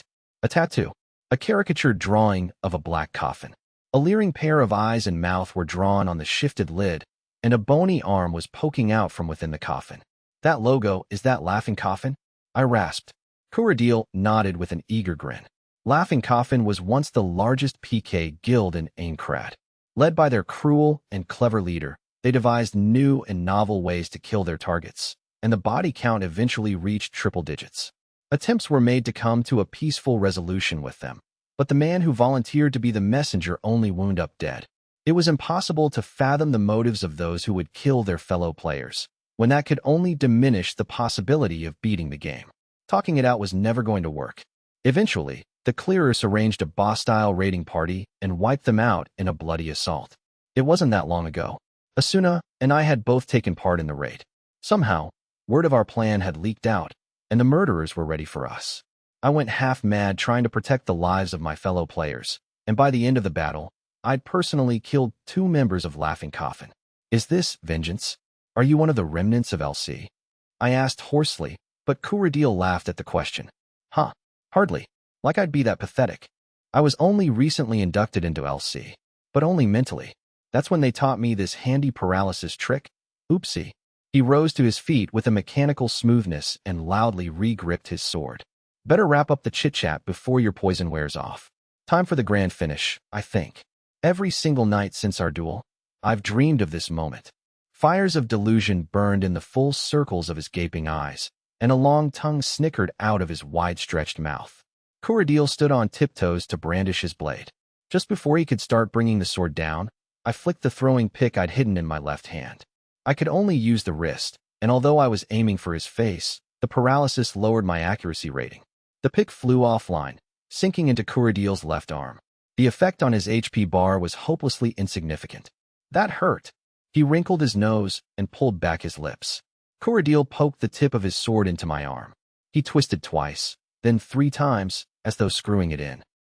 I didn't feel any pain, but I felt the distinctly unpleasant sensation of numbed nerves being directly stimulated. As the sword dug farther into my arm, my HP slowly but surely trickled away. Isn't it done yet? Isn't the poison wearing off? I gritted my teeth and waited for the moment I would be free. Paralysis normally lasted about 5 minutes, though it could vary depending on the strength of the venom. Kuradil pulled the sword back and jabbed it into my left foot this time. Again, the nerve-deadening sensation shot through me, and the damage numbers mercilessly piled up. Well, what's it like, knowing that you're just about to die? Tell me, why don't you? He whispered, staring into my face. Why don't you say something, boy? Why don't you cry and wail about how you don't want to die? My HP was under half now, the bar yellow. The paralysis would not dispel. I could feel a chill settling into my body. The specter of death snuck up my legs, clad in a robe of pure cold. I'd witnessed death firsthand multiple times in Sword Art Online. Every single victim, in the moment that they'd burst into countless shards, held the same expression. Am I really going to die right now? Somewhere within all of us, there was a lack of belief that the game's stated rules could actually be true, that death within the game was death, period. It was almost a sense of hope, an expectation that once our HP hit 0 and we disintegrated, we would simply wake up in the real world, safe and sound. There was no way to determine the truth outside of death. In that sense, dying might just be another means of escape from the game. Come on, say something. You're going to die soon, hello? Kuradil pulled the sword out of my foot and stuck it against my belly. My HP sank faster now, reaching into the red danger zone, but even now it still felt like it was happening off in another world. As the agony continued, my thoughts raced down a path without light. A heavy, thick layer of gauze enveloped my mind. But, suddenly, an unbearable fear seized my heart. Asuna. I was going to disappear and leave her behind. Asuna would fall into Kuradil's clutches, and she would suffer the way I had. This possibility burned with a white pain that shot me to my senses. Gah! My eyes opened wide, and with my left hand, I grabbed the sword Kuradil was plunging into my stomach. I summoned all my strength and slowly pulled it out. I had just under 10% of my health left. Kuradil murmured, surprised. Uh-huh. What's this? Afraid to die after all. That's right, I can't die yet. Ka. Hiya hiya. Is that so? Well, that's more like it. Kuradil cackled like some monstrous bird, then put all of his weight into the sword. I tried to push back with my one hand. The system was weighing my strength stat and Kuradil's, pitting complex calculations against one another. The resulting outcome: the tip of the sword slowly but surely began to descend. I was plunged into fear and despair. Is this really it? Will I die? Am I leaving Asuna behind in this twisted, insane world? I fought desperately against the twin perils of the approaching sword point and the fear gripping my heart. Now die? Die ye! Kuradil shrieked. Inch by inch, my murder approached in the form of a dull gray point of metal. The tip grazed my body, then sank just a bit. A burst of wind shot through the air, a wind colored white and red. Wah! Huh! The murderer looked up with a scream of surprise, then went flying through the air with his sword. I stared silently at the figure that had descended in his place. I made it! I made it! God, I made it! Her trembling voice was as beautiful as the winged beat of an angel. Asuna nearly crumpled over me, her lips quivering, her eyes wide. He's alive? You're alive, right, Kirito? Yeah, I'm alive. I was surprised to hear how weak and faded my voice was. Asuna gave a big nod, pulled a pink crystal out of her pocket, placed a hand on my chest, and said, "Heal." The crystal crumbled, and my HP immediately shot all the way to full. Hang on a sec. I'll finish this up real quickly, she said after confirming that I was properly healed. She gracefully unsheathed her rapier and began walking. Ahead, Kuradil was finally getting to his feet. When he saw the figure approaching him, his eyes grew wide. A lady Asuna. Why are you here? I mean, this is just a trial. Yes, a trial that went wrong. He sprang to his feet and attempted to squeak out an excuse, but he never finished. Asuna's hand flashed, and the tip of her rapier slashed Kuradil's mouth. Because he was already labeled a criminal player, Asuna had free rein to attack him without being branded the same. Blah! He stumbled backward, a hand to his mouth. After a momentary pause, he rose again, a familiar loathing splotched across his face. That's enough from you, bitch, huh? This is perfect. You'll be joining them soon, Inu. But this was cut short as well. Asuna readied her weapon and struck again. HRRGF. He desperately tried to parry with his two-handed sword, but it was woefully slow. Asuna's sword point slashed back and forth with countless streams of light, tearing across and through Kuradil's body with frightful speed. Even being several levels above Asuna, I couldn't follow her attacks in the slightest. I was entranced by a vision of an angel dancing with her sword. It was beautiful. The sight of Asuna, her chestnut hair bouncing, silently devastating her foe while wreathed in righteous anger, was a thing of sheer beauty. Ag! Gah! Fear had finally set in, and Kuradil's wild swings weren't even coming close to landing. His HP bar dropped lower and lower, and when it was about to shift from yellow to red, he finally dropped his sword and raised his hands in surrender.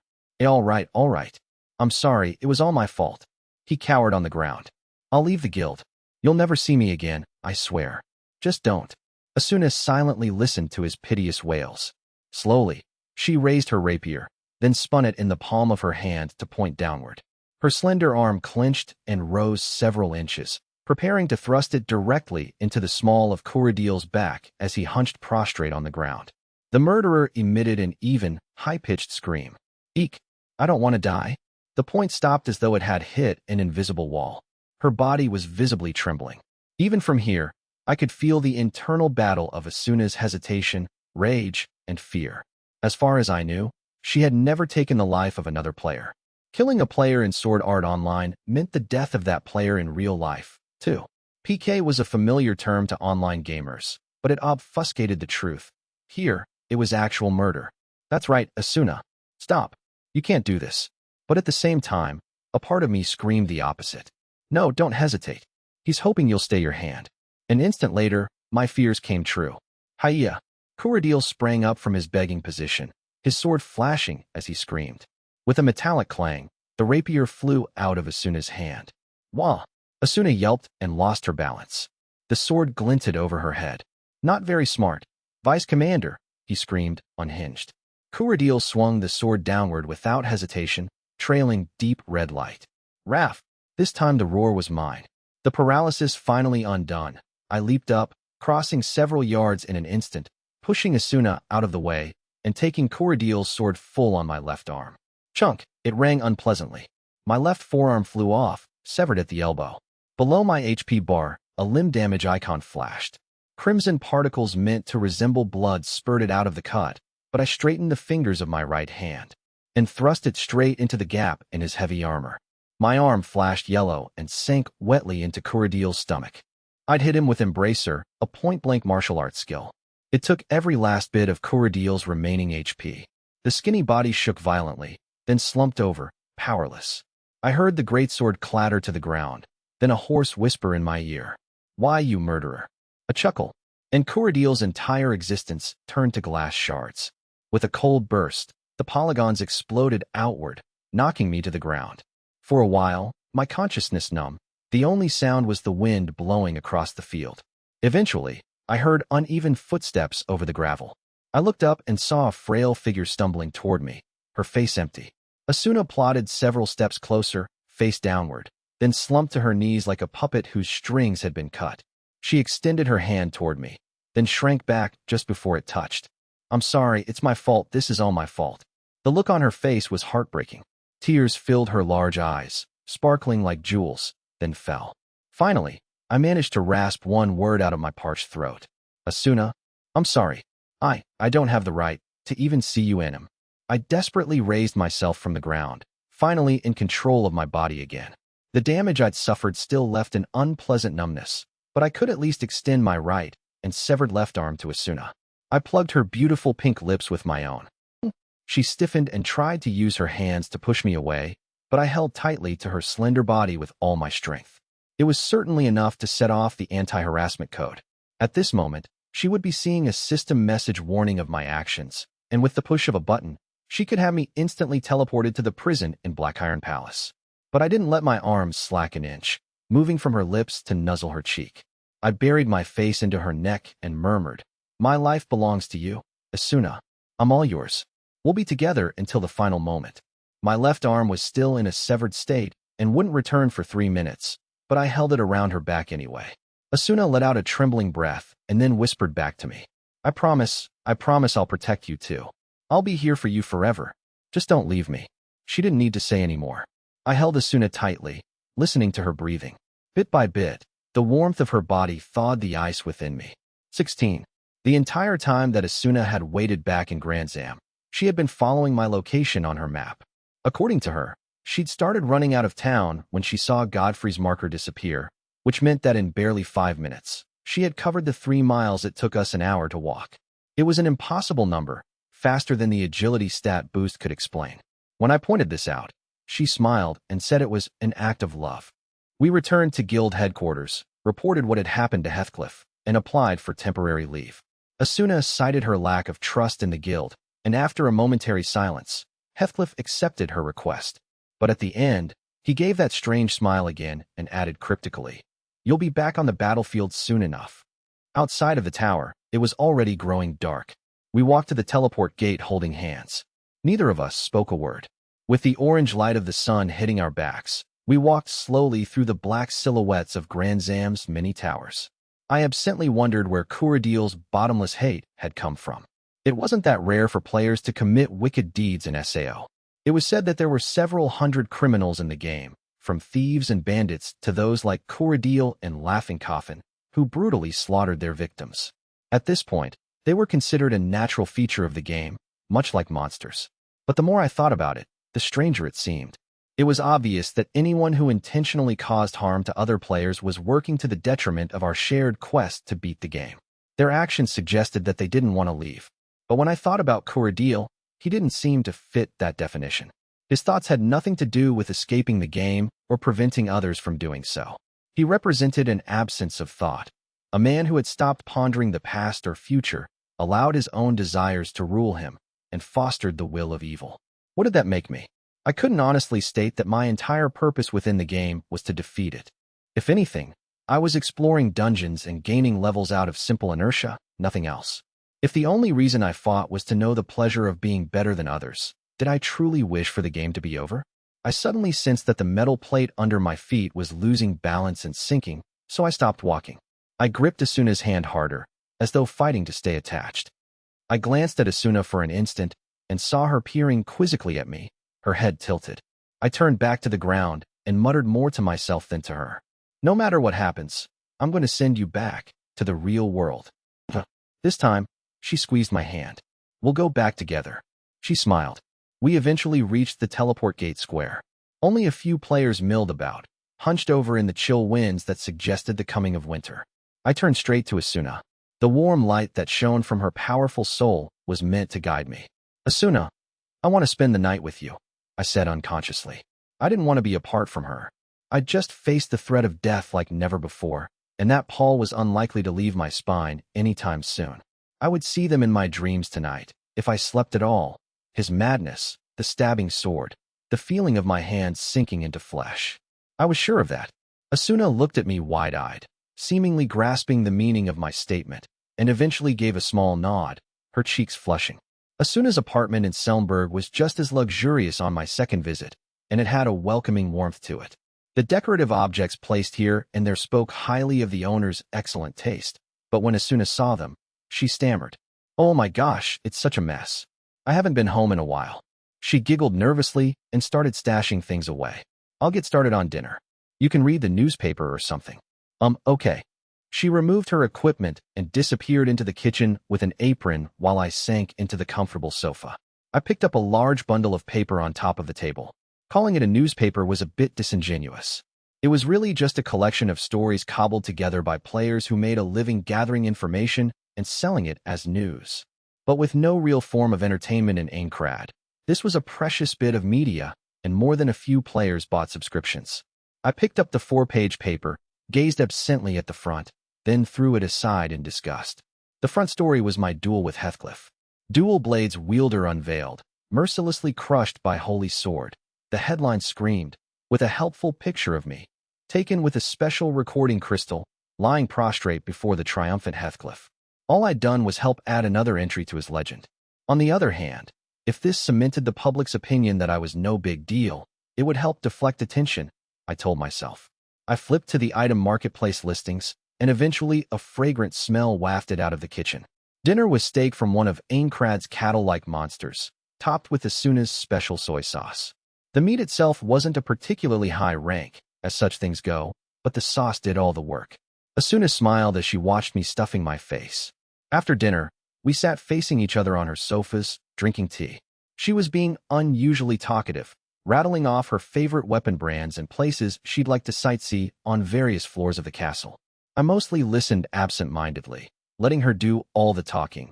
But when Asuna suddenly fell silent, I couldn't help but be concerned. She stared down into her cup, as though looking for something in the tea. Her face was a steely mask, as if she were preparing for battle. Hey, what's row? She set her teacup down on the table with a clatter before I could finish. Okay. Asuna braced herself and stood up. She walked over to the window, touched the wall to bring up the room options, and then immediately turned out the lanterns in the corners. The room was plunged into darkness. My search skill automatically blazed into life, switching my eyesight to night vision mode. Now the room was colored a faint blue, with Asuna shining brightly at the window, reflecting the lights of the town. I was confused but held my breath at the beauty of the sight. Her long hair looked dark blue in the gloom, and the slender white of her arms and legs extending from the tunic shone as if they were producing the light by themselves. Asuna stood silently at the window. She was hunched over, so I couldn't see her face. When she drew her left hand to her chest, she appeared to be grappling with some inner decision. Just when I was about to say something, to ask what was going on, she moved. With a small ping, she traced her finger in the air and drew open her status window. Her hands moved over the glowing purple options in the blue darkness. It seemed from here like she was manipulating her equipment. And in the next instant, the knee-high socks she was wearing disappeared without a sound, exposing the slender curves of her legs. Her fingers moved again. This time, her entire one-piece tunic was gone. My mouth dropped open and my eyes were wide. She was wearing nothing but her underwear now. Tiny little slips of white cloth that barely covered her breasts and hips. Just don't stare. Okay, she stammered, her voice trembling. As if it was that easy to tear my eyes away. She crossed her arms in front of her body and fidgeted, but eventually looked up and gracefully lowered her arms. I felt a shock as though my soul had just escaped my body. Beauty wasn't the right word for it. Her smooth, shining skin was clad in particles of blue light. Her hair was the finest silk. The swelling of her breasts was more ample than it had originally seemed. The flesh of her slender hips and long legs was as tight as a wild animal's. Paradoxically, her curvature was so perfect that it couldn't have been rendered in any graphics engine. This was not a finely modeled 3D object. If anything, it was a sculpture that God himself had filled with a soul. Our bodies in SAO were semi-automatically generated with data the nerve gear gathered when we logged in and ran the calibration process for the very first time. Given that, it was nothing short of a miracle that such a beautiful body should exist in the game. I stared and stared at her half-naked figure, my mind blank. If she never got tired, put her hands back up, or spoke to me, I would have stared in silence for an entire hour. She looked down and blushed so hard that I can see it in the blue darkness. Go on, you, too. Are you going to embarrass me? Finally, at long last, I understood what Asuna was doing. When I told her that I wanted to spend the night together, she'd interpreted it beyond the literal meaning.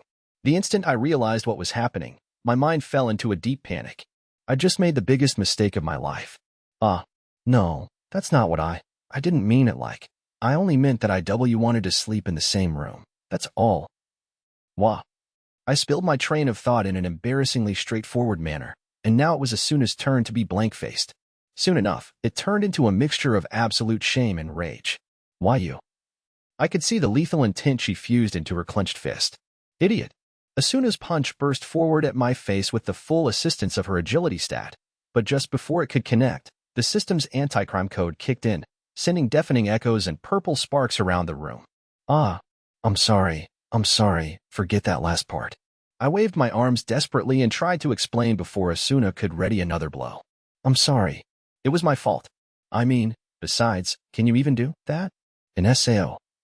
She finally dropped out of her fighting stance, but the look of burning rage and exasperation on her face did not change. Why, you didn't know? I didn't know. She proceeded in a small voice, her face suddenly shifting from anger to embarrassment. If you dig deep in the options, there's a moral code removal setting. I had no idea. There certainly wasn't anything like that in the beta, nor in the manual. This was a very unexpected way to pay the price for not caring about anything but fighting while I was in SAO. But this revelation led to another suspicion. Before my better sense could intervene, I spoke it out loud. Does that mean you've done this before? Her fist exploded in my face again. Oh, of course I haven't. I found out about it from someone in the guild. I hastily prostrated myself and apologized over and over.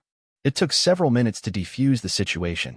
A single tiny candle placed on the table was the only thing that lit Asuna as she lay in my arms.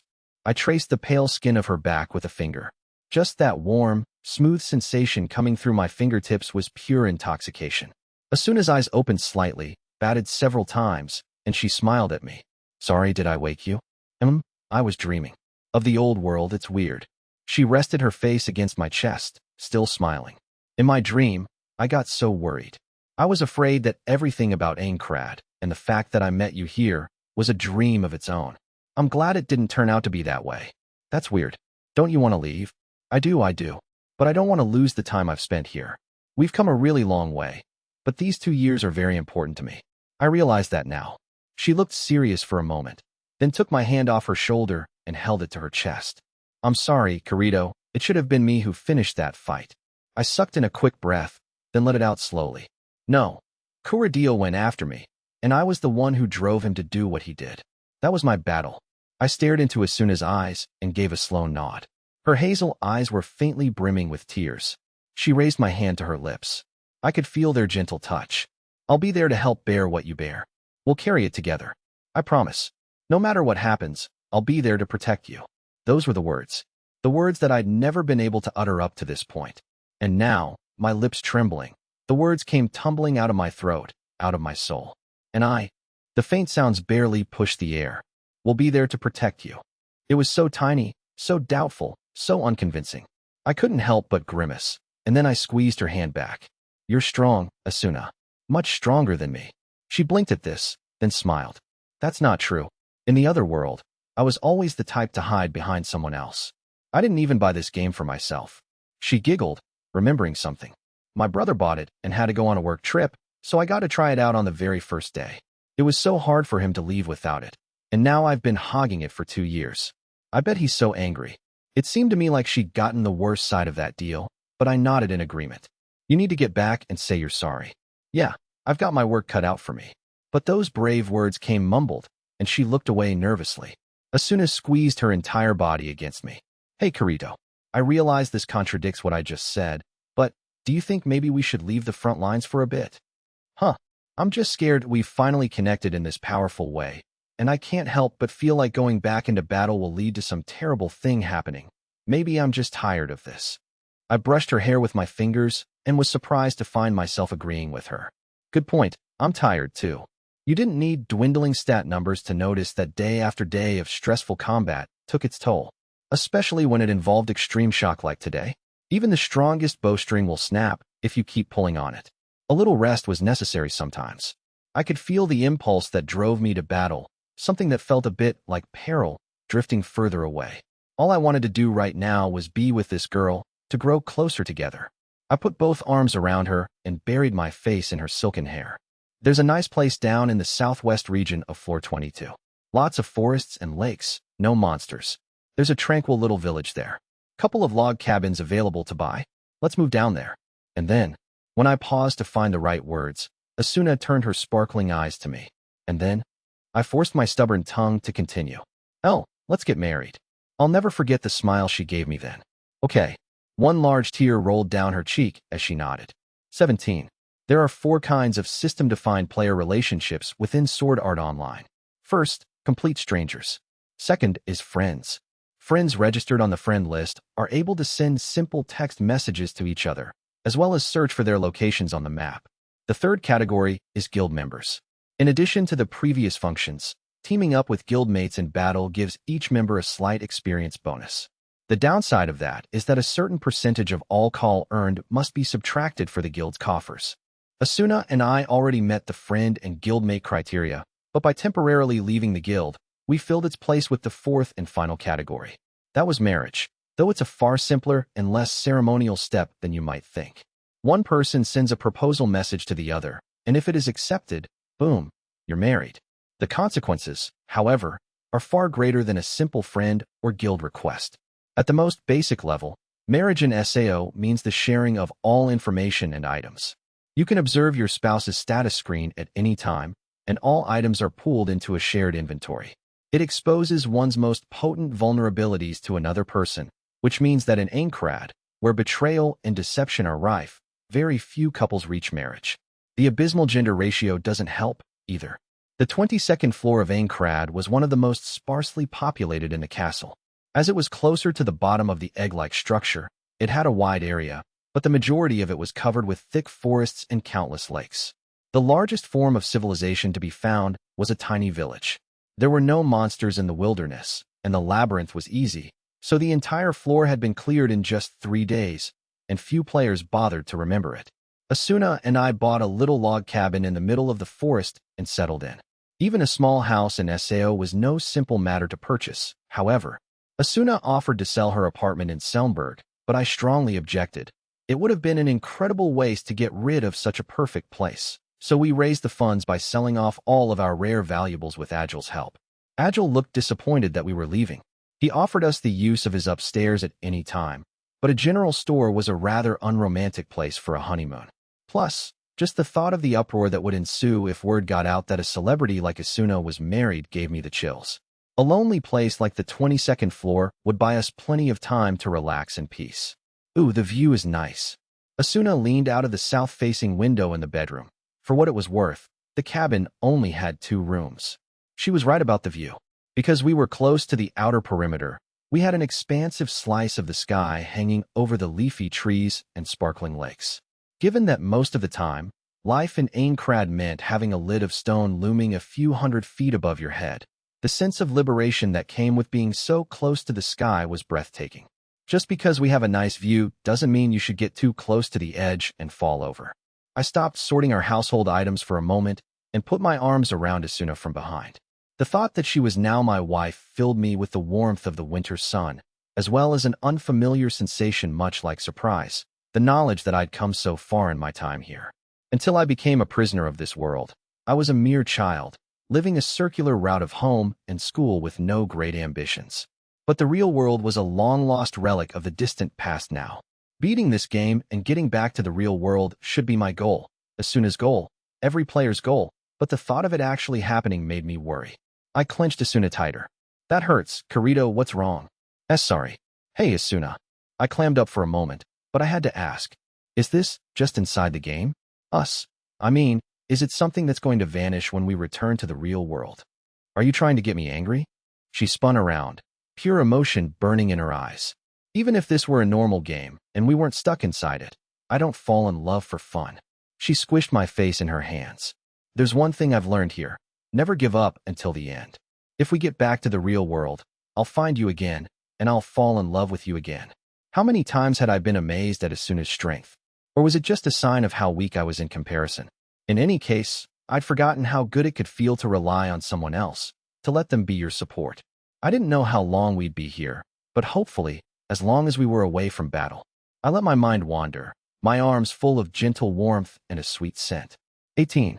The float sitting on the surface of the lake didn't even twitch. The more I watched the gentle light reflect off the still surface, the sleepier I felt. I yawned wide and pulled in the rod. The only thing at the end of the line was a sad silver hook. No sign of the bait that I'd placed on it.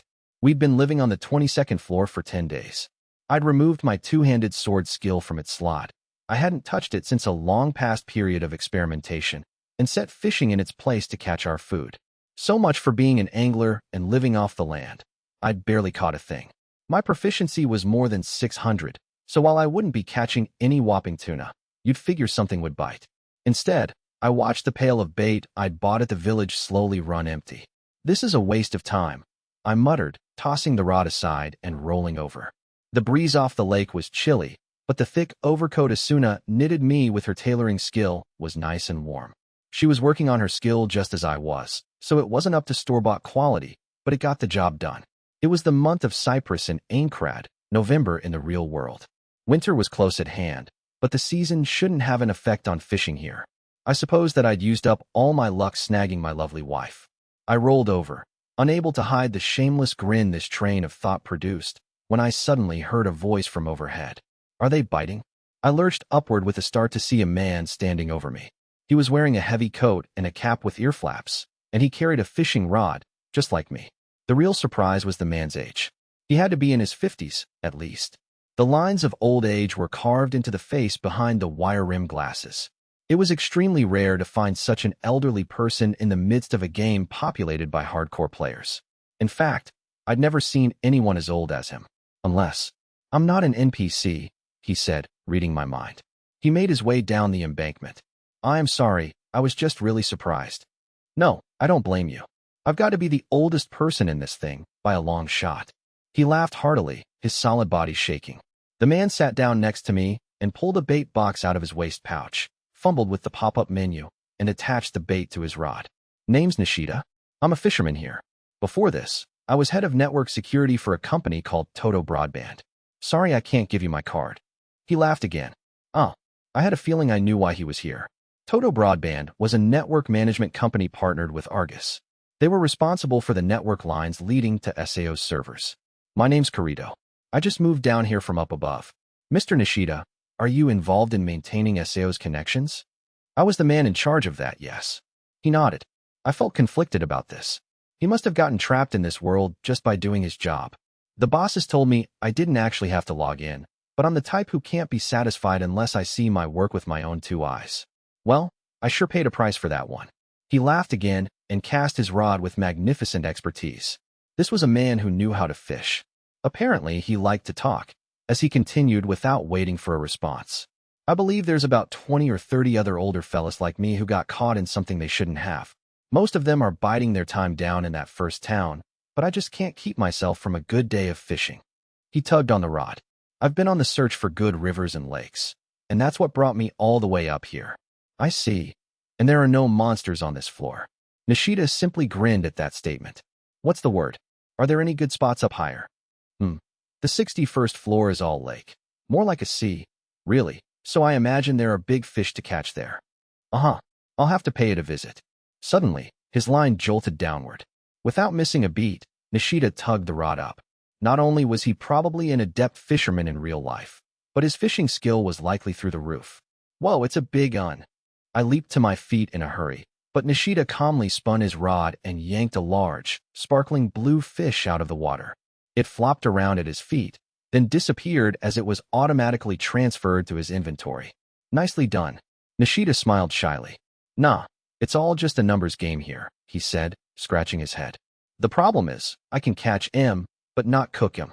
I'd love to have some good sashimi, but there's no point without any soy sauce. Ah, well? I hesitated. We'd moved down here to avoid attention, but I had a feeling this fellow was not interested in gossip. I feel like I might have something that'll get the job done. You don't say. Nishida's eyes flashed behind the lenses as he leaned forward. Asuna was initially alarmed when I came home with a guest, but she soon recovered and gave him a smile. Welcome home. Who is this? Ah, this is Mr. Nishida, a fisherman. And I turned to Nishida, unsure of how to introduce Asuna. She stepped right in and gave the elderly man another smile. I'm Asuna, Kirito's wife. Welcome to our home. She gave him a crisp bow. Nishida's mouth dropped as he stared at her. She was wearing a plain skirt, hemp shirt, an apron, and a scarf, a far cry from her gallant cob uniform, but beautiful all the same. He snapped back to his senses after several blinks. Oh, pardon me, I got lost for a moment there. My name is Nishida, and your hospitality is appreciated. He laughed and scratched his head. Asuna easily transformed Nishida's catch into dishes of sashimi and simmered fish. The scent of her fragrant soy sauce filled the room, and Nishida's nostrils flared widely as he sucked in the air. It tasted less like freshwater fish than a fatty, seasonal yellowtail. According to Nishida, this type of fish required a skill of more than 950 to catch, and we forewent conversation for a few minutes, choosing to savor the meal instead. Eventually, all the dishes were picked clean, and Nishida gave a deep sigh of satisfaction, cup of hot tea in hand. Ah, I needed that. Thank you for the meal. Never thought I'd see soy sauce in this place. Oh, it's homemade. Please, take some.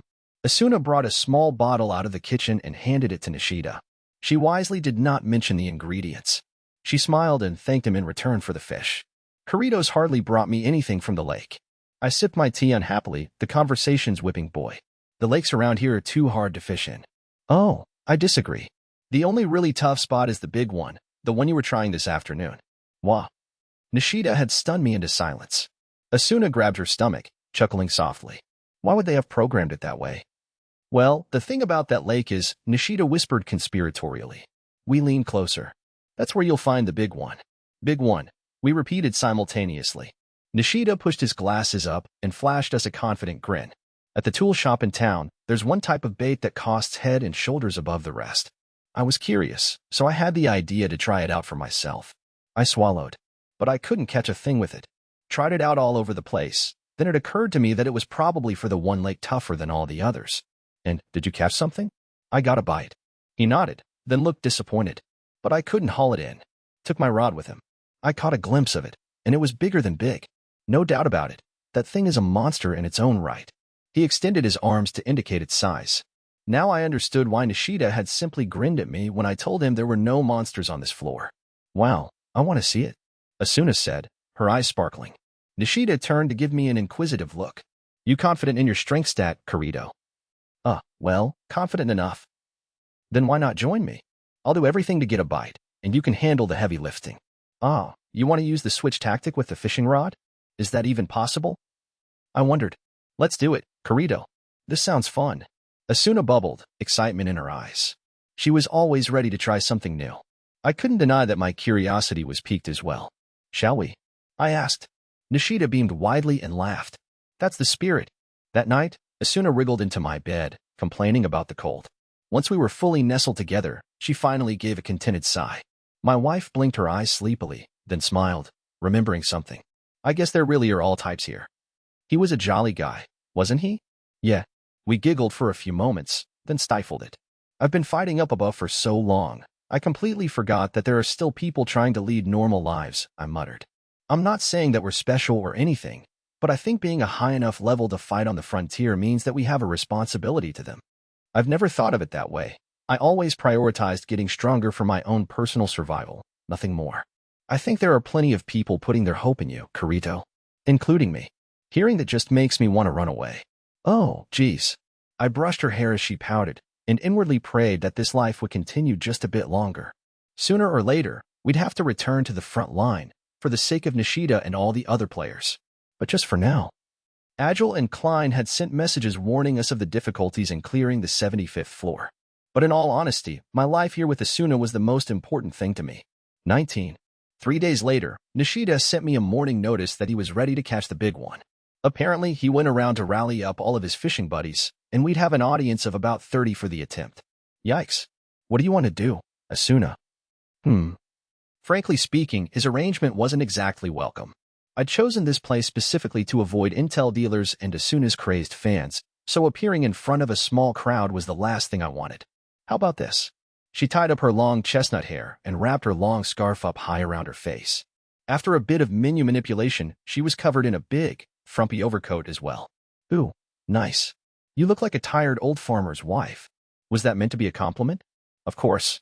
I'll probably be fine as long as I don't bring my equipment. Asuna and I left the house before lunch, lugging a picnic basket. We could have just left the stuff in our inventory and materialized it when we got there, but this seemed to make for a better disguise. It was a warm day for the season. After a lengthy walk through the towering pine trees of the forest, the glistening lake surface could be seen through the branches. There was already a crowd at the shore. As I approached, feeling nervous, I soon recognized the squat figure and distinctive laugh of one of the men. Waha. Nice, clear day. Nice to see you, Mr. Nishida. Asuna and I bowed. The crowd, a gathering with a wide range of ages, was Nishida's fishing guild.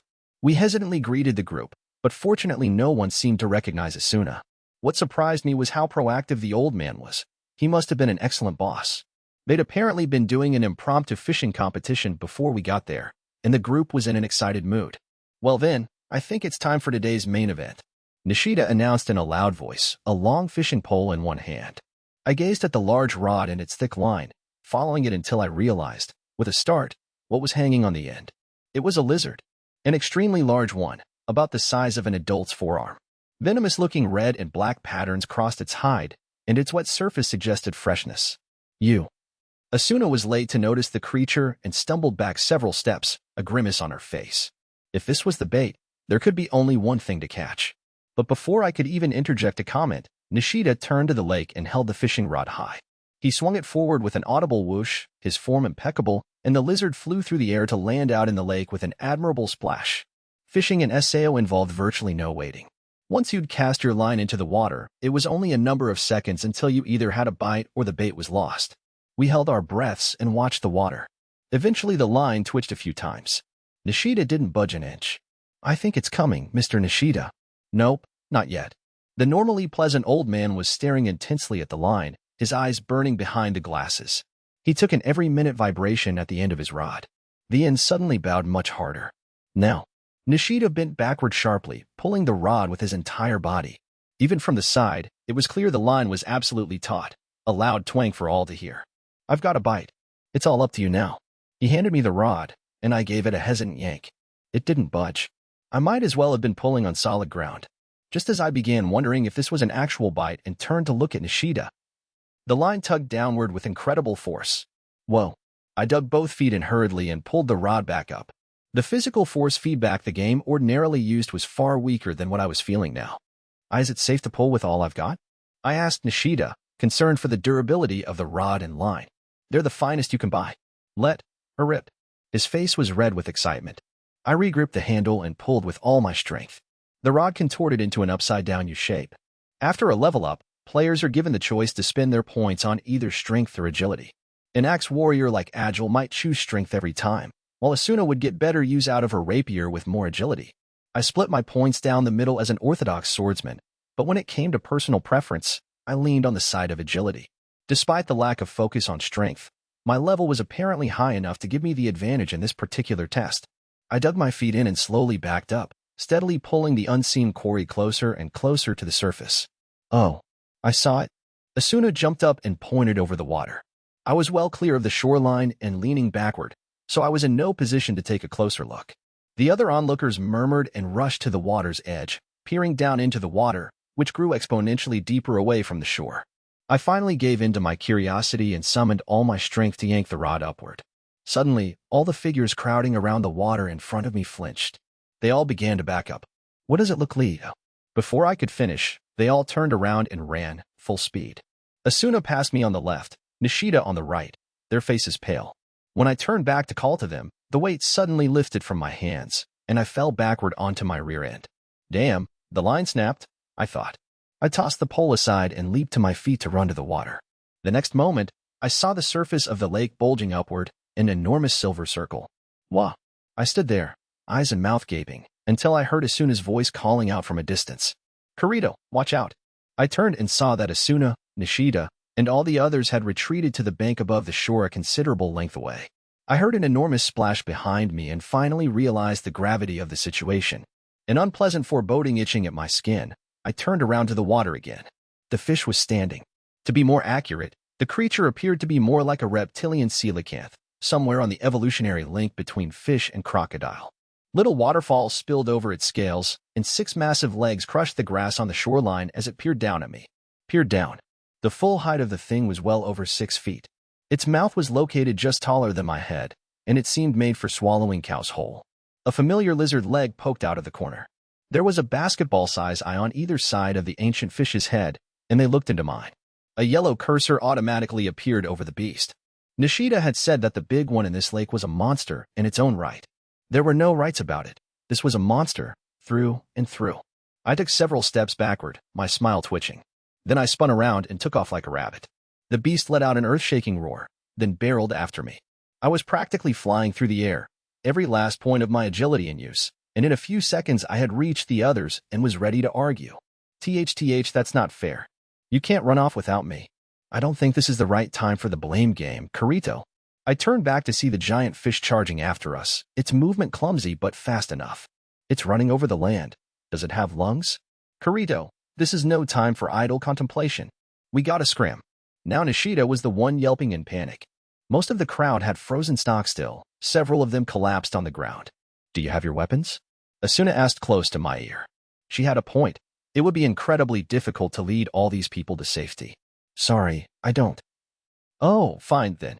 Asuna shook her head, then turned to the giant-legged fish, which was nearly upon us. She opened her window with familiar ease.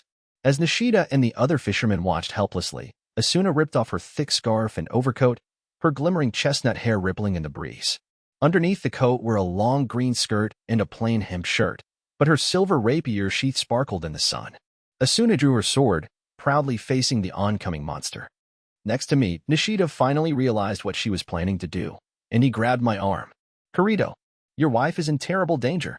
It's fine. Let her handle this. Have you lost your senses? If you won't help her, I will. He snatched a fishing rod from one of his friends and was preparing to rush to her aid when I hurriedly stepped in to stop the elderly man. The giant fish maintained its speed and opened its gaping mouth to reveal countless fangs. As it bore down on Asuna, she turned to her side and thrust with her right hand like a fencer. The inside of the giant fish's mouth flashed with an explosive shock wave.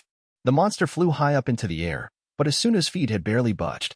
The sight of the monster itself was certainly intimidating, but my expectation was that its actual level was not very high. They wouldn't place a truly deadly monster down on such a low floor, and as part of an event dependent solely on your fishing skill, no less. If nothing else, SAO maintained a proper difficulty curve. Asuna's single blow had devastated the fish monster's HP bar. When it fell to earth with a deafening crash, she followed up with a speedy combination that lived up to her moniker. Nishida and the other fishermen could only stare in amazement as Asuna unleashed attack after deadly attack, her footwork almost a dance. But were they impressed by her strength or her beauty? Probably both. Asuna continued to dazzle the onlookers with her utter power until she noticed the creature's HP bar was in the red. Now she leaped gracefully backward and darted as she landed. She plunged directly into the creature, her entire body blazing like a comet, the top-level rapier skill, flashing penetrator. The comet burst through the fish from mouth to tail with a sonic boom, and as Asuna finally came to a stop well past the end of the monster, it separated into a mass of glowing pieces. A split second later, an ear-wrenching explosion sent waves across the lake. Asuna returned the rapier to its sheath with a ting, then began walking back toward us. Nishida and company were still frozen, mouths agape. Hey, nice job. It's no fair leaving the heavy work up to me. You owe me a nice dinner or something. We share funds now, remember? Oh, right.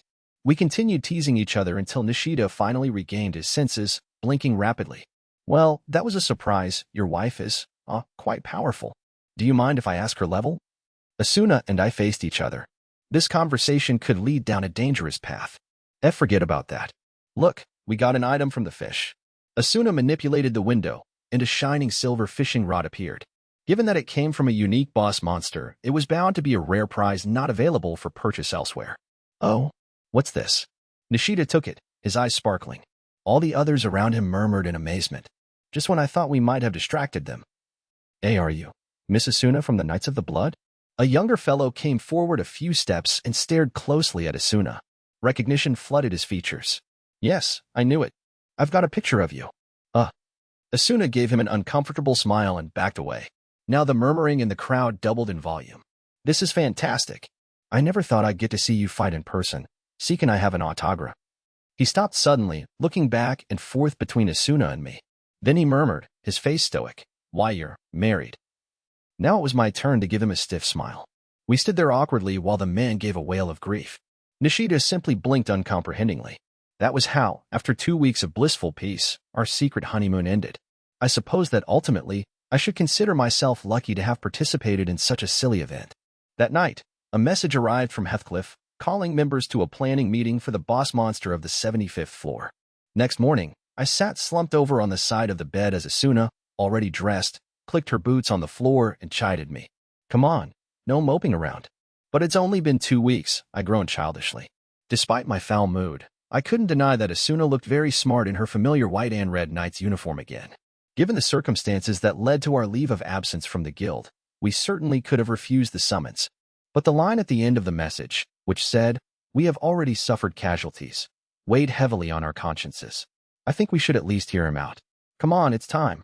She patted my back, and I finally got to my feet and opened my equipment screen.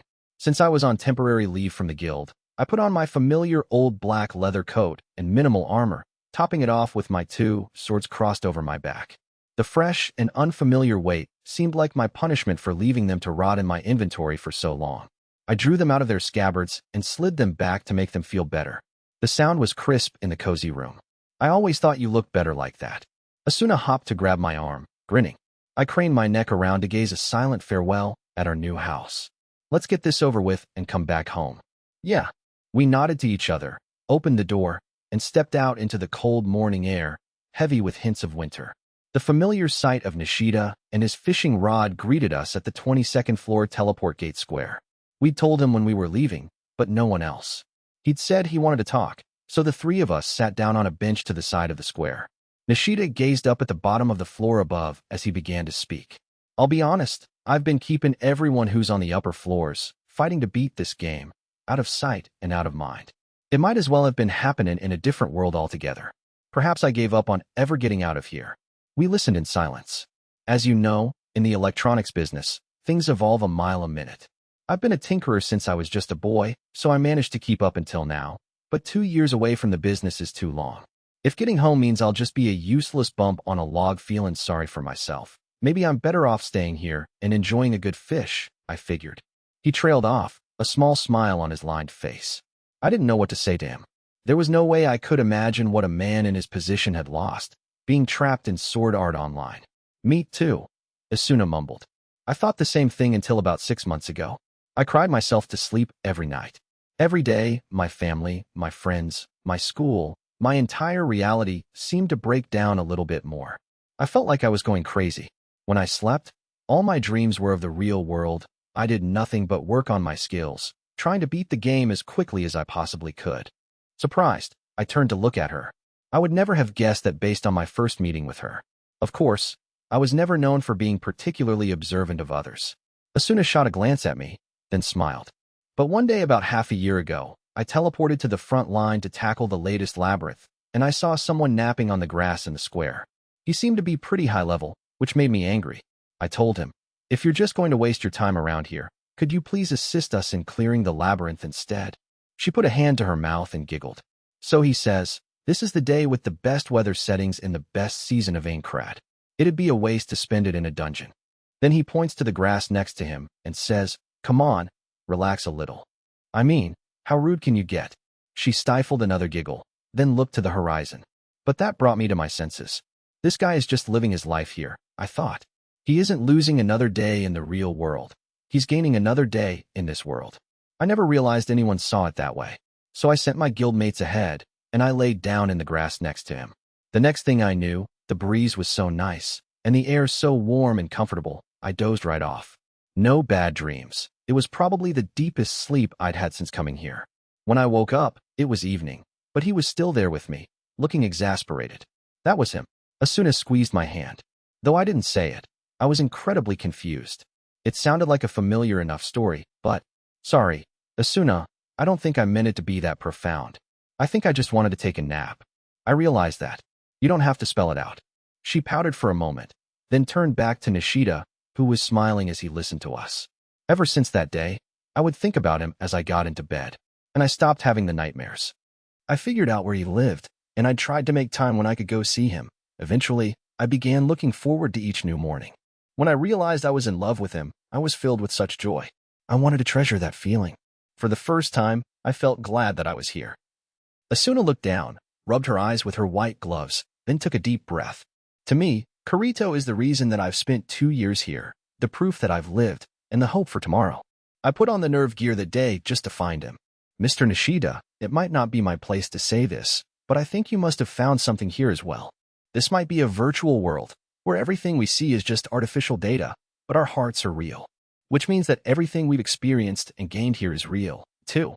Nishida blinked and nodded his head vigorously. I could see his eyes flashing behind his glasses. I had to blink the heat out of my eyes, myself. It was me. I was the one who was saved. There was no meaning to my life, whether in the real world or trapped in this world, until I met her. Indeed, Nishida murmured, looking up at the sky. Just listening to your story was a valuable experience for me, Asuna. Same goes for catching the big one back there. It's not worth giving up on life. It's not worth it. He gave one big nod and stood. Well, I've taken enough of your time.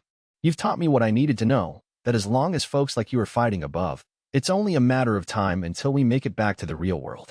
I can't do anything for you, but give it everything you've got. Everything. He clasped my hand and shook it vigorously. We'll be back. You'll visit us, won't you? I made a fishing motion and he gave a big nod, his face crinkling. We shook hands once again, then headed for the teleport gate. Asuna and I walked into the shimmering heat mirage, faced each other, and spoke together. Teleport, Grand Zam. The blue light expanded and eventually blotted out Nishida, eternally waving. 20. The recon squad was wiped out? The news that awaited us upon our return to the Knights of the Blood HQ in Grand Zam was shocking. We were in the glass-encased meeting room near the top of the Iron Tower, the place I'd met Heathcliff before our duel. Heathcliff sat at the center of the semicircular table, sage-like in his robe, while his guild officers sat on either side. This time, Godfrey was nowhere to be seen. Heathcliff steepled his bony hands in front of his face, deep furrows etched into his brow. It happened yesterday. We succeeded in mapping the entire 75th floor labyrinth without suffering any damage, though it took quite some time. We were expecting a significant challenge with the boss battle, however. I could imagine that. Out of all the floors we'd conquered, the 25th and 50th featured bosses that were easily more dangerous than what had come before or after. In both cases, we suffered major losses beating them. On the 25th floor, the two-headed giant monster wiped out the army's best and brightest, one of the biggest factors in their shift away from pushing the front line. On the 50th floor, the many-armed metal statue boss's onslaught was so fierce, many of the fighters teleported out to safety, devastating the strength of the remaining forces. If the backup squad had been any later to arrive, we'd likely all have been wiped out. It was the man in front of me who kept our flagging front line upright. If all the quarter points of the game featured such a powerful boss, we were bound to be facing a nightmare. So we sent a 20-man reconnaissance team from 5 guilds in, Heathcliff continued, his voice flat. I couldn't read the expression from his half-closed brass eyes.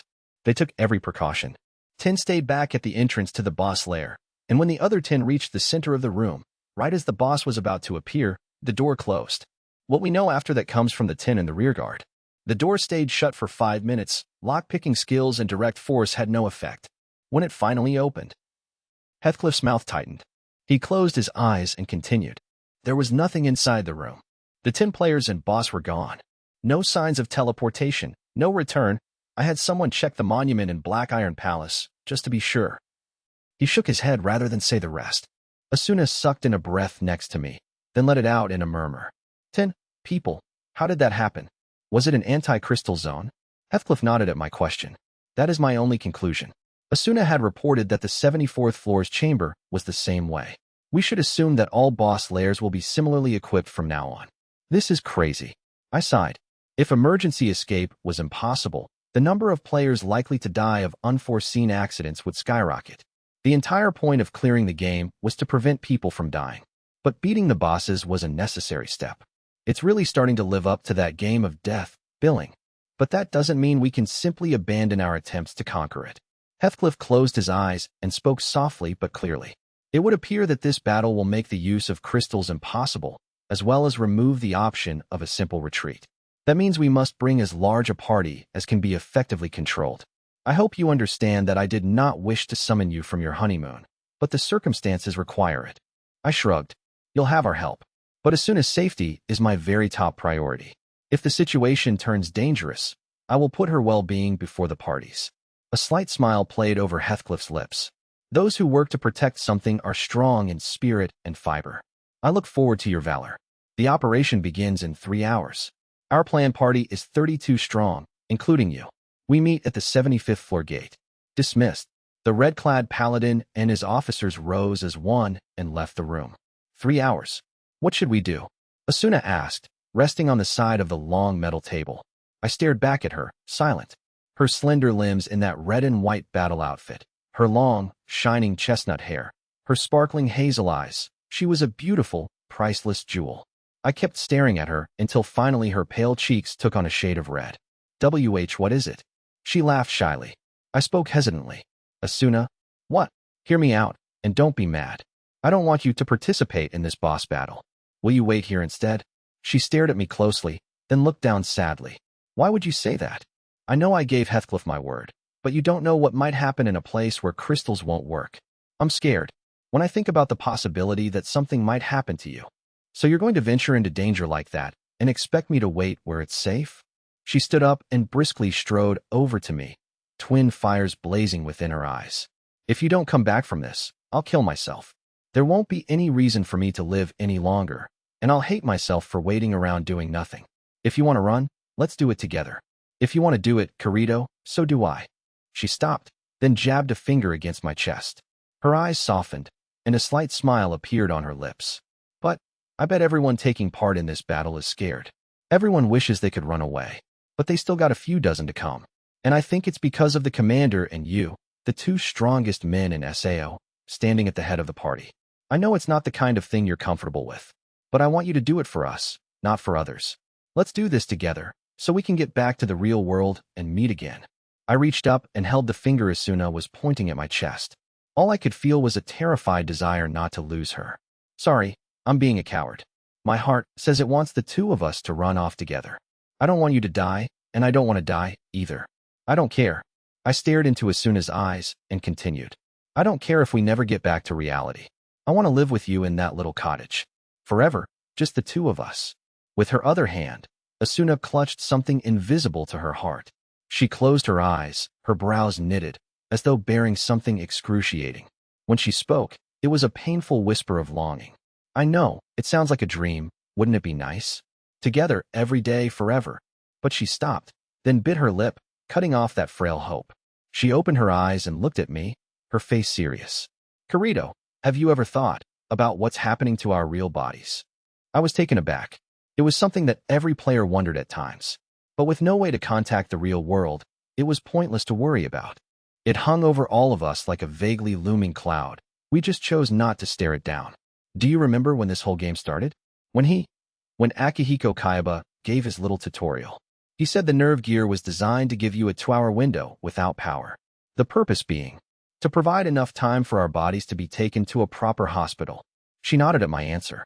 So after a few days, pretty much everyone experienced an hour-long period of disconnection. I remembered that. I'd stared at the warning blaring in front of my eyes and wondered if my brain would be fried in just 2 hours' time. I think that was the point that every player was transferred to a hospital. I mean, few families can support a human being in a vegetative state at home for years at a time. I think we were taken to actual hospitals and then reconnected. Yeah, you might be right. If our bodies are just lying in hospital beds, hooked up to various cables, forcing us to live, I can't imagine that can last forever.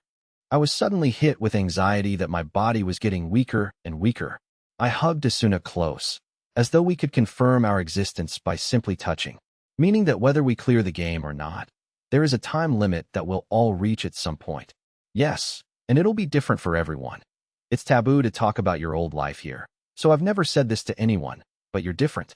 I want to be with you for the rest of my life in the real world. I want to have a proper relationship, so we can really get married and grow old together. So. She couldn't finish.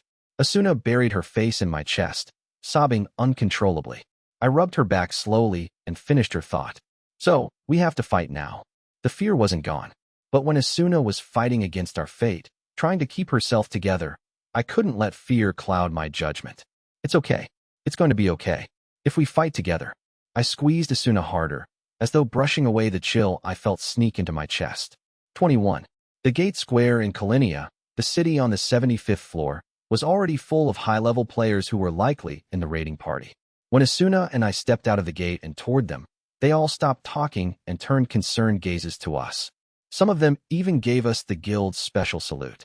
I stopped and hesitated, but Asuna returned the salute with familiarity. She jabbed me in the ribs. Come on, Kirito. You're one of the leaders, so greet the team. Wah. I gave an awkward salute. I'd taken part in several boss battle parties before, but this was the first time I'd attracted so much attention. Yo! I felt a pat on my shoulder and turned around to see Klein with his familiar katana and ugly bandana. More surprising was the figure next to him. Large, heavy, agile, axe at the ready. You guys are doing this, too? Don't act so surprised. Agile called out, aggrieved. I heard this battle was supposed to be a tough one, so I nobly set my business aside to participate. If you can't appreciate my selfless gesture. He rattled on exaggeratedly. I patted Agile on the arm. Trust me, I know all about your self-sacrifice. It's why you elected not to take a share of the loot, right? This time, he placed a hand to his bald head and grimaced. Well, I don't know if I'd go that far, he whined. Klein and Asuna laughed together. The laughter spread to the other players, and suddenly the group's nerves had eased a bit. At 1 o'clock on the dot, a number of new players emerged from the gate. Heathcliff was outfitted with his red cape and crucifix shield, joined by the other Cobb elite. Upon their appearance, the tension returned to the rest of the group. In terms of level alone, Heathcliff was probably the only one who outranked Asuna and me, but it was hard not to be impressed by the guild's sense of unity. Outside of the red and white colors, their equipment was varied, but the group aura they exuded was far stronger than the army's. The paladin and his 4 followers crossed through the group and walked toward us. Klein and Agile took several steps back, as though rebuffed by their personal force, but Asuna returned the salute coolly. Heathcliff stopped and gave us a nod, then turned to address the entire gathering. It seems we're all here. Thank you for coming. I believe you are all aware of the stakes. It will be a terrible battle, but I believe in your ability to emerge victorious. For the day of liberation. With a powerful cry, the entire group echoed his enthusiasm. His magnetic charisma left me speechless. Hardcore gamers typically trended toward the antisocial and uncooperative, so it was a surprise to see one display such leadership. Or was it this world that brought that quality out of him? Heathcliff turned to me, as though sensing my gaze, and gave me a slight grin. I need your help today, Kirito.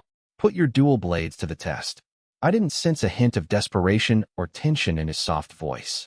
Only a man with nerves of steel could face the upcoming battle with such confidence. I nodded silently. Heathcliff turned back to the group again and raised a hand. Let's get going.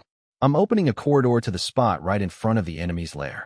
He pulled a dark blue crystal out of his waist pouch, and a murmur ran through the crowd.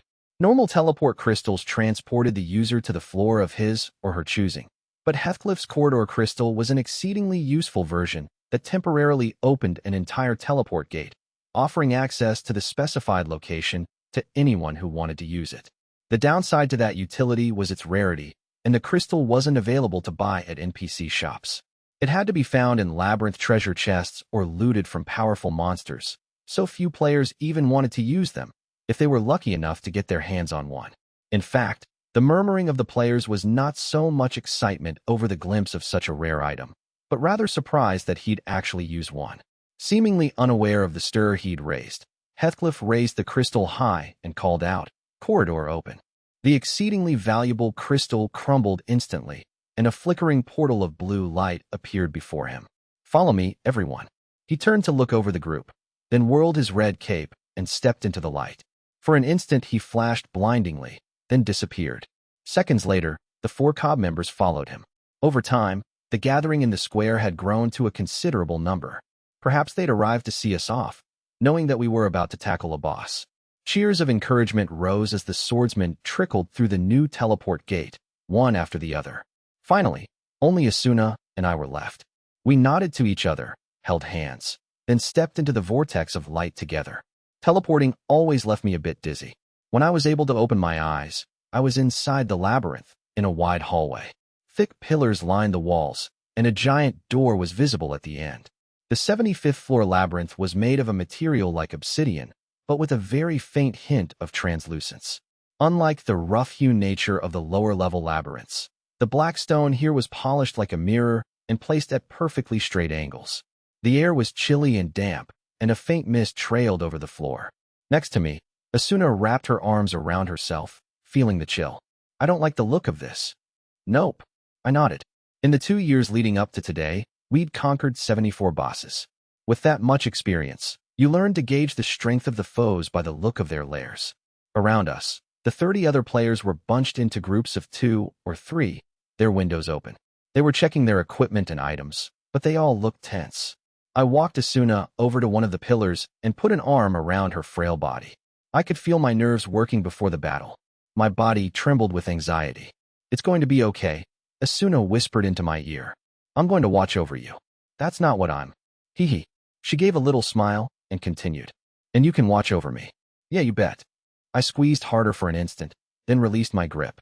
In the middle of the corridor, Heathcliff let his armor clank loudly and spoke to the group. "Is everyone ready? We have no information about this boss's attack patterns. The Knights of the Blood will take forward position to absorb its attacks. Observe its patterns as best you can and strike back, being as flexible as you can manage." The group nodded silently. "Well, best of luck," Heathcliff murmured, then strode over to the obsidian door and placed a hand upon it. We tensed up. I patted Agile and Klein on the shoulders from behind, speaking as they turned to me. "Don't die on me. Just worry about yourself. I'm not getting knocked out while there are spoils to be had." After the bravado of their replies, the door slowly slid open, creaking heavily. All present drew their weapons. I pulled both of mine over my back. I looked over at Asuna and her rapier and nodded. Finally, Heathcliff drew his longsword from behind his cross-shaped shield, raised it high, and shouted, "Let the battle begin." He charged through the open doorway. We followed. The interior was a large domed space, probably as large as the Colosseum that had played host to my duel with Heathcliff. The black curved walls rose high, forming a round ceiling far above our heads. We rushed inside, lined up naturally, then heard the enormous rumble of the door closing behind us. It probably wasn't going to open again, not until the boss was dead or we were. Several seconds of silence passed. I tried to concentrate on every direction from our position, but the boss showed no signs of appearing. Each second ticking by was torture on my frayed nerves. "Hey," someone called out, unable to bear the silence any longer. Above, Asuna cried next to me. I looked up with a start. It was stuck to the top of the dome. Enormous, deadly, and long. A centipede? I thought in the moment. It had to be at least 10 meters long. The body was split into several segments, but the structure was more like a human backbone than the thorax of an insect. Each gray, cylindrical segment had spiny legs that looked like exposed bone. Following the trail, I saw the body widen until it reached a wicked-looking skull. It wasn't human. The cranium was more elongated, with 2 sets of slanted eye sockets, blue fires burning inside the cavities. The protruding jawbone was lined with sharp fangs, and 2 scythe-shaped arms of bone extended from the sides of the skull. As I focused, the system automatically brought up the yellow cursor with the monster's name on it, the Skull Reaper. Its countless legs squirming, the skeletal centipede slowly crawled across the dome as we watched in shocked silence. Suddenly, it released all of its legs and dropped straight on top of the party. "Don't freeze up. Keep your distance." Heathcliff's sharp cry cut the icy air. Everyone moved, regaining his or her senses. We scrambled to avoid the spot where it dropped. But 3 players couldn't avoid its descent quickly enough. They looked up, momentarily caught unsure of which direction to go. "This way," I screamed. They finally snapped into a run, but the moment the centipede landed, the colossal impact shook the floor. The 3 men stumbled and lost their balance. The monster swung out with its right arm, more of an elongated scythe of bone, the blade as long as a human being, and swiped all 3. They were tossed into the air from behind. As I watched their flight, their HP bars plummeted with terrifying speed, into the yellow warning zone, then the red danger zone, and just like that, to 0. Their bodies, still in midair, shattered unceremoniously. The explosions echoed throughout the chamber. Asuna drew a sharp breath next to me. I could feel my body tense up. Dead in one hit? Players powered up an SAO through their level and skills. As your level rose, so did your maximum HP, so even if your ability with the sword was average, as long as your level was reasonably high, it was mathematically much less likely that you would die. And today's party was exclusively high-level players, so any one of us should have been able to handle even a full combination attack from a boss. The key word being should. But in one simple blow. This is insanity, Asuna muttered. The skeleton centipede raised itself off the ground, let out a deafening roar, then charged into a fresh group of victims. Aya! Screams of terror issued from that direction. The bone side was raised again. A shadow leaped into the path of its fall, Heathcliff. He raised his massive shield and greeted the scythe. There was an ear-wrenching collision. Sparks flew. But that was only one of two scythes. The left arm continued attacking Heathcliff, while the right swung upward and darted toward a mass of frozen players. Shit. I leaped forward without a second thought, flying through the air to close the gap, then maneuvering into the downward path of the scythe with a deafening blast. I crossed my swords to block the blow. The impact was unfathomable, but the scythe kept coming. Despite the sparks, it kept pushing my swords backward, right under my nose. Damn, it's so heavy. Suddenly, a new sword trailing white light sliced upward and caught the scythe from below. Another shockwave. As soon as I felt its force relent, I summoned all of my strength and pushed the bone scythe back. Asuna turned to look at me for a split second and called out. We can manage if we take it at the same time. We can do this together. Great, back me up. I nodded. Just the thought of her next to me filled me with infinite willpower, it seemed.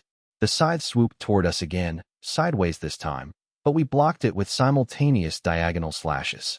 Our synchronized attacks created a ribbon of light that struck the scythe, sending off another powerful blast. This time, the foe's arm faltered backward. I raised my voice to shout above the din. We'll stop it, scythe. You attack it from the flanks. That command seemed to snap the group's paralysis. The others raised brave cheers and plunged into the Skull Reaper's body, weapons raised. Multiple attacks struck the foe solidly, and for the first time, I saw its HP bar dip slightly. In just a moment, screams arose. When I had the time between scythe strikes to see, I noticed a long, spear-like bone at the centipede's tail, throwing more human figures into the air. Damn! I gritted my teeth. Asuna and I were trying to hold down the right scythe, Heathcliff the left, but we couldn't last much longer. Kirito. I turned to look at Asuna. Don't look away. Distractions will only get you killed. You're right. Here it comes. Block it on the upper left. We shared information with just an exchange of glances, then blocked the scythe in perfect rhythm. We forced ourselves to ignore the occasional screams from players around us, focusing solely on blocking the creature's deadly blows. Somehow, as it went on, not only did we stop needing to share words, but looks as well. It was as though we were plugged directly into each other's minds. We instantly used the exact same moves to block the enemy's breathless attacks. In the moment, locked in the midst of the most extreme of battles, I felt a sense of unity I'd never known before. Asuna and I had melded into a single, sword-swinging force of combat. In a way, it was an incredibly sensual experience. The occasional heavy attack from the monster knocked off slight amounts of our HP bit by bit, but it was completely out of mind. 22. The fight lasted for an entire hour. At the end of that limitless stretch, when the monster finally split into pieces, no one left had enough strength to muster a cheer. We all sat or fell to the obsidian floor, panting heavily. Is it over? Yeah, it's over.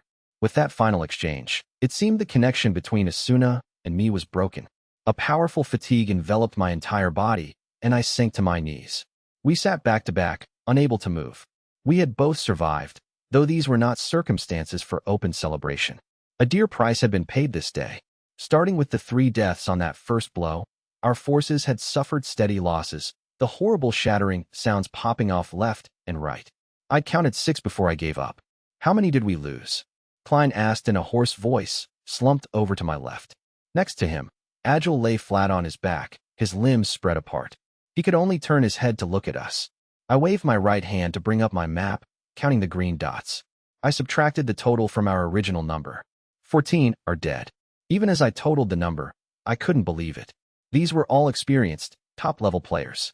Even without an escape route or instantaneous healing, careful combat that prioritized survival should have kept the number of fatalities lower. And yet, you can't be serious? There was none of the usual edge to Agile's voice. A dark pall hung heavily over the survivors. We were at the three-quarters mark. There were a full 25 floors ahead of us. Even with several thousand players remaining, there were only a few hundred capable of truly tackling the endgame. If we lost this number on every floor from now on, there might only be one player left to fight the final boss. And if it's going to be anyone, it'll be him. I turned to look to the back of the chamber. While everyone else slumped on the ground, one man clad in red stood straight and tall. Heathcliff. He wasn't totally unharmed, of course. I focused on him to bring up his cursor, which showed that his HP bar was significantly lowered. It had taken everything Asuna, and I had to continue blocking one of those giant scythes, and he'd managed the other all on his own. Numerical damage aside, the mental fatigue alone should have been enough to knock him down. But his proud, calm bearing showed not the slightest hint of exhaustion. He was unbelievably tough. Like a machine, a battle machine with a perpetual engine. I continued gazing blearily at Heathcliff's profile, my mind hazy with fatigue. The living legend's face stayed calm. He silently stared down at the COB members and others who lay on the floor. His gaze was full of warmth and compassion, just like he was watching little mice, playing in a cleverly constructed cage. I felt a tremendous chill race through my entire body. My mind raced into motion. Everything froze, from my fingertips to the center of my brain. A premonition had awoken inside of me. The tiny seed of possibility grew and grew, sending out roots of doubt. Heathcliff's gaze, his implacability, it was not the face of a man congratulating his fellows. It was the expression of a merciful God, gazing down from a great height. I suddenly remembered the incredible reaction time he'd exhibited during our duel. It surpassed the speed of humanity. No, let me rephrase. It surpassed the maximum speed SEO allowed its players to move. Not to mention his regular attitude. He was the leader of the strongest guild in the game, but he never gave orders. He let other players handle all matters and chose to observe.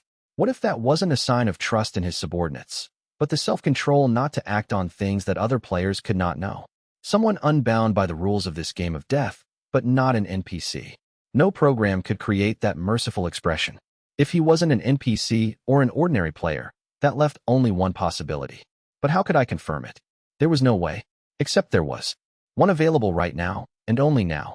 I checked Heathcliff's HP. It was quite diminished after the excruciating battle, but still not to the halfway point.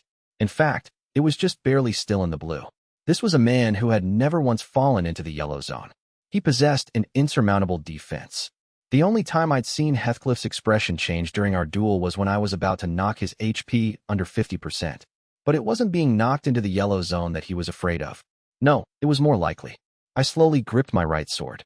Gradually, ever so gradually, I drew my right foot back. I lowered my waist, assuming the position for a low-altitude dash. Heathcliff hadn't noticed me. His calm gaze was trained only on his battered guildmates. If my guess was completely wrong, I would instantly be labeled a criminal player and suffer extreme punishment. Sorry if it comes to that. I looked at Asuna, crouched next to me. She looked up at the same time, and our eyes met. Kirito? She looked startled, but she only mouthed the words. It was too late. My right leg was already pouncing. I crossed the 30 feet to Heathcliff in an instant, low to the ground, then burst upward, twisting my right thrust. Rage Spike. A basic one-handed charge attack. It was weak, and wouldn't come close to killing Heathcliff if it hit, but it would serve to prove my suspicions. Heathcliff didn't fail to notice the sweep of pale blue that approached from his left, and I saw his eyes widen with shock. He abruptly raised his left hand, trying to block with his shield. But I'd seen that habit several times during our duel. My blazing sword angled sharply in midair, clipping the hilt of the shield and striking an invisible wall just before it hit Heathcliff's chest. I felt a powerful impact travel up my arm. Purple sparks shot everywhere, and the space between was similarly purple, the color of all system messages. Immortal object. A system designation that was not afforded to human players, frail and limited that we were. This is what Heathcliff was afraid of during our duel. The possibility that his so-called divine protection would be exposed for what it really was. Kirito, what in the... Asuna started to shout in surprise as she chased after me, then stopped short when she saw the message. Heathcliff, Klein, the other players, no one moved. The system message blinked out in the silence. I removed my sword and leaped backward to maintain distance. Asuna took several steps to reach my side. He's designated as a system-level immortal object? What does this mean, Commander? Heathcliff did not answer her confused query. He simply looked at me, a severe frown on his face. I spoke, my swords lowered. This is the truth behind the legend. The system is designed to prevent his HP from ever falling into the yellow zone. The only things that can be labeled immortal objects are the environment, NPCs, and system managers, not players. But there aren't any more GMs in the game, except for one. I cut off and glanced upward. There's something that has stuck in the back of my mind ever since I came here.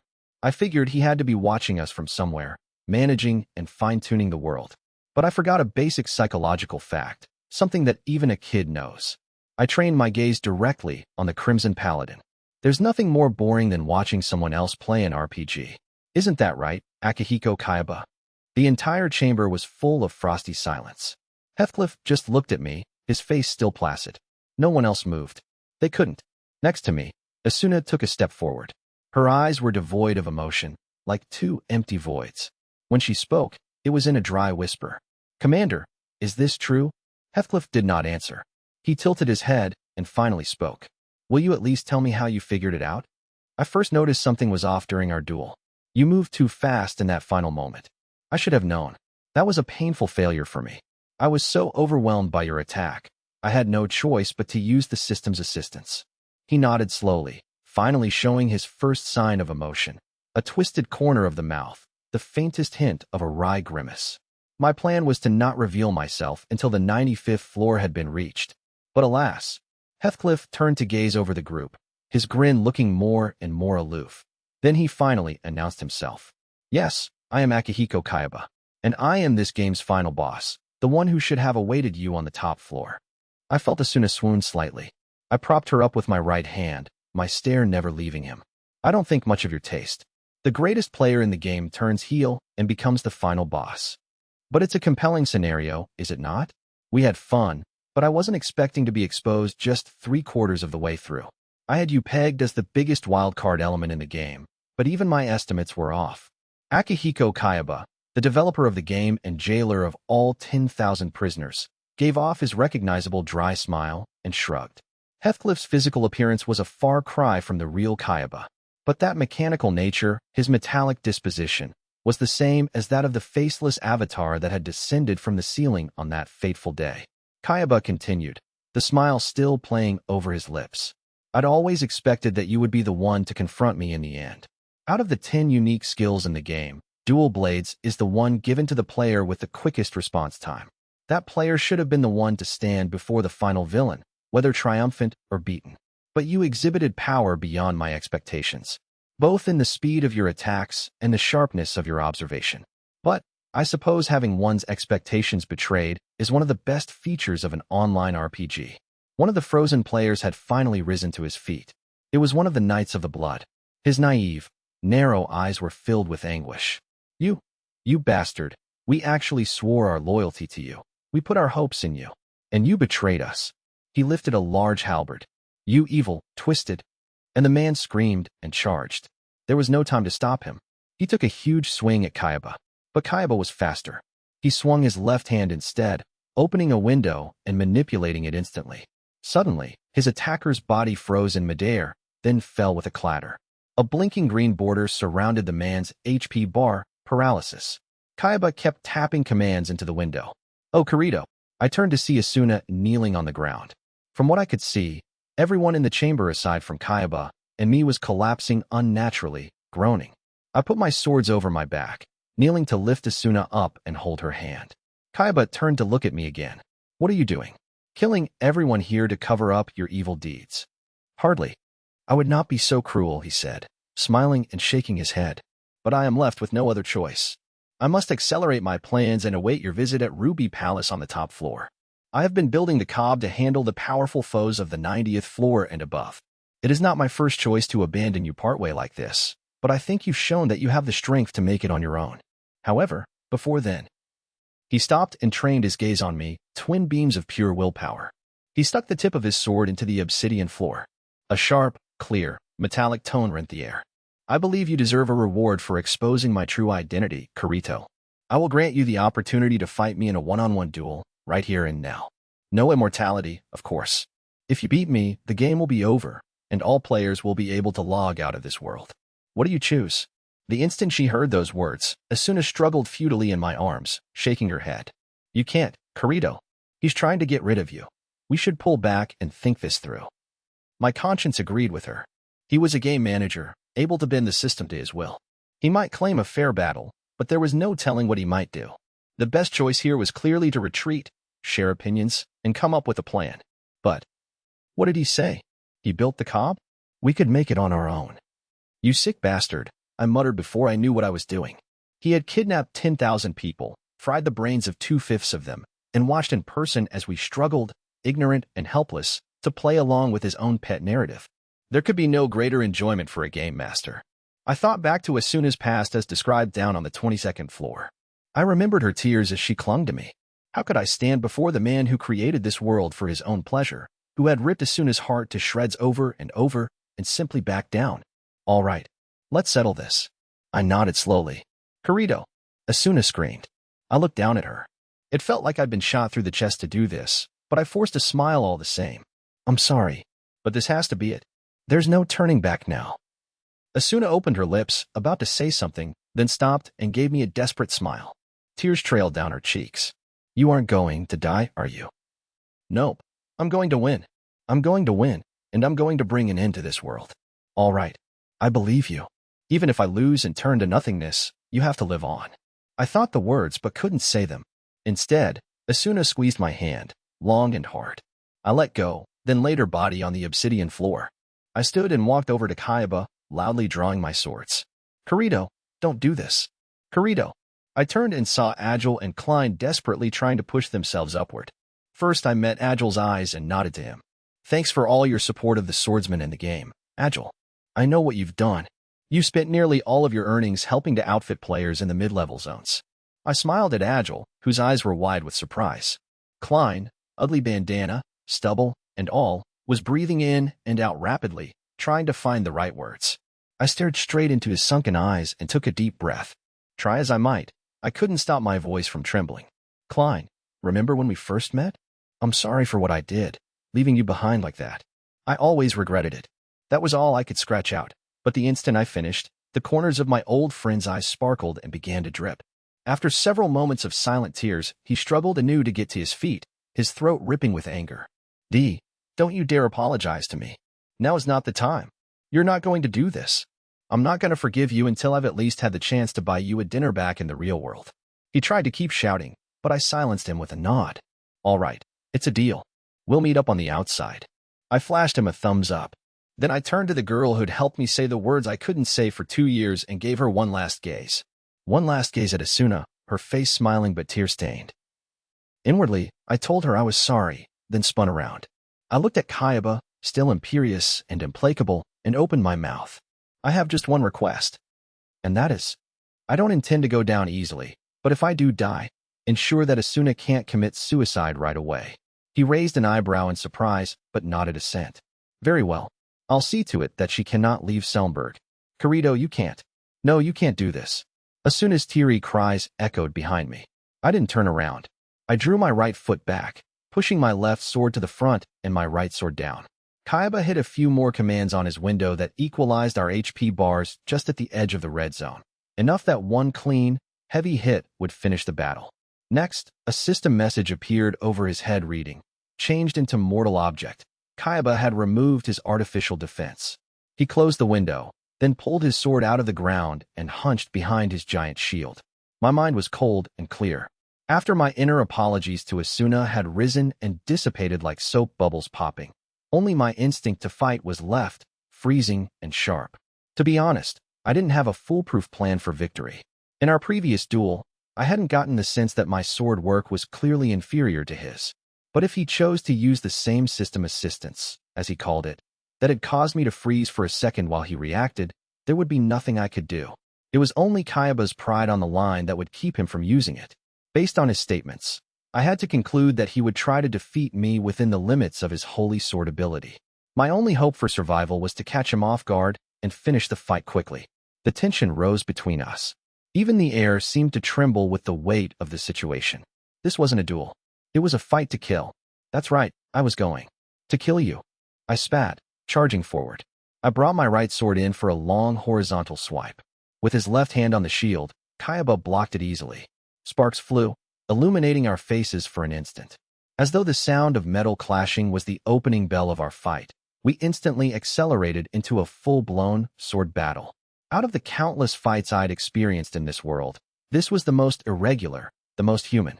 We'd both exposed our secrets to the other before. My dual-blade skill was Kayaba's design, so I had to assume that he knew all of my combos. It certainly explained how he'd stopped all of my attacks in the previous duel. I didn't use any of the system's combination attacks. I swung my swords freely, using only my instincts. I wasn't getting any help from the game, but it seemed like my accelerated consciousness made my every move much faster than normal.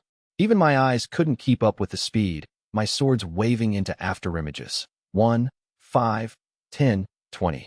But Kayaba deflected each of my blows with easy precision.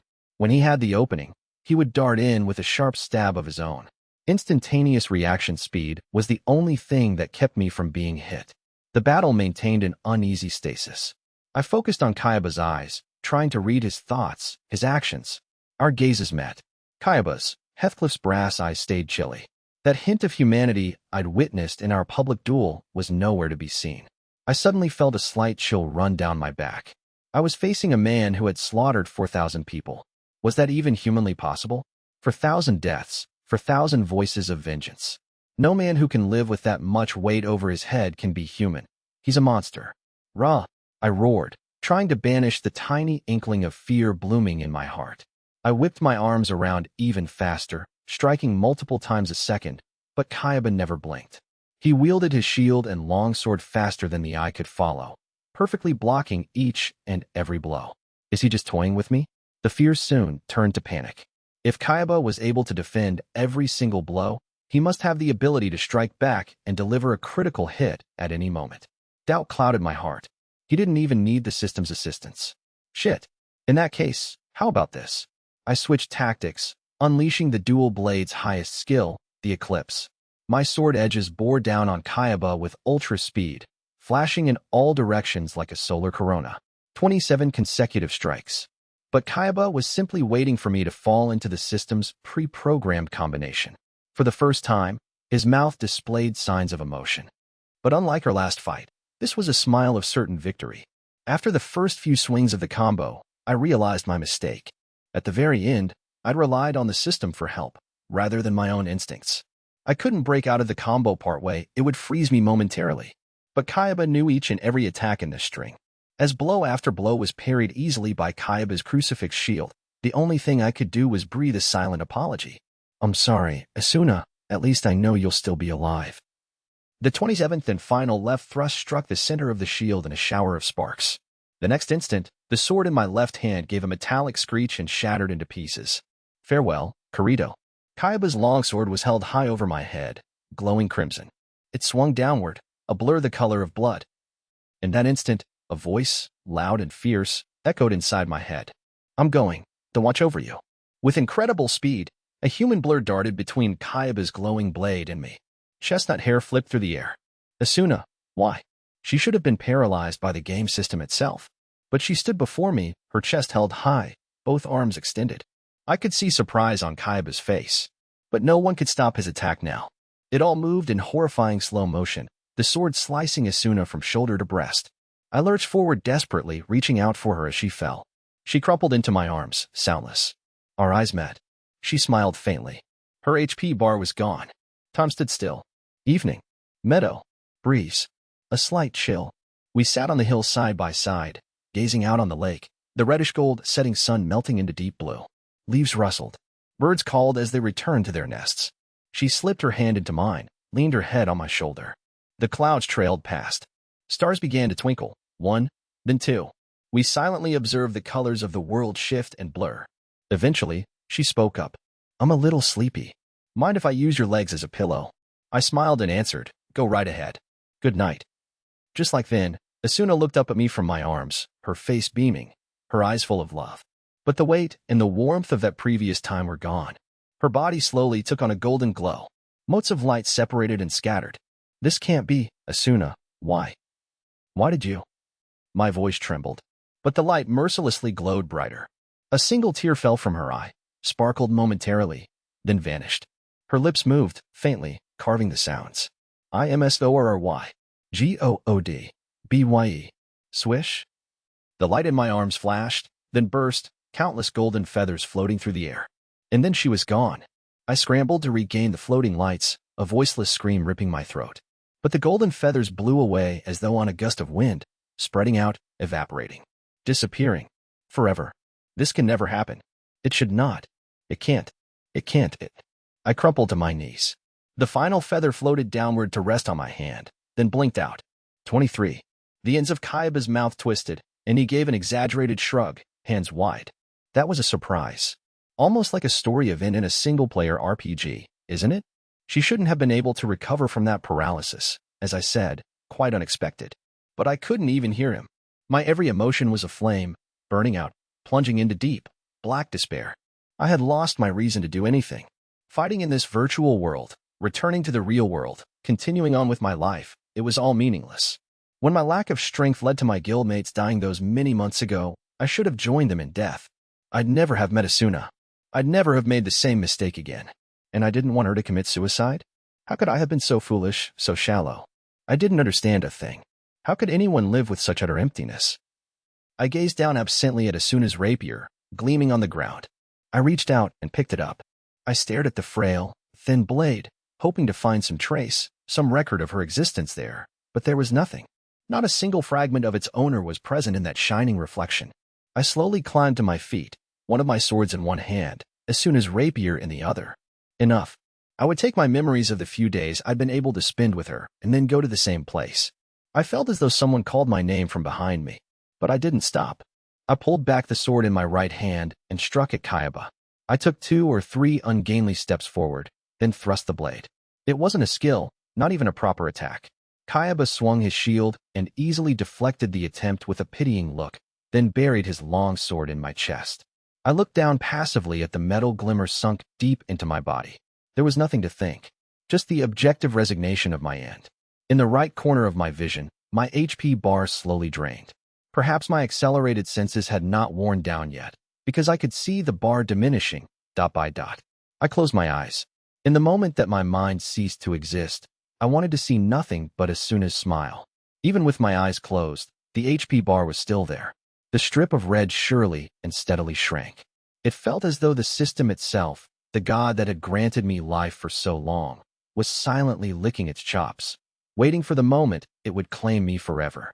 10 more pixels. 5. Then, I suddenly felt a rage the likes of which I'd never experienced. It was this. This was what had killed Asuna. Even Kaiba, its creator, was only a part of it now. This was what had ripped apart Asuna's body, blasted her mind, enveloped me. The will of the system itself. The digital god, mocking its players' ignorance, swinging its merciless scythe. What are we? Foolish puppets, dancing on the unreachable strings of the SEO system? If the system says yes, we survive, and if it says no, we perish. Is that all we are? My HP bar ran out, as if to laugh at my helpless rage. A small purple message appeared front and center. You are dead. God had spoken. A powerful chill ran through my body. Sensation faded. I could feel countless lines of code setting me free, slicing me into pieces, preparing to feast. The chill rose from my spine to my neck, then flooded into my head. The nerves of my skin, sound, light, everything grew further away. My body was dissolving, turning into polygonal shards, dispersing, but I wasn't going to play along. I opened my eyes. I could see. I could still see. In fact, I could see the look of shock on Kaiba's face, his hand still gripping the sword in my chest. Perhaps my senses had accelerated again, and the instantaneous process of my avatar exploding was happening in extreme slow motion. The contours of my body were already softening, dots of light spilling off and blinking out here and there, but I still existed. I was still alive. Rhea, I screamed. I screamed and resisted. Against the system. Against the absolute. Asuna, spoiled and lonely Asuna, had wrung out every last ounce of willpower to beat that irreversible paralysis and thrown herself before a strike that couldn't be blocked. Just to save me. I couldn't let her sacrifice go to waste. It wasn't an option. Even if death was ultimately inescapable, there was one thing left to do. I squeezed hard. knitting the sensation back as if it were a fine thread. The texture of what I held, Asuna's rapier, flooded back into my hand. Now I could feel her will exuding from it. I could hear her voice, urging me on. My left arm began to move, achingly slow. As it rose bit by bit, the contours shuddered, visual artifacts peeling off. But I never stopped moving. Inch by inch, I raised my arm, my soul flaking away. Unbelievable pain shot through my body, the apparent price for my heresy, but I gritted my teeth and kept moving. The distance, just inches, was unbearably long. I was freezing cold. Only my left arm had any sensation left, and the chill was quickly eating through it. My body was crumbling, spilling like a delicate ice sculpture. But finally, at long last, the shining silver tip of the sword touched the center of Kaiba's chest. He did not move. The shock on his face had worn off. Only a peaceful smile was left on his slightly opened lips. Half by my own will, half driven by some mysterious, unknown force, my arm closed the final distance. Kaiba shut his eyes and accepted the rapier piercing his chest. His HP bar emptied. For an instant we both stood there, each with his sword stuck through the other. All of my willpower spent, I gazed into space. Is this what you wanted? I never heard her response, but there was a momentary thump, a pulse of warmth gripping my left hand. I released the strength that was keeping my body from shattering entirely. As my consciousness slid into nothingness, I could feel my body disintegrating into 1,000 pieces and Kaiba's doing the same. Two familiar bursts of sound overlapped. Now it all really was drifting away, separating faster and faster. Was that Agile and Klein calling my name? And beyond that, the artificial tone of the system's voice. The game has been cleared. The game has been cleared. The game has been. 24. The entire sky was ablaze with the setting sun. I suddenly realized I was in a very strange place. A thick crystal slab was under my feet. Beneath that transparent floor, strings of crimson-splashed clouds flowed past. I looked up and saw nothing but infinite evening sky. An endless expanse, sprayed with gradient colors from brilliant orange to blood red to deep purple. I could hear the sound of a slight breeze. Aside from the red and gold clouds floating by, there was nothing in the air but this small circle of crystal, and I was standing at its edge. Where am I? I remembered my body shattering into countless pieces and dissipating into nothing. Was I still somewhere inside Sao? Or had I actually gone to the afterlife? I looked down at my body. The leather coat and long gloves were the same equipment I had been wearing when I died, but everything was ever so slightly translucent now. And it wasn't just my clothes. Even my body itself had turned into a partially see-through material like colored glass, and it was sparkling red with the light of the sunset. I stretched out my hand and waved the fingers. The game window popped open with the same sound as ever. I was still stuck in SAO, but there was no equipment mannequin or menu readout on the window. It was simply a featureless box that read, "Executing final phase, currently 54%, in small letters. The number ticked up to 55% as I watched. I'd thought that dying and disintegrating happened at the same time that the device fried the brain. What was happening here? I shrugged and closed the window, then jumped as someone called out to me. Kirito. It was like the song of angels. A shock ran through me. Please let it be real. Please don't let it be an illusion, I prayed, and turned. She was standing there, set against the burning sky. Her long hair was rippling in the breeze. Her smiling face was close enough that I could cup her cheek if I reached out, but I couldn't move. If I take my eyes off of her for just an instant, she'll disappear, I thought. Instead, I stared silently. Like me, her body seemed made of a delicate crystal, as it sparkled and gleamed with the light of the sunset behind it. It seemed to me that the sight was more beautiful than anything in the world. I desperately tried to hold back the tears, and finally I cracked a smile. When my voice came out, it was barely a whisper. Sorry, I guess I died. Dummy. A large tear rolled down her cheek as she smiled. I opened my arms and called her name. Asuna. She jumped to embrace me, tears sparkling, and I held her tightly. I'd never let her go. No matter what happened, I would never release my grip. After a long, long kiss, we finally extricated our faces and looked at each other. There were so many things to say about that final battle, so many things to apologize for. But words were no longer necessary. Instead, I turned to look at the endless sunset and asked, So, where are we? Asuna silently looked down and pointed. I followed her finger. Far, far away from our little floating crystal platform was a point in the sky, and there it floated. It was like a cone with the tip chopped off. The entire structure was made of countless thin layers. If I squinted, I could see little mountains, forests, lakes, and even towns in the spaces between the layers. Ainkrad. Asuna nodded. That had to be Ainkrad. A giant castle, floating in an endless expanse of sky. The world of swords and battle that had played host to our painful 2-year struggle. And now it was below us. Before I came here, I'd seen pictures of the structure in promotional material for Sword Art Online. But this was the first time I'd ever actually seen it like this in person. My breath caught in my throat. I felt something like awe. The floating fortress of steel was collapsing. As we watched, a chunk of the lowest floor broke off, spilling away into countless smaller pieces. If I trained my ears, I could hear the heavy crumbling sounds beneath the wind. Ah, Asuna murmured. A larger piece of the bottom broke away, and this time there were trees and cascades of lake water among the structural rock as it plummeted through the red sea of clouds. That was where our little log cabin used to be. Floor by floor, the place that had consumed 2 years of our memories peeled apart like tiny membranes, and I felt grief well up in my heart. I slowly sat down on the edge of the crystal platform, still holding Asuna. My heart was oddly calm. I didn't know what had happened to us, what would happen to us, or why, but I felt no fear. I'd done what I needed to do, lost the life I had been given, and now sat with the girl I loved, watching the end of the world. Nothing mattered anymore. I felt fulfilled. Asuna must have felt the same. She hugged me close, watching Ainkrad fall to pieces, her lids half lowered. I slowly stroked her hair.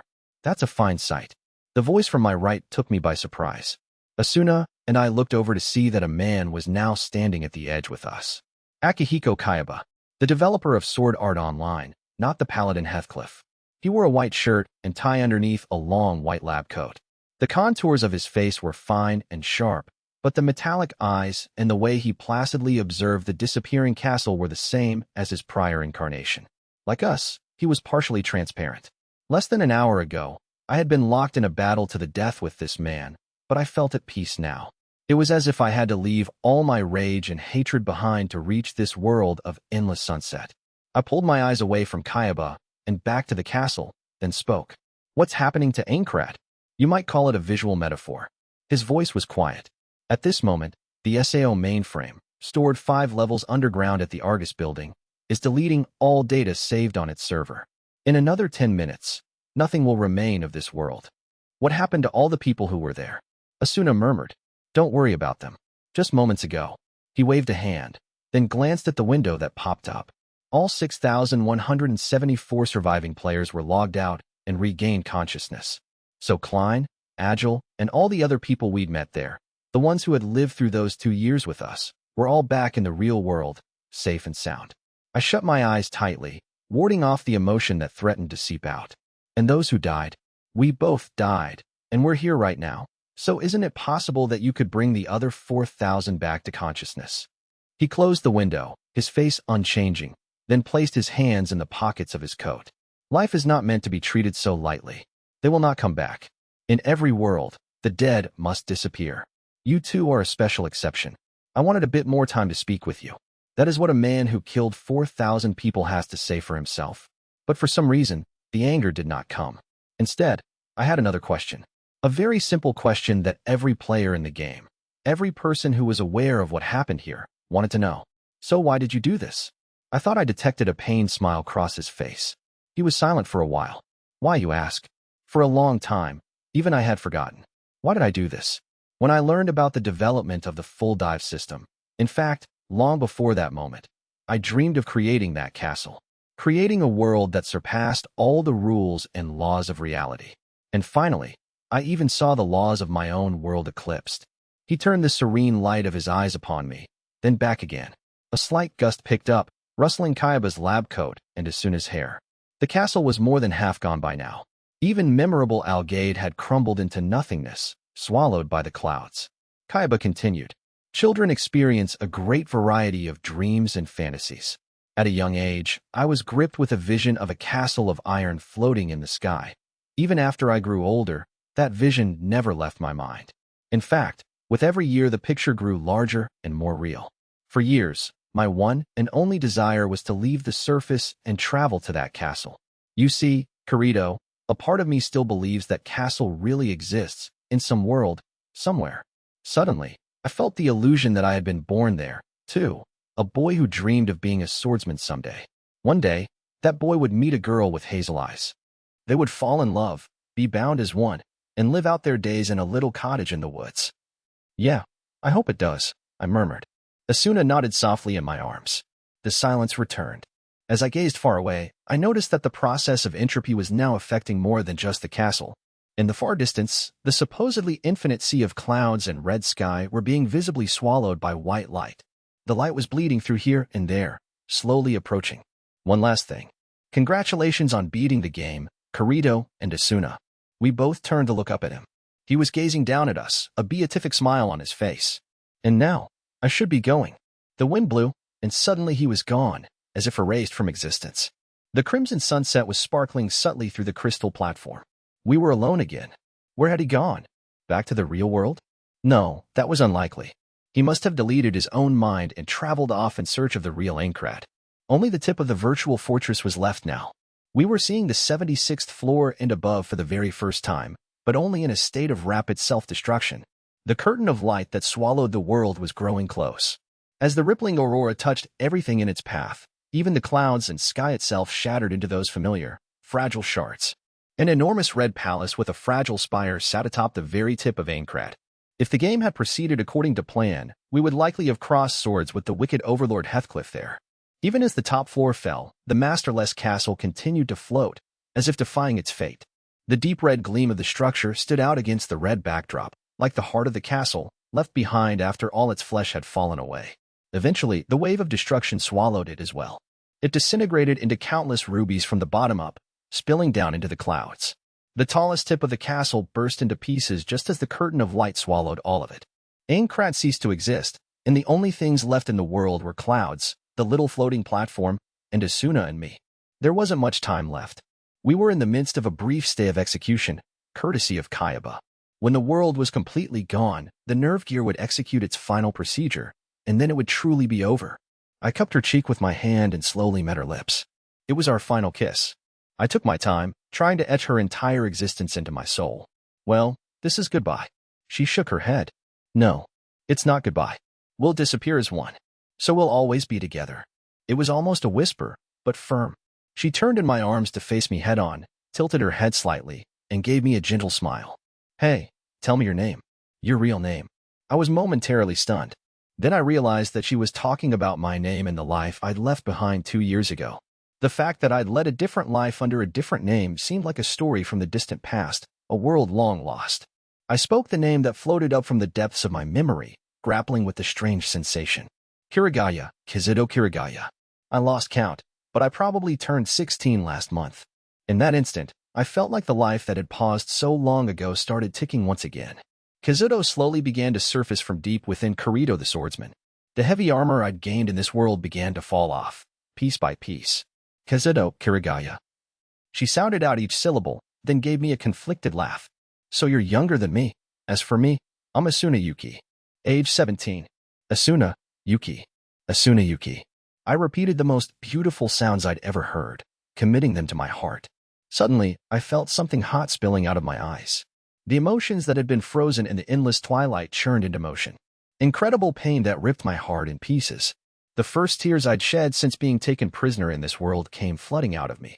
Sobs caught in my throat like a little child. My hands balled into fists. I'm sorry, I said. I would bring you back. I promised to do it. But I couldn't finish the rest. In the end, I couldn't save the most important person in the world to me. The regret that I had let her shining future come to a premature end turned to tears that flowed out of me without cease. No, it's okay. Asuna was crying too. Her tears were like glistening jewels in all the colors of the rainbow, particles of light that dripped and evaporated. I was so happy to have met you and lived with you, Kazuto. It was the happiest time of my life. Thank you. I love you. The end of the world was at hand. The giant fortress of metal and the endless expanse of sky had vanished into the light, and only the two of us remained. The air around us was sucked into the vacuum, fragmenting into dots of light. Asuna and I embraced, waiting for the end. In the midst of the incandescent light, it felt like even our emotions were being burned away. Only my yearning for Asuna was left. Everything disintegrated and evaporated, but I kept calling Asuna's name. My vision was filled with light. Everything was covered in a veil of white, dancing into microscopic motes. Asuna smiled dissolved into the light that filled the world. I love you. I love you so much. A voice like a ringing bell sounded in the last bit of my consciousness. The boundary that made Asuna and me separate beings vanished, and we crossed into each other. Our souls mingled, became one, scattered, disappeared. 25. The air had a smell. That, more than my continued consciousness, was the first surprise. There was an enormous amount of information flowing into my olfactory glands. The piercing odor of disinfectant, the sunny scent of dry cotton, sweet fruit, and my own body. I slowly opened my eyes. The powerful beam of light seemed to pierce the back of my brain, and I quickly squeezed my eyelids shut. After a while, I slowly opened them again. There was an interplay of various colors. Belatedly, I realized that it was fluid blocking my sight. I blinked, trying to clear it away, but the fluid kept coming. Tears. I was crying. Why? There was a sharp pain in my chest that told of deep, agonizing loss. I felt as though I could hear someone calling out from a distance. I squinted against the light and tried to brush away the tears. It seemed that I was lying on top of something soft. I could see what looked like a ceiling. There was a grid of off-white panels, and some of them were glowing, lit by something behind them. There was a metallic slit in the side of my vision. Probably a respirator. It was emitting air with a low groaning sound. A respirator. A machine. That shouldn't be here. Even the most proficient blacksmith couldn't fashion a machine. And even if it really was what it appeared to be, in Aincrad there was no electricity. This wasn't Aincrad. I opened my eyes. That train of thought had finally woken me up. I tried to bolt upward. But my body wouldn't listen. I had no strength.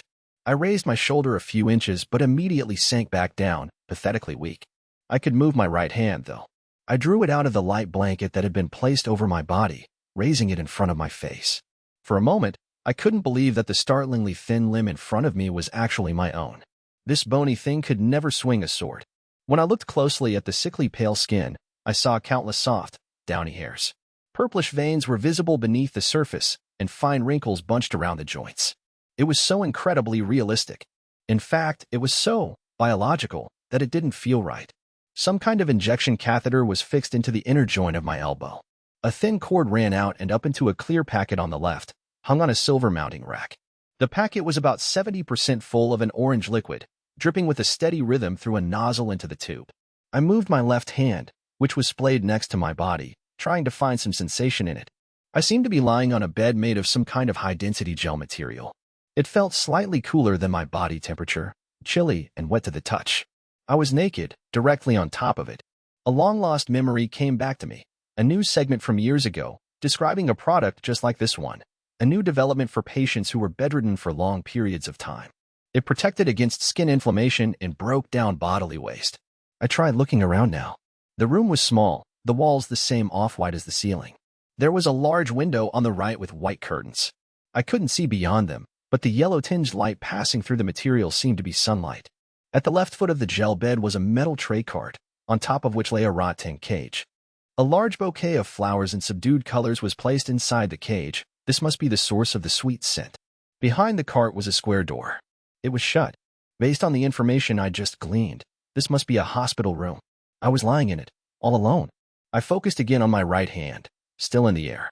On a whim, I held my index and middle fingers together and swiped downward. Nothing happened. No sound effects, no menu window. I tried it again, harder this time. And again. Nothing happened. Which meant this was an SAO. Another virtual world, perhaps? But the overwhelming amount of sensory information I was picking up spoke urgently of another possibility, the real world. The one I'd left 2 years ago, the one I thought I'd never see again. The real world. It took me quite some time to fathom what that truly meant. For years, the world of swords and battle was my reality. It was hard to believe that world was gone, that I was no longer there. I was back. But there was no rush of emotion or joy with that realization. Only confusion and a faint sense of loss. This was my reward for beating Kaiba's game. Even though I died, turned to nothingness, accepted my fate, and even felt satisfied with it. That's right, I was fine with it all ending there. In the midst of that fierce light, I disintegrated, evaporated, become one with the world, with her. Ah. The sound tumbled out. There was a sharp pain in my throat. I hadn't used it in 2 years. But I wasn't even aware of that. I opened my eyes wide, trying to mouth the word, the name that came to me. Asuna. Asuna. The pain that burned deep in my chest came back. Asuna, my beloved, my wife, the woman who had stood at the end of the world with me. Was it a dream? A beautiful illusion I'd witnessed in an artificial world? For a moment, I wasn't sure. No, she was real. We'd laughed together, cried together, fallen asleep together. Those things weren't a dream. Kayaba had said, "Congratulations on beating the game, Kirito and Asuna." I heard him say her name. If I was included among the players who survived, Asuna must be as well. The moment I realized this, my love and overwhelming longing for her exploded within me. I want to see her. I want to touch her hair.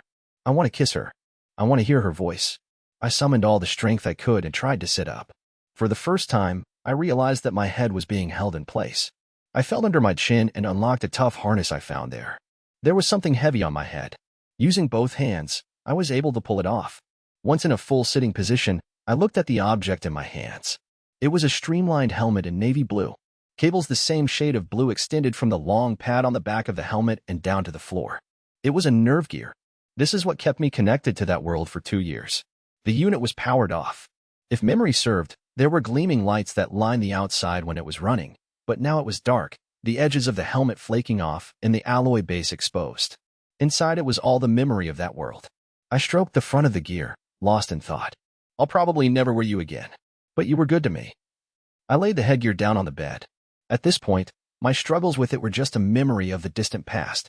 There were things for me to do here now. It seemed like there was a commotion in the distance. I focused my ears, and as though my hearing was finally coming back to normal, various sounds jumped out at me. I could hear a great number of people talking and yelling. Footsteps thumped hastily outside the door, and gurney wheels clattered by. I didn't know if Asuna was in this hospital. The people playing SAO were from all over Japan, so the probability that she would just so happen to be in this building was slim at best. But this is where I'd start. No matter how long it took, I would find her. I ripped off the thin blanket. There were countless cords attached all over my gaunt body. The electrodes on my limbs were probably meant to stimulate the muscles to prevent atrophy. I painstakingly removed each one. Orange lights on a bedside panel flashed on, and a high-pitched alarm sounded, but I ignored it. I pulled out the 4, then swung my legs to the floor, finally free. Slowly and gently, I tried to stand.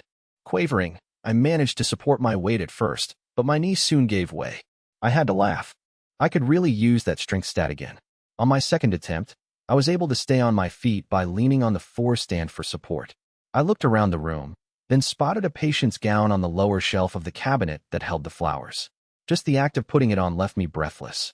My limbs, which had been still for 2 entire years, were all screaming in protest. But I couldn't give up now. Faster, faster, I told myself. My entire body needed her. My fight would not end until the moment I could hold Asuna in my arms again. I gripped the metal stand like my trusty sword, giving it my weight, taking the first step to the door. The End, Sword Art Online, Volume 1.